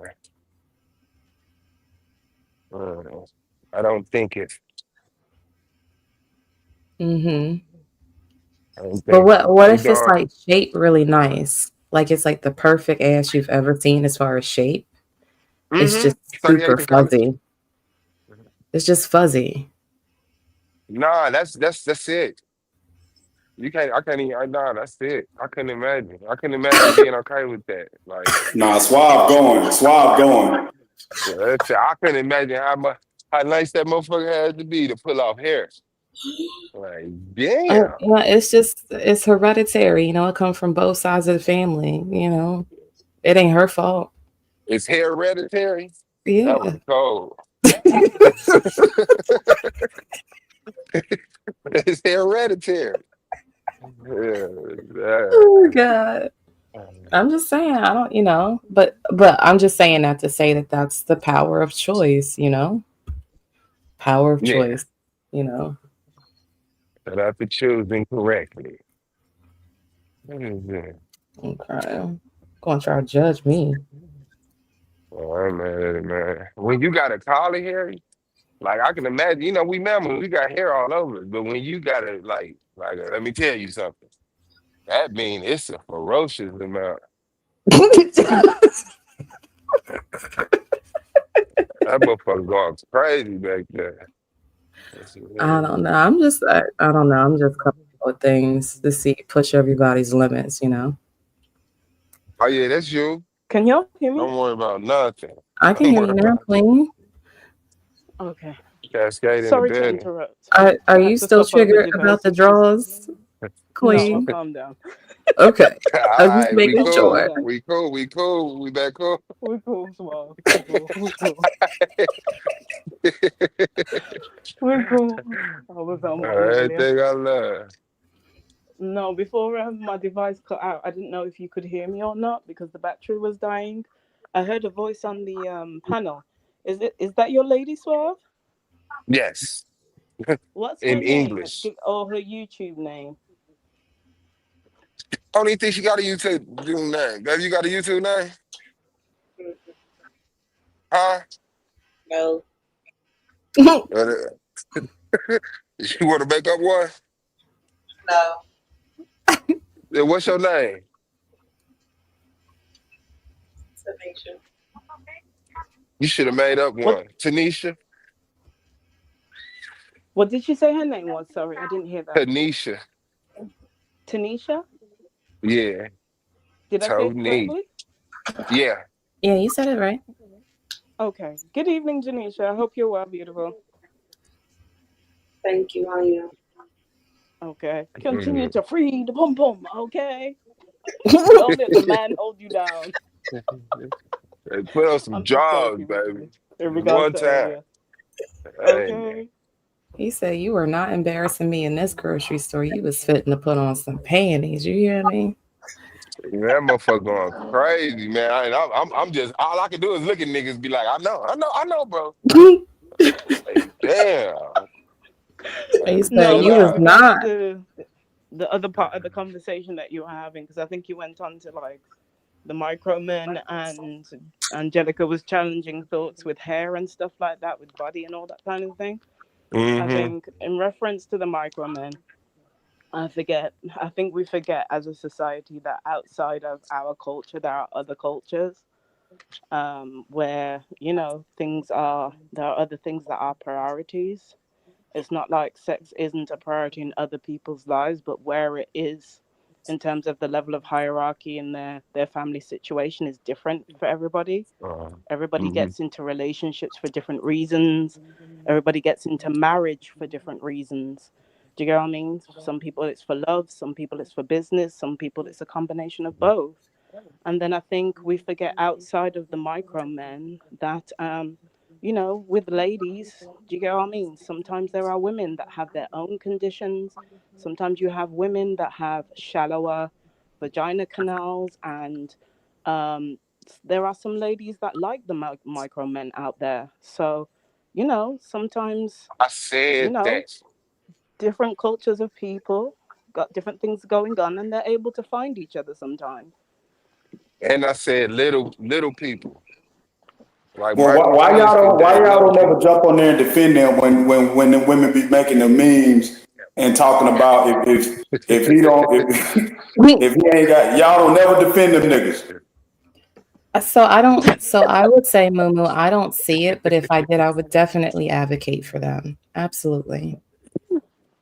Oh And then God. see the problem with that, once you advocate for them, they start talking shit. And then Well, they got Moo advocating for them. Okay. they start talking shit. I got that shit down there. And then y'all And gotta check then them again. I think they're Yeah, I mean, very I able. can. Well, some of them are very able in certain cultures to stand up for themselves, because you've got men out here with, they've got families. You've got other countries where culturally they may have smaller penises and other things going on. So, sometimes for the women out there, that's suitable, and that's what they like, and that's what they know, and that's what they're used to. So say either halitosis No, we're halitosis or not. micropenis. Which one? We're not doing halitosis. Halitosis can be fixed. What a It can combination. be fixed. Oh, y'all out of line. So, I know y'all tripping. Cause I'm taking No Walls Wonder over halitosis. halitosis. Halitosis can be like a few dentist visits. Like, what the fuck? I mean, Nah. See, No. we talking about something you can't fix. We talking about I'm you talking about stuck with it something. forever. Yeah, it's over that's what I'm with. saying. I would choose the halitosis person over the micropenis person because you could fix halitosis. No, you got irreversible That's what I'm saying. halitosis. The question and the situation and the question is you can't fix it. Like you stuck with one forever. Yeah, I'll do, Mr. Hot Breath, and we'll just find a good dentist, some oral surgeries, that prescribed mouthwash and that prescribed toothpaste and stuff, good brush, tooth polisher. Yeah. That's all right. Excuse me, dude. But you're not gonna come to me with no micro penis. That's what we're not doing. I can't fix that shit. It ain't nothing I can do. Micro tongue. Wait. So you Micro. rather be with a man that got to walk around looking like Scorpion or Sub Zero from Mortal Kombat for the rest of y'all life? Hey, burning the shit out your ass. I'm sick of Boo Boo. Like And that. so my brain didn't go that his face was permanently damaged or anything like that. Nah, he got to have a special device to keep that breath in. Like, so he gonna walk around looking like a permanent ninja. So he has a permanent respirator He gonna because of have to his have breath. something. You mean to tell me you just gonna let him just air it out like What's Queen good, out there guy? talking about, oh, let it breathe. So you just gonna let that nigga mouth breathe? So I'm not sure how I would handle it. Okay. Like I think that we're all adults and we've all dated somebody that had like some wild breath, right? And then it just, you just do, you back up, you be like, oh, go brush your teeth, go hit the mouthwash again. You ain't do enough this morning. It's morning. It's afternoon. Well, then go do the shit again. That motherfucker that tripping. It's too damn boy. Yeah, shout out to him. You Right. are But wise. You are permanent wise. facial damage is extreme, I think, Moo, Yeah, he because goes that there every now motherfucking and shit then. was fucked up. As I can recall when they took them damn masks off their face. I mean, Sub Zero and No. what's the name was looking like straight up demons with the shit off. Yeah, my life. That's how that shit came off. That motherfucker. They're terrible. So, okay, so we're having this argument, and right now we're supposed to be going through the rapture. So, Okay. so how important are all these things if Jesus is supposed to be coming and leading us up into the paradise in the clouds? Yeah, no, I definitely don't have my house in order. And if that shit real and that shit pops off right now, I'm at the mercy of a old naked white man surrounded by a bunch of naked white babies. And I could just guess, hope for the best, man. And That's my so, house does is that not in change order. anything about compromising with our partners, or like, does it matter so much if, like, because after the rapture, it's just supposed to be hellstone and brimfire? Uh, I'm on the yeah, highway I to guess you ain't hell. Okay. I guess you ain't gotta wear drawers then. If the rapture is in cloud, it's like, at this point, they're gonna burn off anyway. You might as well save yourself some punishment. Oh man. No, you Hell can't do that, no. man, because the one thing about Jesus, he gonna know she not wearing no drawers. Even if he can't see it. But That nigga, he wearing gonna no feel it in drawers the is not a spirit. So you sin. It's not a sin. Not a complete sin, like you damn forever, but it's definitely something you gotta ask forgiveness for. I'm just going by the Bible. Well, I thought it was like, you can't wear like two types of like, Material yeah, fabric. that's what I thought it was. I don't remember reading nothing about you ain't allowed to wear no drawers. Yeah, nah. And the Mormons, they give you a special pair of drawers that you gotta keep on. They magical. I know. That is Yeah. crazy. And they stand on that shit. I They was stand watching on it. that shit. Man, like I seen one documentary from a YouTuber that was like an ex-Mormon, and they actually managed to have their pictures, their wedding pictures, Mm. and they showed them shits. I'm like, yo, y'all just look like y'all getting ready for Halloween. This is just crazy. Yeah, I don't think they see how they look. Like how like it's really crazy. And they just dead holding it down too. Don't worry Yeah. about nothing. Mhm. So okay, so now that I've brought up the rapture, what are we gonna do with these people that don't get yeeted up into the paradise in heaven after? Because I think tomorrow is the last day. I'm about to say, yeah, I think it's on us to hold them accountable and kill them. I feel like they all need to be like involuntarily committed and have like a psych eval. Or you could commit them. Or you could commit them.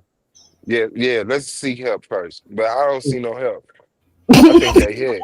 I ain't even gonna lie. I think they completely hit. Like it's over with, man. Ain't nothing you can do for them. Because they gonna eventually turn on us and start killing us. Wait till they start realizing that shit ain't real. We gonna be the victims. I just, so for me, it's like really interesting because like some of the content that I've watched is like one video specifically that I'm thinking about was like going over like the multiple times in like in our lifetime that they've talked about the rapture and it didn't happen. And it's like, at what point do we like start questioning our own like mental faculties at this point? Because it's like, let alone are you like excited to die, right? Because I guess that's what happens, not unless you're getting astro projected out of your body. I don't know how it works, right? Yeah. But then you're also knowing that the people that get left behind, so your coworkers, your friends, your family, possibly even a spouse, your parents might get left behind, that they're condemned to damnation on earth. I don't know how I feel about those people. I mean, Queen, I'm gonna hurt you. if I had to really honestly take him serious, like I say, man, it's gonna be a war. Like other than that, I can't take him serious. But these people are like they dead set on that shit being real, and then coming forth. And all it takes is one TD Jakes ass nigga to come in here and tell them motherfuckers like Trump said, march on the Capitol, and it's going down.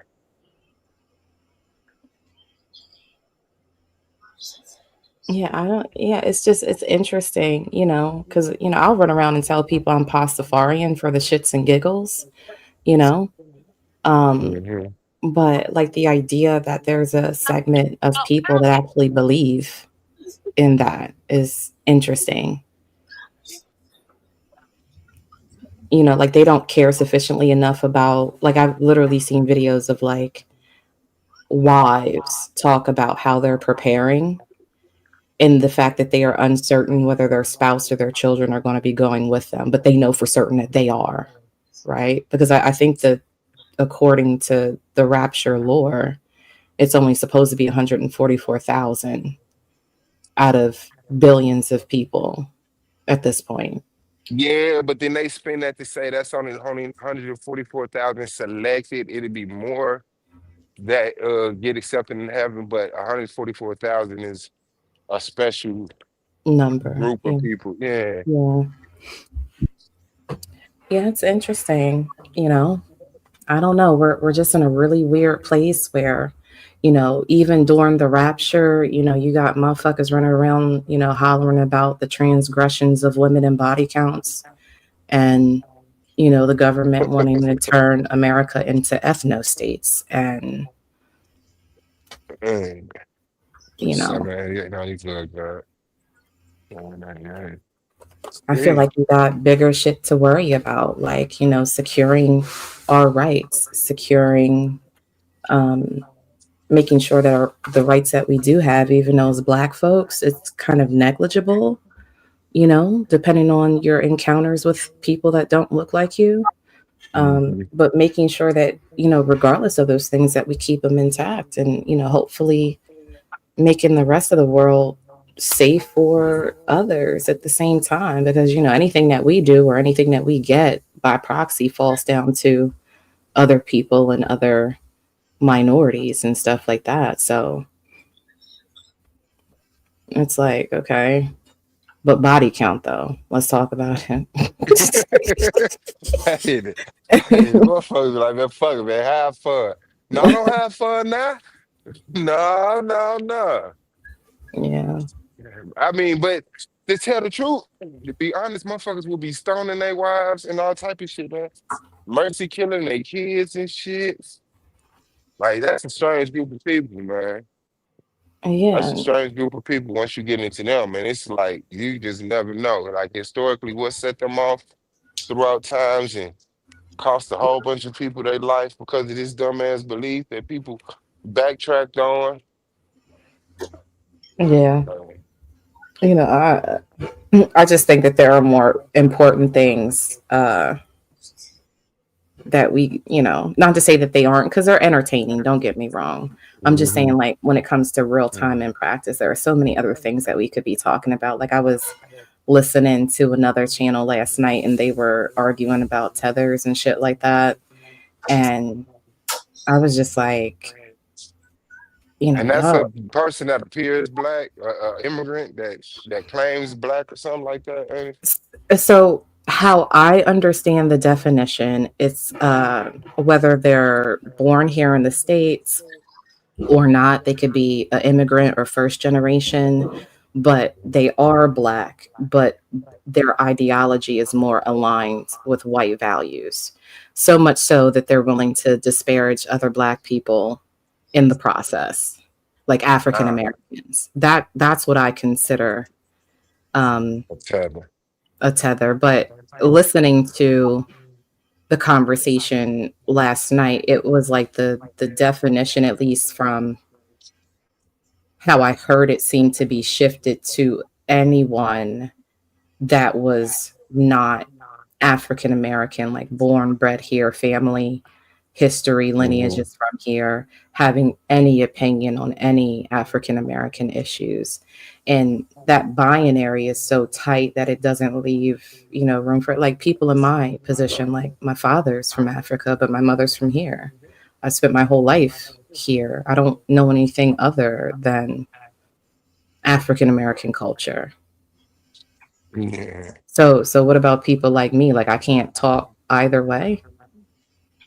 I can't have Yeah. an opinion either way. Like, and I know that it's a balance that even I myself have to practice. But when you say that people are just barred in general, it's really tough. You know. Yeah, I wouldn't even take it that deep to even. I mean, I guess you could recognize what a tether is, but I don't separate people like that. Like, I mean, once you had that experience, you got that experience. The claim like some type of royal status on the conversation because you were born in America. Like I said, I just think people have too much freedom sometimes. Well, and so I think that's where like that delicate balance for me happens because it's like I get the sentiment behind it because I myself have seen, like non-African American but Black content creators create channels where all of their content are African American issues, and I feel a way about that. As well as I've seen African Americans like travel to the continent of Africa and move into some Hmm. country and bring their Americanized mind into that space and have issues with the people, with the citizens there. So, like, I see it both ways happening in like maybe small, not as important ways, depending on which side of the perspective or the aisle you're on. But it exists.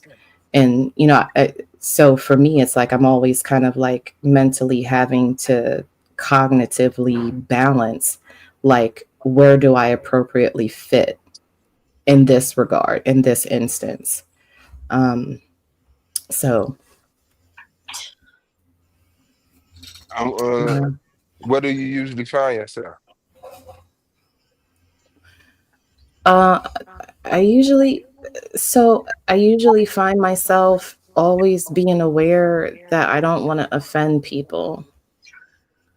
And then I think also navigating like African American existence is the only one that I know. So it's hard for me to like not want to have these conversations and want to have the dialogue because, I too have been, harassed by police, you know, have had a lot of crazy shit happen to me, dealt with racism, you know, by white folks. And it's like, so it's hard for me my mind not to think of it that way. But when you hear people say, no, that's not okay, I still want to give them room to have that allowance. Like I don't want them to feel like I'm intruding on their right to feel the way that they feel because I wouldn't want somebody to do that to me. You know what I'm saying? Yeah, yeah. And you tough on that. You good at that. You're very understanding of other people's shoes and shit. You know what I'm saying? Like I ain't gonna lie. Like nah, okay, I can put myself in your shoes. It just and like I said, I appreciate that because that's like uh brings balance that challenges my thoughts and allows me to update myself and remain sane. Uh, Yeah. Yeah. Truth I telling just try too. to be on the right side of history. Um, because I think it's important that, and I think a lot of where I come from comes from that basis of people should be allowed, for one, to have freedom of speech, for two, that, as long as it's not harmful, that speech be protected, and then also not trample on those rights, whether they be cultural, whether they be political. And so for me, it's like I'm constantly assessing my own thoughts about, okay, in this moment, do I serve value? And even if my intention is to add value, like if somebody tells me that it's not appropriate for me in that moment, there's a level of understanding that I have, because it's like um, the idea that just because I feel validates me encroaching on somebody else's rights, you know, overrides like a lot of my desire to engage, you know. So I guess maybe it kind of goes into like consent and things like that, but like I'm a super no means no kind of person, to make it simple. Hey, so what's your trigger? What group of people just makes you makes you walk right up to them and put your fingers in the middle of their fucking forehead? So honestly, people that come to this country, whether they be immigrants or if they're like first generation, whatever the fuck, and they feel that they have a right to include themselves in conversations, like that kind of shit like really bothers me, because it like infringes on that principle of cultural boundaries, you know. Because like even in the conversation that I was listening to last night, like there was one guy that was trying to make an appeal to the brother from New Orleans, and he was saying, well, yeah, in Jamaica, you know, there's single moms, and there's, even though the argument, I think the premise, the foundation, the framework he was using was really bad, right? Like to say that like poverty in one place also means that just because you also have poverty, that means that I should be allowed to be in y'all shit. And I'm like, well, wait a minute, just because you may share because poverty is global, right? But that doesn't mean that the poverty in China validates me to speak on their issues. You know what I'm saying? And so it's like people that like that are bad faith and know and willingly know that they are bad faith, that fuck me up and make me want to fight.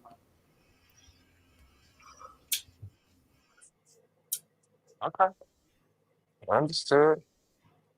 Yeah, I don't know. I think when it comes to stuff like that, I'm still more just sitting back and listening because I like when I got like unplugged from like Christianity, I had to make sure I didn't become so African apologetic or extreme in the other direction. You know, I just sit back and start gaining, I guess, letting the world get smaller to me and experiencing other cultures and learning all of the different, who likes you and who don't, who you agree with, who you don't. Because I used to blanket a lot of stuff when it came to Africa because I was like Christian hurt. I was like anti-African hurt. What do you But mean? it was like all of the hate that Africans have dealt with made me romanticize Africa to the point, I just gave them the pass. But it was like, yeah, nah. I mean, although that conversation is valid, it's a lot of Africans that's on bullshit.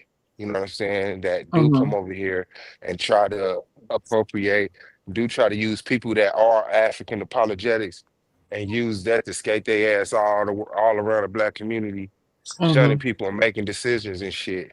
You know. Yeah. And I think that, you know, like first generation people like myself, or, you know, people that, you know, are immigrants, especially in the Black community, have a serious problem with like understanding that just because we share the same skin color, that there may be instances where it's not okay. Because I remember I had wrote a essay on like when DEI first became a thing, right?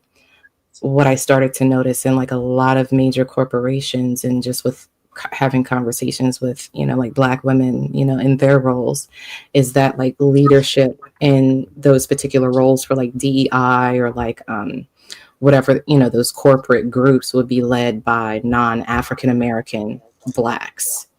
And it almost like kind of usurped the idea of why, I guess, having those conversations in the workplace were needed, because it was being skewed by people who don't share the same cultural understanding as the average African American in corporate America. And I had wrote an essay on it, and I had really serious challenges with it, and talking to some of these people that were in those roles, like the complete obliviousness that they would have to it was what was like really shocking, because they just assume, well, you know, I'm black, they black, so it should all be okay. And I'm like, it's not. And in your lack of understanding of that cultural nuance, you're removing a voice, or you're in certain cases, um, maligning them because you don't have that understanding, you know. And you know, it was really unfortunate that, you know, because I mean, it was rampant in a lot of major corporations. Bank of America, well, I don't want to start naming places, but um, just essentially any Fortune 400, 500 that had those organizations within the corporation, you would start to look at their corporate structure, and there was always either just white people or non African American individuals in those roles, and it became a problem. Peace. Peace. Peace. He Peace, said, family. no, that was hard, though. What's up? I mean, I know you coming to agree, right? Well, I just wanted to address the African immigrants. And Suave, as you recall, this is why I suggested that you all report all immigrants to ICE, because it's clear that they work against you. And by not calling ICE on them, you're just allowing them to play in your face in your own country. Okay. So, Oh, yeah, so you're saying to that call is ICE what he on said. people even when there's no real basis for it? Well, the basis is that they are foreign. So let ICE determine if they are here legally or not.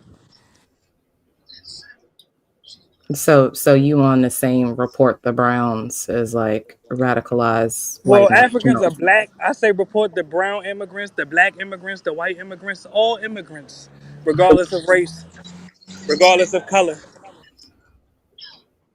So your working position is that, you know, all immigrants by definition work in opposition to African Americans. Definitely. Or I'll word it this way: every housing unit and every employment opportunity that an immigrant takes could have went to a homeless and or unemployed black American. And that's literally irrefutable, what I just said. So, I mean, you can either turn a blind eye and continue to be ethnically displaced or take action against it. The choice is yours. But I will say this: you can't go to their countries illegally. They won't let you take over any communities in their countries. So just remember that. I mean, I don't think that you're inherently wrong. I just think that the framework that you're using to justify it is a little weird to me. Well, tell me what part you disagree with. I'm listening, sis. So it's not that I wholeheartedly disagree. I just, for me, I wouldn't go as far as just like calling the boys on every person that I perceive to be an immigrant because of your rationale based on it. Like if May, it, may I ask but why not? I just wouldn't. It wouldn't occur to me to do that. Well, I'm just asking why. When I say this, of course, I'm not trying to back you into a corner. I appreciate this peaceful dialogue, especially with you. But may I ask, why wouldn't it occur to you? Because I'm not really into trampling or potentially harming people in that way. Like for me, it's about the harm that could potentially be caused by that. Because hypothetically, I did what you did, right? But the person that I'm doing it to is like a naturalized citizen, or they've recently got their citizenship or whatever, right? I'm causing that person harm because I don't know, right? Well, And I'm trying to verify. So is that, I'm not saying that there aren't instances where it may be warranted. And this is where I said I don't wholeheartedly disagree with you. But I think the framework in which you're positioning it is just a little bit much for me. sis, can I tell you why it's always warranted for a black American to report all immigrants to ICE? Can I tell you why it's always warranted? Go ahead. It's always warranted because these same exact immigrant groups, they come to the U.S., they join the police forces, they join the FBI, they become COs, and they are complicit in the mass incarceration against Black Americans. So you have to fight fire with fire. You have to utilize the biblical tactic of an eye for an eye. If not, you will be the only one missing an eye, and eventually you'll be missing both eyes, and you'll be blind. I mean, Jesus also preached for mercy too and grace, right? Yes, So have mercy against your own community that is being ethnically displaced. By refusing to report illegal aliens to ICE, you are lacking mercy to your own ethnic group. Don't you realize that? I don't see it that way, not the way that you're framing it. No. Well, let me give you an example. What?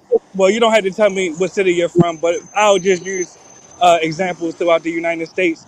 Are you aware that Compton used to be majority Black American? It's not anymore.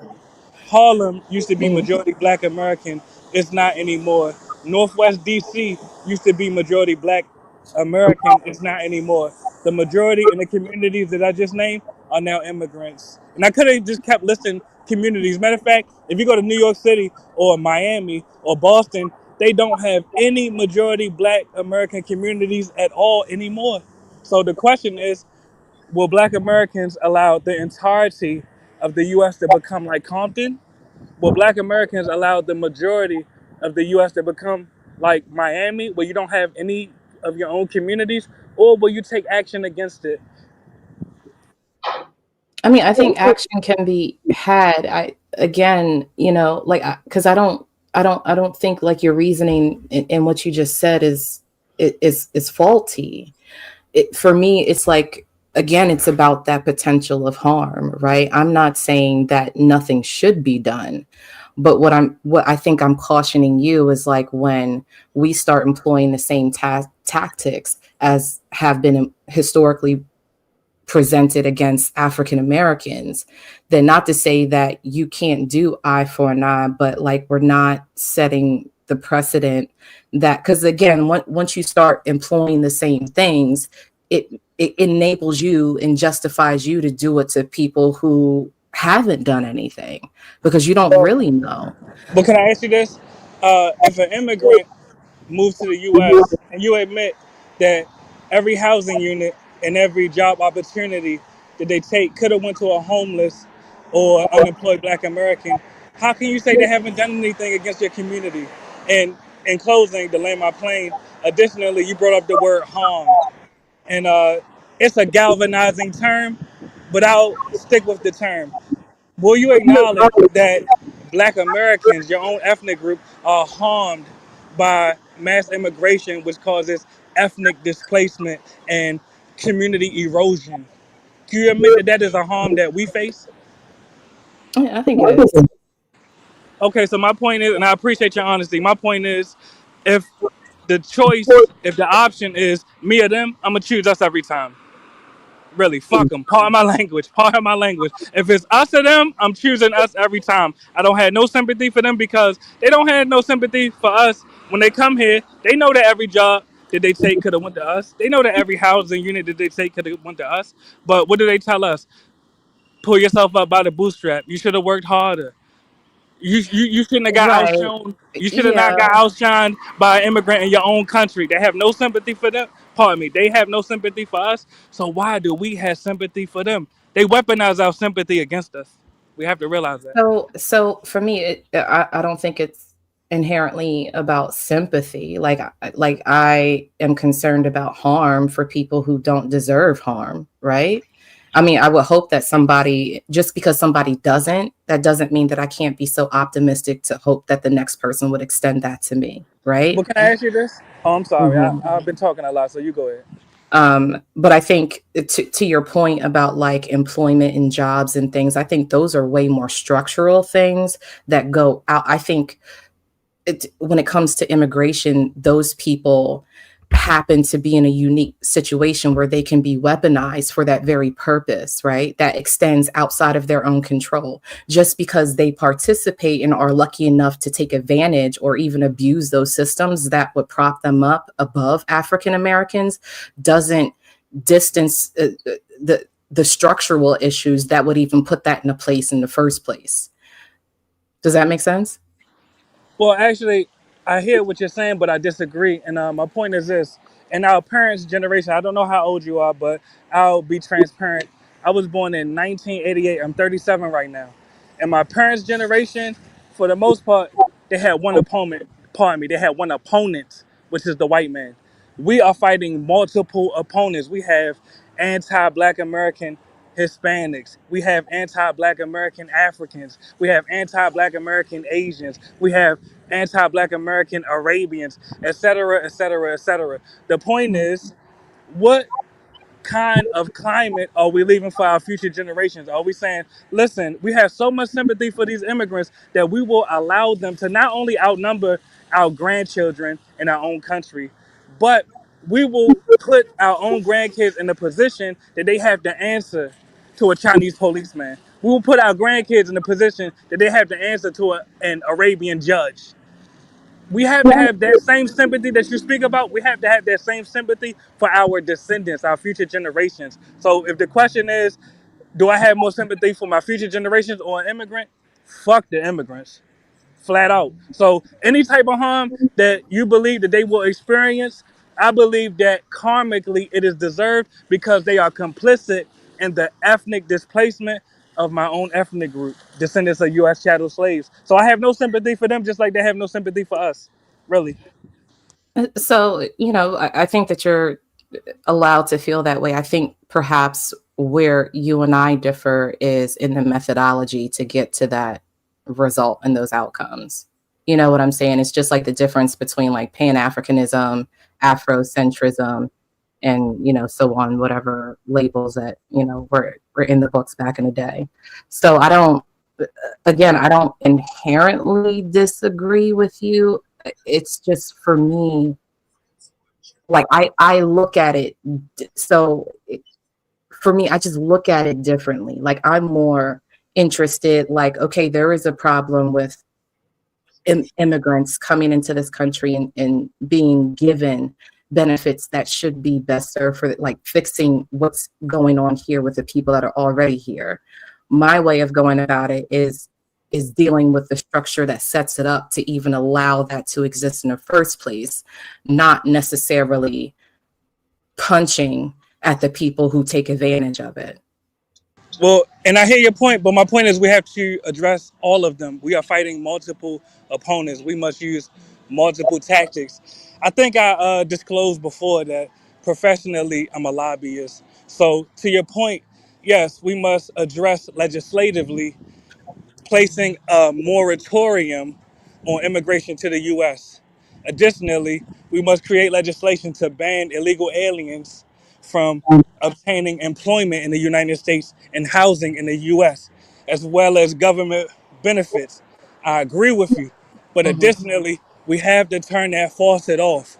That faucet is the literal millions of immigrants that are already in our communities. So I ask you this, and I'll say this before I go. I got to drop down. I'm getting text messages from my family. But I'll ask you, if we continue to turn a blind eye to mass immigration and we don't report illegal aliens to ICE, tangibly, I mean physically, where will majority Black American communities physically exist if we continue to turn a blind eye and don't turn the faucet off? Because every major Black American city that you can name is being penetrated by literally millions of illegal aliens. So tangibly, where will our communities even exist if we continue to turn a blind eye? And Suave, you want to take it? But sis, Uh, I respect you for passing the mic. But if you don't have an answer, at least think about it. At least think So about it. I Suave, if am you got an answer, thinking, Thank you, sister. yeah. Appreciate you, Black yeah, Power. Suave, if you got the answer, I mean, I would like to hear it. Physically, where would they exist? Whoever the fuck they want to. Well, it won't be Compton. It won't be New York City. It won't be Boston. It won't be DC. It won't be Atlanta. Atlanta is less than 50% black. So I'm asking for a serious answer, brother. And if you don't have it, at least No, think about it, brother. I don't have that. I don't got that. Okay. I respect your honesty.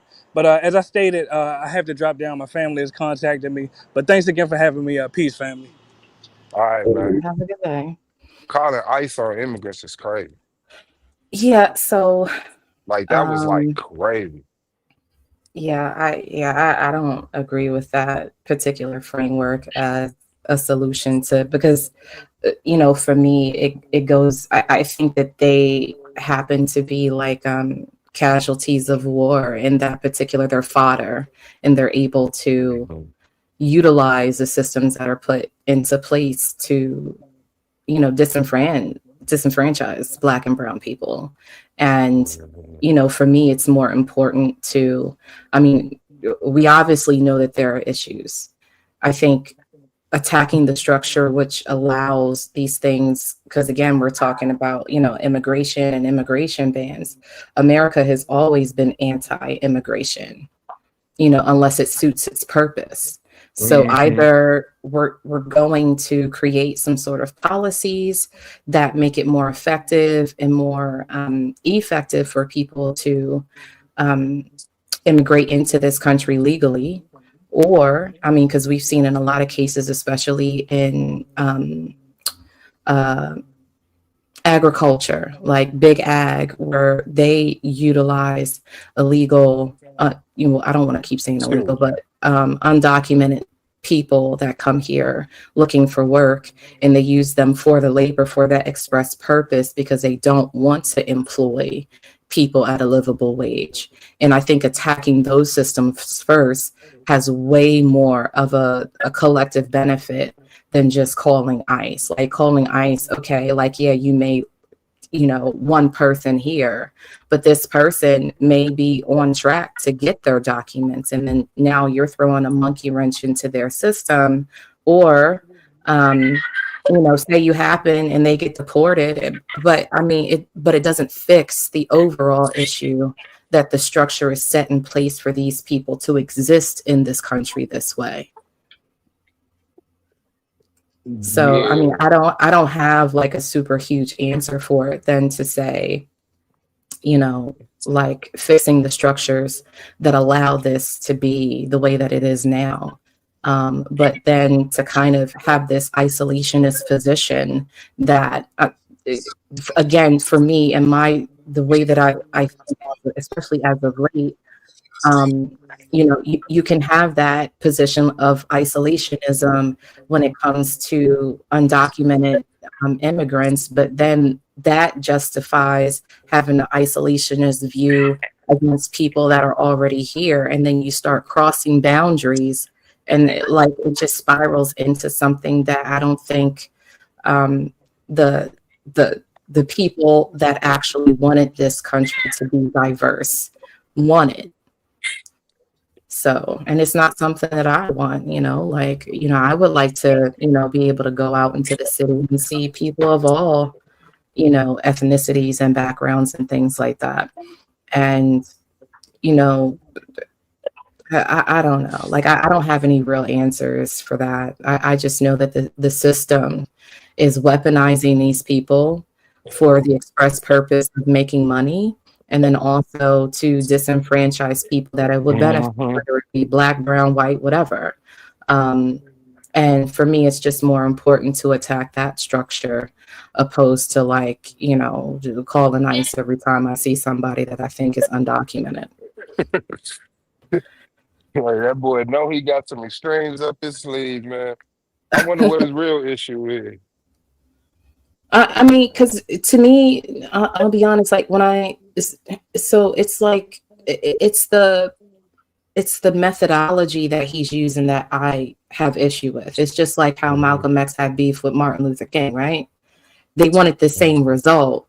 They just went about it in two different ways. And at one point they were kind of ops, but the end results, the result wanted to be the same. It's just the way of getting there in practice is two different avenues. So I just think that that's where we are. So I don't know if, him and I would ever have any commonality in that regard. Uh, yeah, I'm still at the store. I'm checking out now. Are you getting dinner? What you getting? You cooking tonight? What you making? Yeah, I'm cooking tonight. Oh, I'm cheating. I got well, really, I have just a fat boy hunger right quick. So some chili cheese hamburgers and fries. Some what So hamburgers? Chili chili cheese? cheese, yeah, Oh, okay. That yeah. actually sounds good. Hey, I was like, yeah, I'm on that. I mean, I had a couple things to grab, so let me go grocery shopping. I hear you. I'm lazy Yeah, now. I just order it. I ain't even, not unless I really want to go to the market. I just order it now. I'm bad. I'm terrible. I'm part of the problem. I'm part but of the capitalist problem. nah, I ain't mad at you. Long as you know. No, I'm in it. Yeah, I no, mean, I guess I put it off a little bit, but not to the point where it's unhealthy. Like, yeah, I ain't feel like doing it. nah, So, I'm Suave, I'm bad. Like I'll have like AI like make a meal plan for me, and then mhm. I'll make force it to make me a grocery list, and then I'll take that grocery list and send it to the people, and then tell them to bring it to me. So that way, for one, I don't have to think about what I'm going to cook, but nor about the groceries that it takes to cook it. Oh yeah, COVID did y'all crazy. Yeah, like it's been, I mean, although I will say it's been super helpful, but I know it's really toxic. I don't, that's why I need to like get away from like making that accessible. You know what I'm saying? Like, Mhm, you know, mhm. I ain't mad at that. Yeah, no, I'm like, I guess I'm a maniac in that way. So it was like I was not ordering nothing until I had to. And then once I had to, I felt that power. It was like, yeah, I ain't going nowhere, man. What they want? $3? An extra $3? Let's go. Yeah. And then I found myself morally conflicted because I don't tip. And they like, this encourages your dasher to. I'm like, yeah, no, I'm cool. Zero. I'm zeroing out on their ass. I don't got a dollar. No, I do tip, but you know what the crazy part about it is that I find that it actually saves me money. Like, so, you know, because I like to cook, right? Like one of my personal like I Mhm. guess bad habits is like wanting to make like really glamorous meals and stuff like that. You know, like I make bread and I'll make like I make a lot of shit from scratch, right?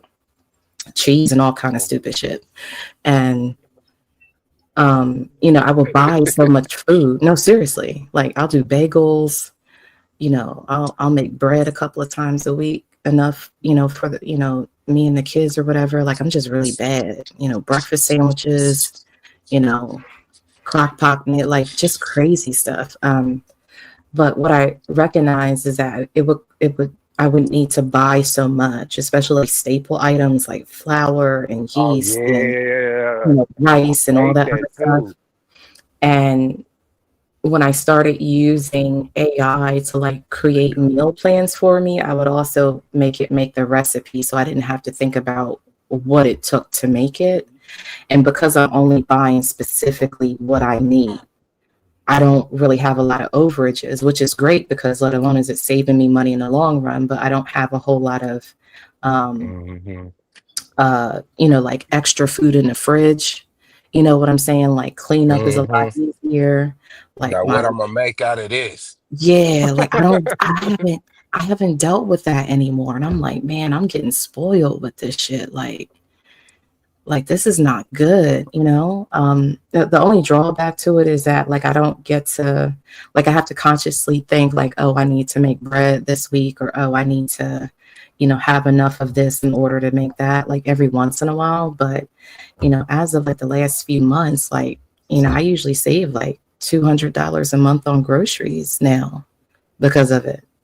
And, you know, and then I don't have a whole lot of cleanup, you know, not a whole lot of leftovers, maybe enough for the next day or something. And then that's it, it's gone. Yeah, I can see that. That's as I say, like I like cooking.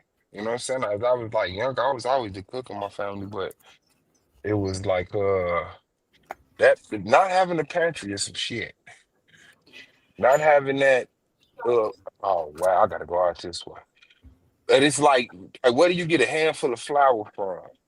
You know what I'm saying? Like Hmm. I don't need all of this, but back then shit was so heavy in rotation, you were gonna use it. But now it's like shit, nah. That shit might be Yeah. sitting there for a while until I feel like Italian again. Yeah, so like I'll stock up on stuff like that, like pasta, rice. But there's other things. So I do a lot of canning too. So I have like pickles and sauerkrauts and sauces and things like that. So a lot of this stuff I don't always have to get because I know that I usually like bulk up and then I'll make like a bunch of it and can it. But it's like in the moments when I don't want to think about, oh my God, what are we going to eat for dinner tonight? Or, it's the weekend, I got to make breakfast or something. Um, when it comes to those meals, I end up like saving money. And it's just like, but I know in the process of me saving money, like I'm doing environmental harm at the same time. And it's like I feel there's like that cognitive dissonance that I have, it's like, Mm. what do I do? So, That is true, ain't it? It always balances out, so you might as well just do what you want. no, Because it like always just balances out. I'll be feeling guilty though. Like I did, like that's why I could never smoke weed because it's like I just be like going through my own emotional thing, just like without drugs. I couldn't imagine like sitting around, the way that I'm set up and then thinking about like the environmental harm that I'm causing and being high. It Hmm. wouldn't be a good mix at all. At all. That's crazy because I think like weed like slows my brain down. Like I constantly, my right hand got to be doing something, my left hand got to be doing something, my left foot tapping, and it's like I don't know. I think just subconsciously it just helps me to like not be Mhm. everywhere at one time. But I Yeah. still be like playing a video game, playing a game on my phone, talking to y'all and listening to a lecture at the same time. And it's like, Yeah, no, I can't do that. I tried smoking weed, but I realized it made me paranoid. I can't oh do yeah, it. your first time, that beginning stage is a very I tried paranoid for like a stage. whole 2 years or something at one point, and I can't. Something about me. It just makes Yeah. me paranoid. It makes me like really guilty for some reason. Like and as much as it's Yeah. funny, like it's like my cousin, like she's a heavy smoker, and she's always trying to get me to smoke, and I was like, you must want me to call the police on myself for some shit that I didn't even Hmm. do. That's what you want. You want me to feel so bad that I need to start professing all of my sins to some Yeah. 911 operator under the You do. influence of weed. Because Like, every time I quit smoking, when I start back, I go through a paranoia phase. You know what I'm saying? Like anytime I'm driving, I'm just, where the police at, man? Where they at? And then this, that, that. mm-mm. I be annoyed as hell, but then it goes away. But now the weed is so goddamn potent. Like, yeah, no. I think, you take one puff and you walk away if you don't smoke. You cannot smoke a half a blunt or none of that shit. Take you a puff and see how that treats you and walk the fuck away. You know. But I if it's not can't. for you, it's good that you know that because it is like chemical shit, And if you got it in you already to just be cool, then shout out to you. Yeah. Yeah, I can't. I gave it a good effort when I did try it. I can't do it. Mm-mm. I remember one time I was by myself. I think this is when it was just me and my son, and I think my son was like with my parents or something for a few hours, and I called myself being a girl and smoking, and then I for whatever reason I just started crying and cleaning. Like I felt bad. I'm like, I'm over here smoking weed and enjoying being high, and I'm not being a good mom. This is not fair to my son. You probably need, like, this is what my brain is Oh telling me, like yeah. super intrusive thoughts. I can't do it. I cannot. Yeah, I had that too. I think one time I came in because I was like starting back up to smoke weed again, and I went out and got high, came home, and my kid. my daughter was like, "Dad, why your eyes so red?" And I Mm. like got anxiety. Like I felt responsible. Like, but then it was like, man, time go by. Like, nah, my kids know I smoke. Just be responsible with it. It's just one of them things you get into. I don't mind it like drinking. Like I'd rather you smoke weed than drink. I'd rather you be able to afford whatever the fuck you can do though. But don't just get into shit for party habits and shit, I guess.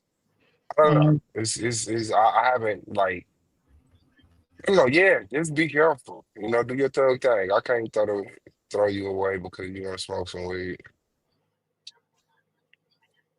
Yeah, so I make wine and champagne too. So it saves me money, you know.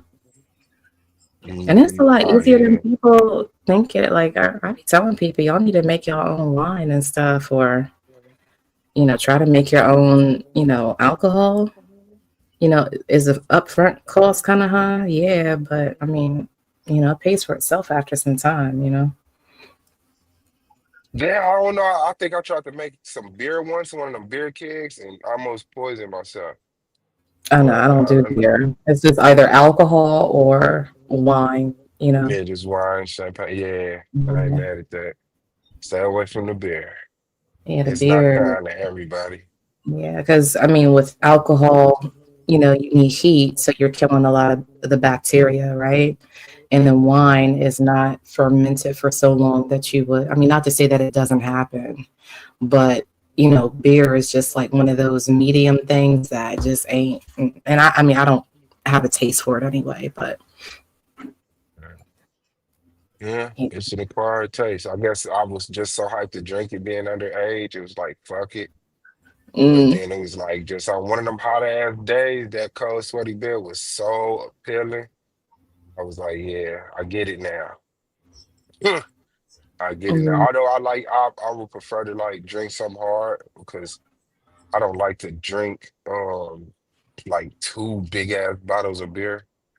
And that's what I find myself doing. Like I just rather take shots until I'm feeling good and slow down. mm. But beer is the filler. I guess it keeps the party going instead of you drinking a whole nother fifth or something. Grab one of them beers. Yeah, usually when I go to family gatherings and stuff like cookouts or whatever, like I usually take like a limoncello for shots, and then I'll take like a couple of bottles of like wine or champagne. But they usually have other stuff there. But that's just kind of what I stick to because I ain't gotta. The men, they like their beer, and I'm like, like if I want to get tipsy, I'm trying to make sure that it don't take me 2 hours to get there. Yeah. It don't take Yeah, me two hours. that is the thing with beer, because I swear my trick is I grab two beers off back. I chug one and then I relax. But yeah, but I definitely would shoot a beer just to make sure I get kicked in the head real fast. Oh, yeah, and then you gotta drink all that liquid and you run into the bathroom. That's too much. That's a lot of work for me. It's a lot of work. Oh, Yeah. God. What's your favorite thing to cook? Probably. So between like some sort of like paella, because I like rice. Um, but I like making baked goods too, even though I'm not a sweets person. I like making like stuff for the kids, like pies, cakes. They Oh, like their okay. bagels, English muffins, and stuff like that. Um, because they enjoy it. Like, I like to cook, but I like to let other people enjoy the food more so than me enjoy it. So like the kids, I'll make like I can't remember where I got the recipe from, but like these kind of like, when you get the apple pies from McDonald's, but I make one Mm-hmm. that's like in a puff pastry.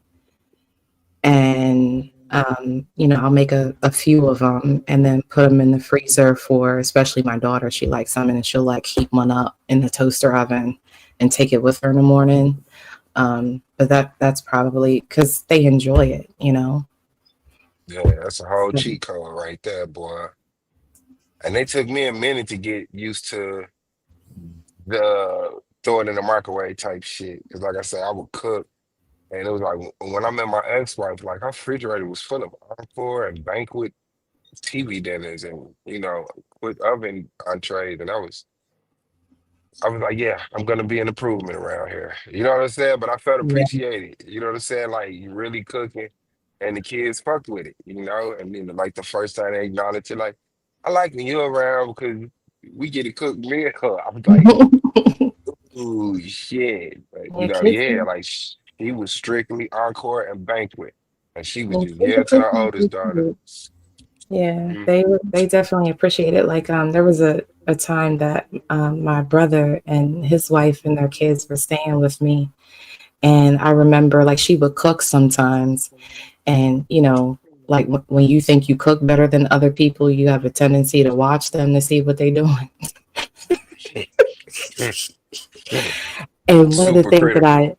I know you don't you try to be like chill about it, but it still be kind of like in your body language clear, like you looking at people like you don't know what the fuck they doing. And like she would make meals, and a lot of times it'd be like canned vegetables and stuff like that. And the kids would never eat the vegetables. And I remember one night I had decided to cook and made vegetables that were fresh.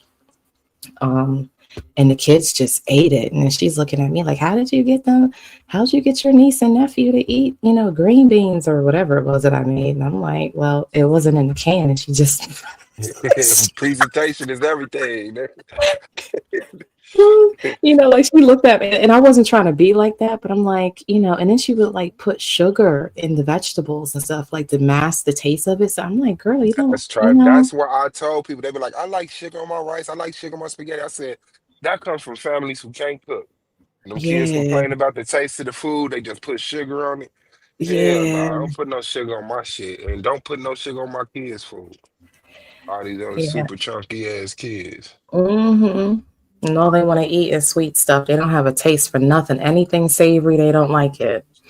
Yeah, Man. but yeah, so like, I get a kick out of that for, the people that are around me to enjoy the food, so every once in a while, like I'll put on like big shit, like everybody coming. And, but that's how my whole family is. Like we're always, somebody at somebody's house is cooking out, potluck, so, for me, it's just like, I like cooking, but I think the reasons that I like it is because other people get to enjoy it, Mm-hmm. especially when you make them stuff that they've never had, like some sort of like French food or, something that's Mm-hmm. like not what they've ever had before, like, risotto and other things like that. And they're like, I never had, oh, this is good. You got to give me the recipe. And I'm like, yeah, see? Yeah, you got to, open that recipe book up, That's what I did with some stuffed bell peppers. I remember that. That was something I cooked when I was married. I did stuffed bell peppers and the kids loved it. They was like, oh, you like that? Just stuff a bunch of meat and cheese inside of a bell pepper with a couple. Mm-hmm. See, he just ran that motherfucker. Yeah, I think that people just appreciate food when, it's made with somebody that cares about the food, With love. Yeah, Yeah, man. That's that's a why like fact. what was that movie? Fuck. What was it? The Invitation? I don't know if you've seen that movie, but where all the people go to the one restaurant and they realize as they're eating that they can't leave and people end up dying. But I was like super fascinated with that movie because it was like, a food, people respond to food for different reasons. You know what I'm saying? Like food may, you know, remind somebody of their childhood, or Mm-hmm. they eat something for the first time and they never thought that they would enjoy it. Or, you have people that enjoy the presentation of food, the way that it looks, they want to snap pictures and stuff of it. And, it brings people into a space to find reasons to communicate with each other when they probably never would have previously. And I don't know. I just, I don't know. That's one of my things. Plus, I garden and make soap and Let stuff. me get So three of I'm your just natural like, hair wraps, God. um, 3 of your natural hair wraps. so for me, just like making shit is just like a thing that I do. So, but I'm gonna No. get off of here because in between talking on, with everybody and you, I managed to pull off dinner and I just want to put it away. So I don't gotta think about it for I the know, rest of right? the night. So I'll let you go. It was nice talking to you and Mrs. Swab. I'll just say because I forgot her name. What was it, Tanisha? Tanisha. Yeah, Tanisha. Tanisha. Yeah. Yeah, I'll talk to y'all later. Thanks for letting me hit the link. All right, for sure, sis. No problem. I appreciate y'all participation in the panel. Keeping it fire. That's it. All right, thank you. I'll talk to you later. Bye. For sure. Peace.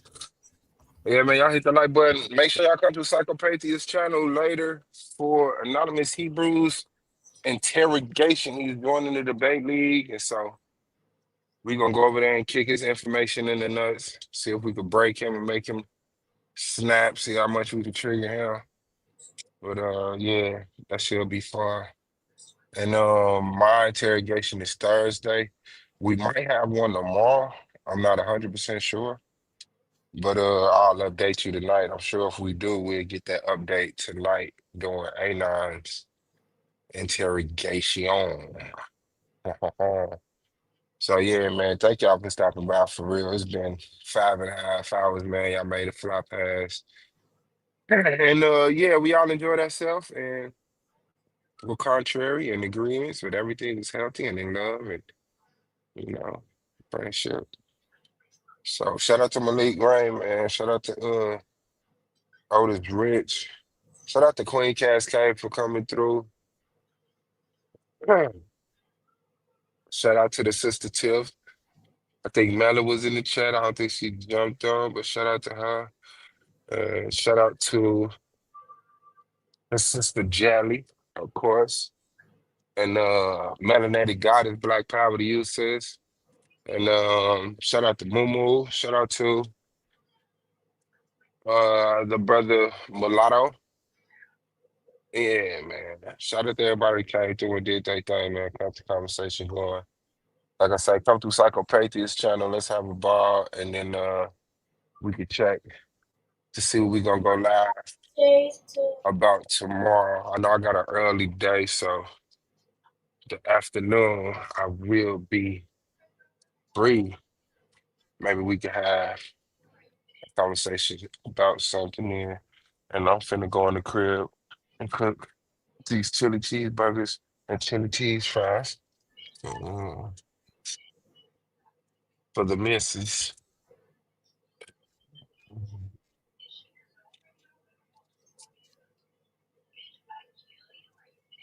Peace, man. It's the boy Swab Boss, man. Black Power, man. Keep your head up so y'all see the bullshit coming and man, you progress in lanes and what you got a passion. Cause work is work, but it ain't got to be tortured. It's the boy Swab Boss, man. Black Power, peace.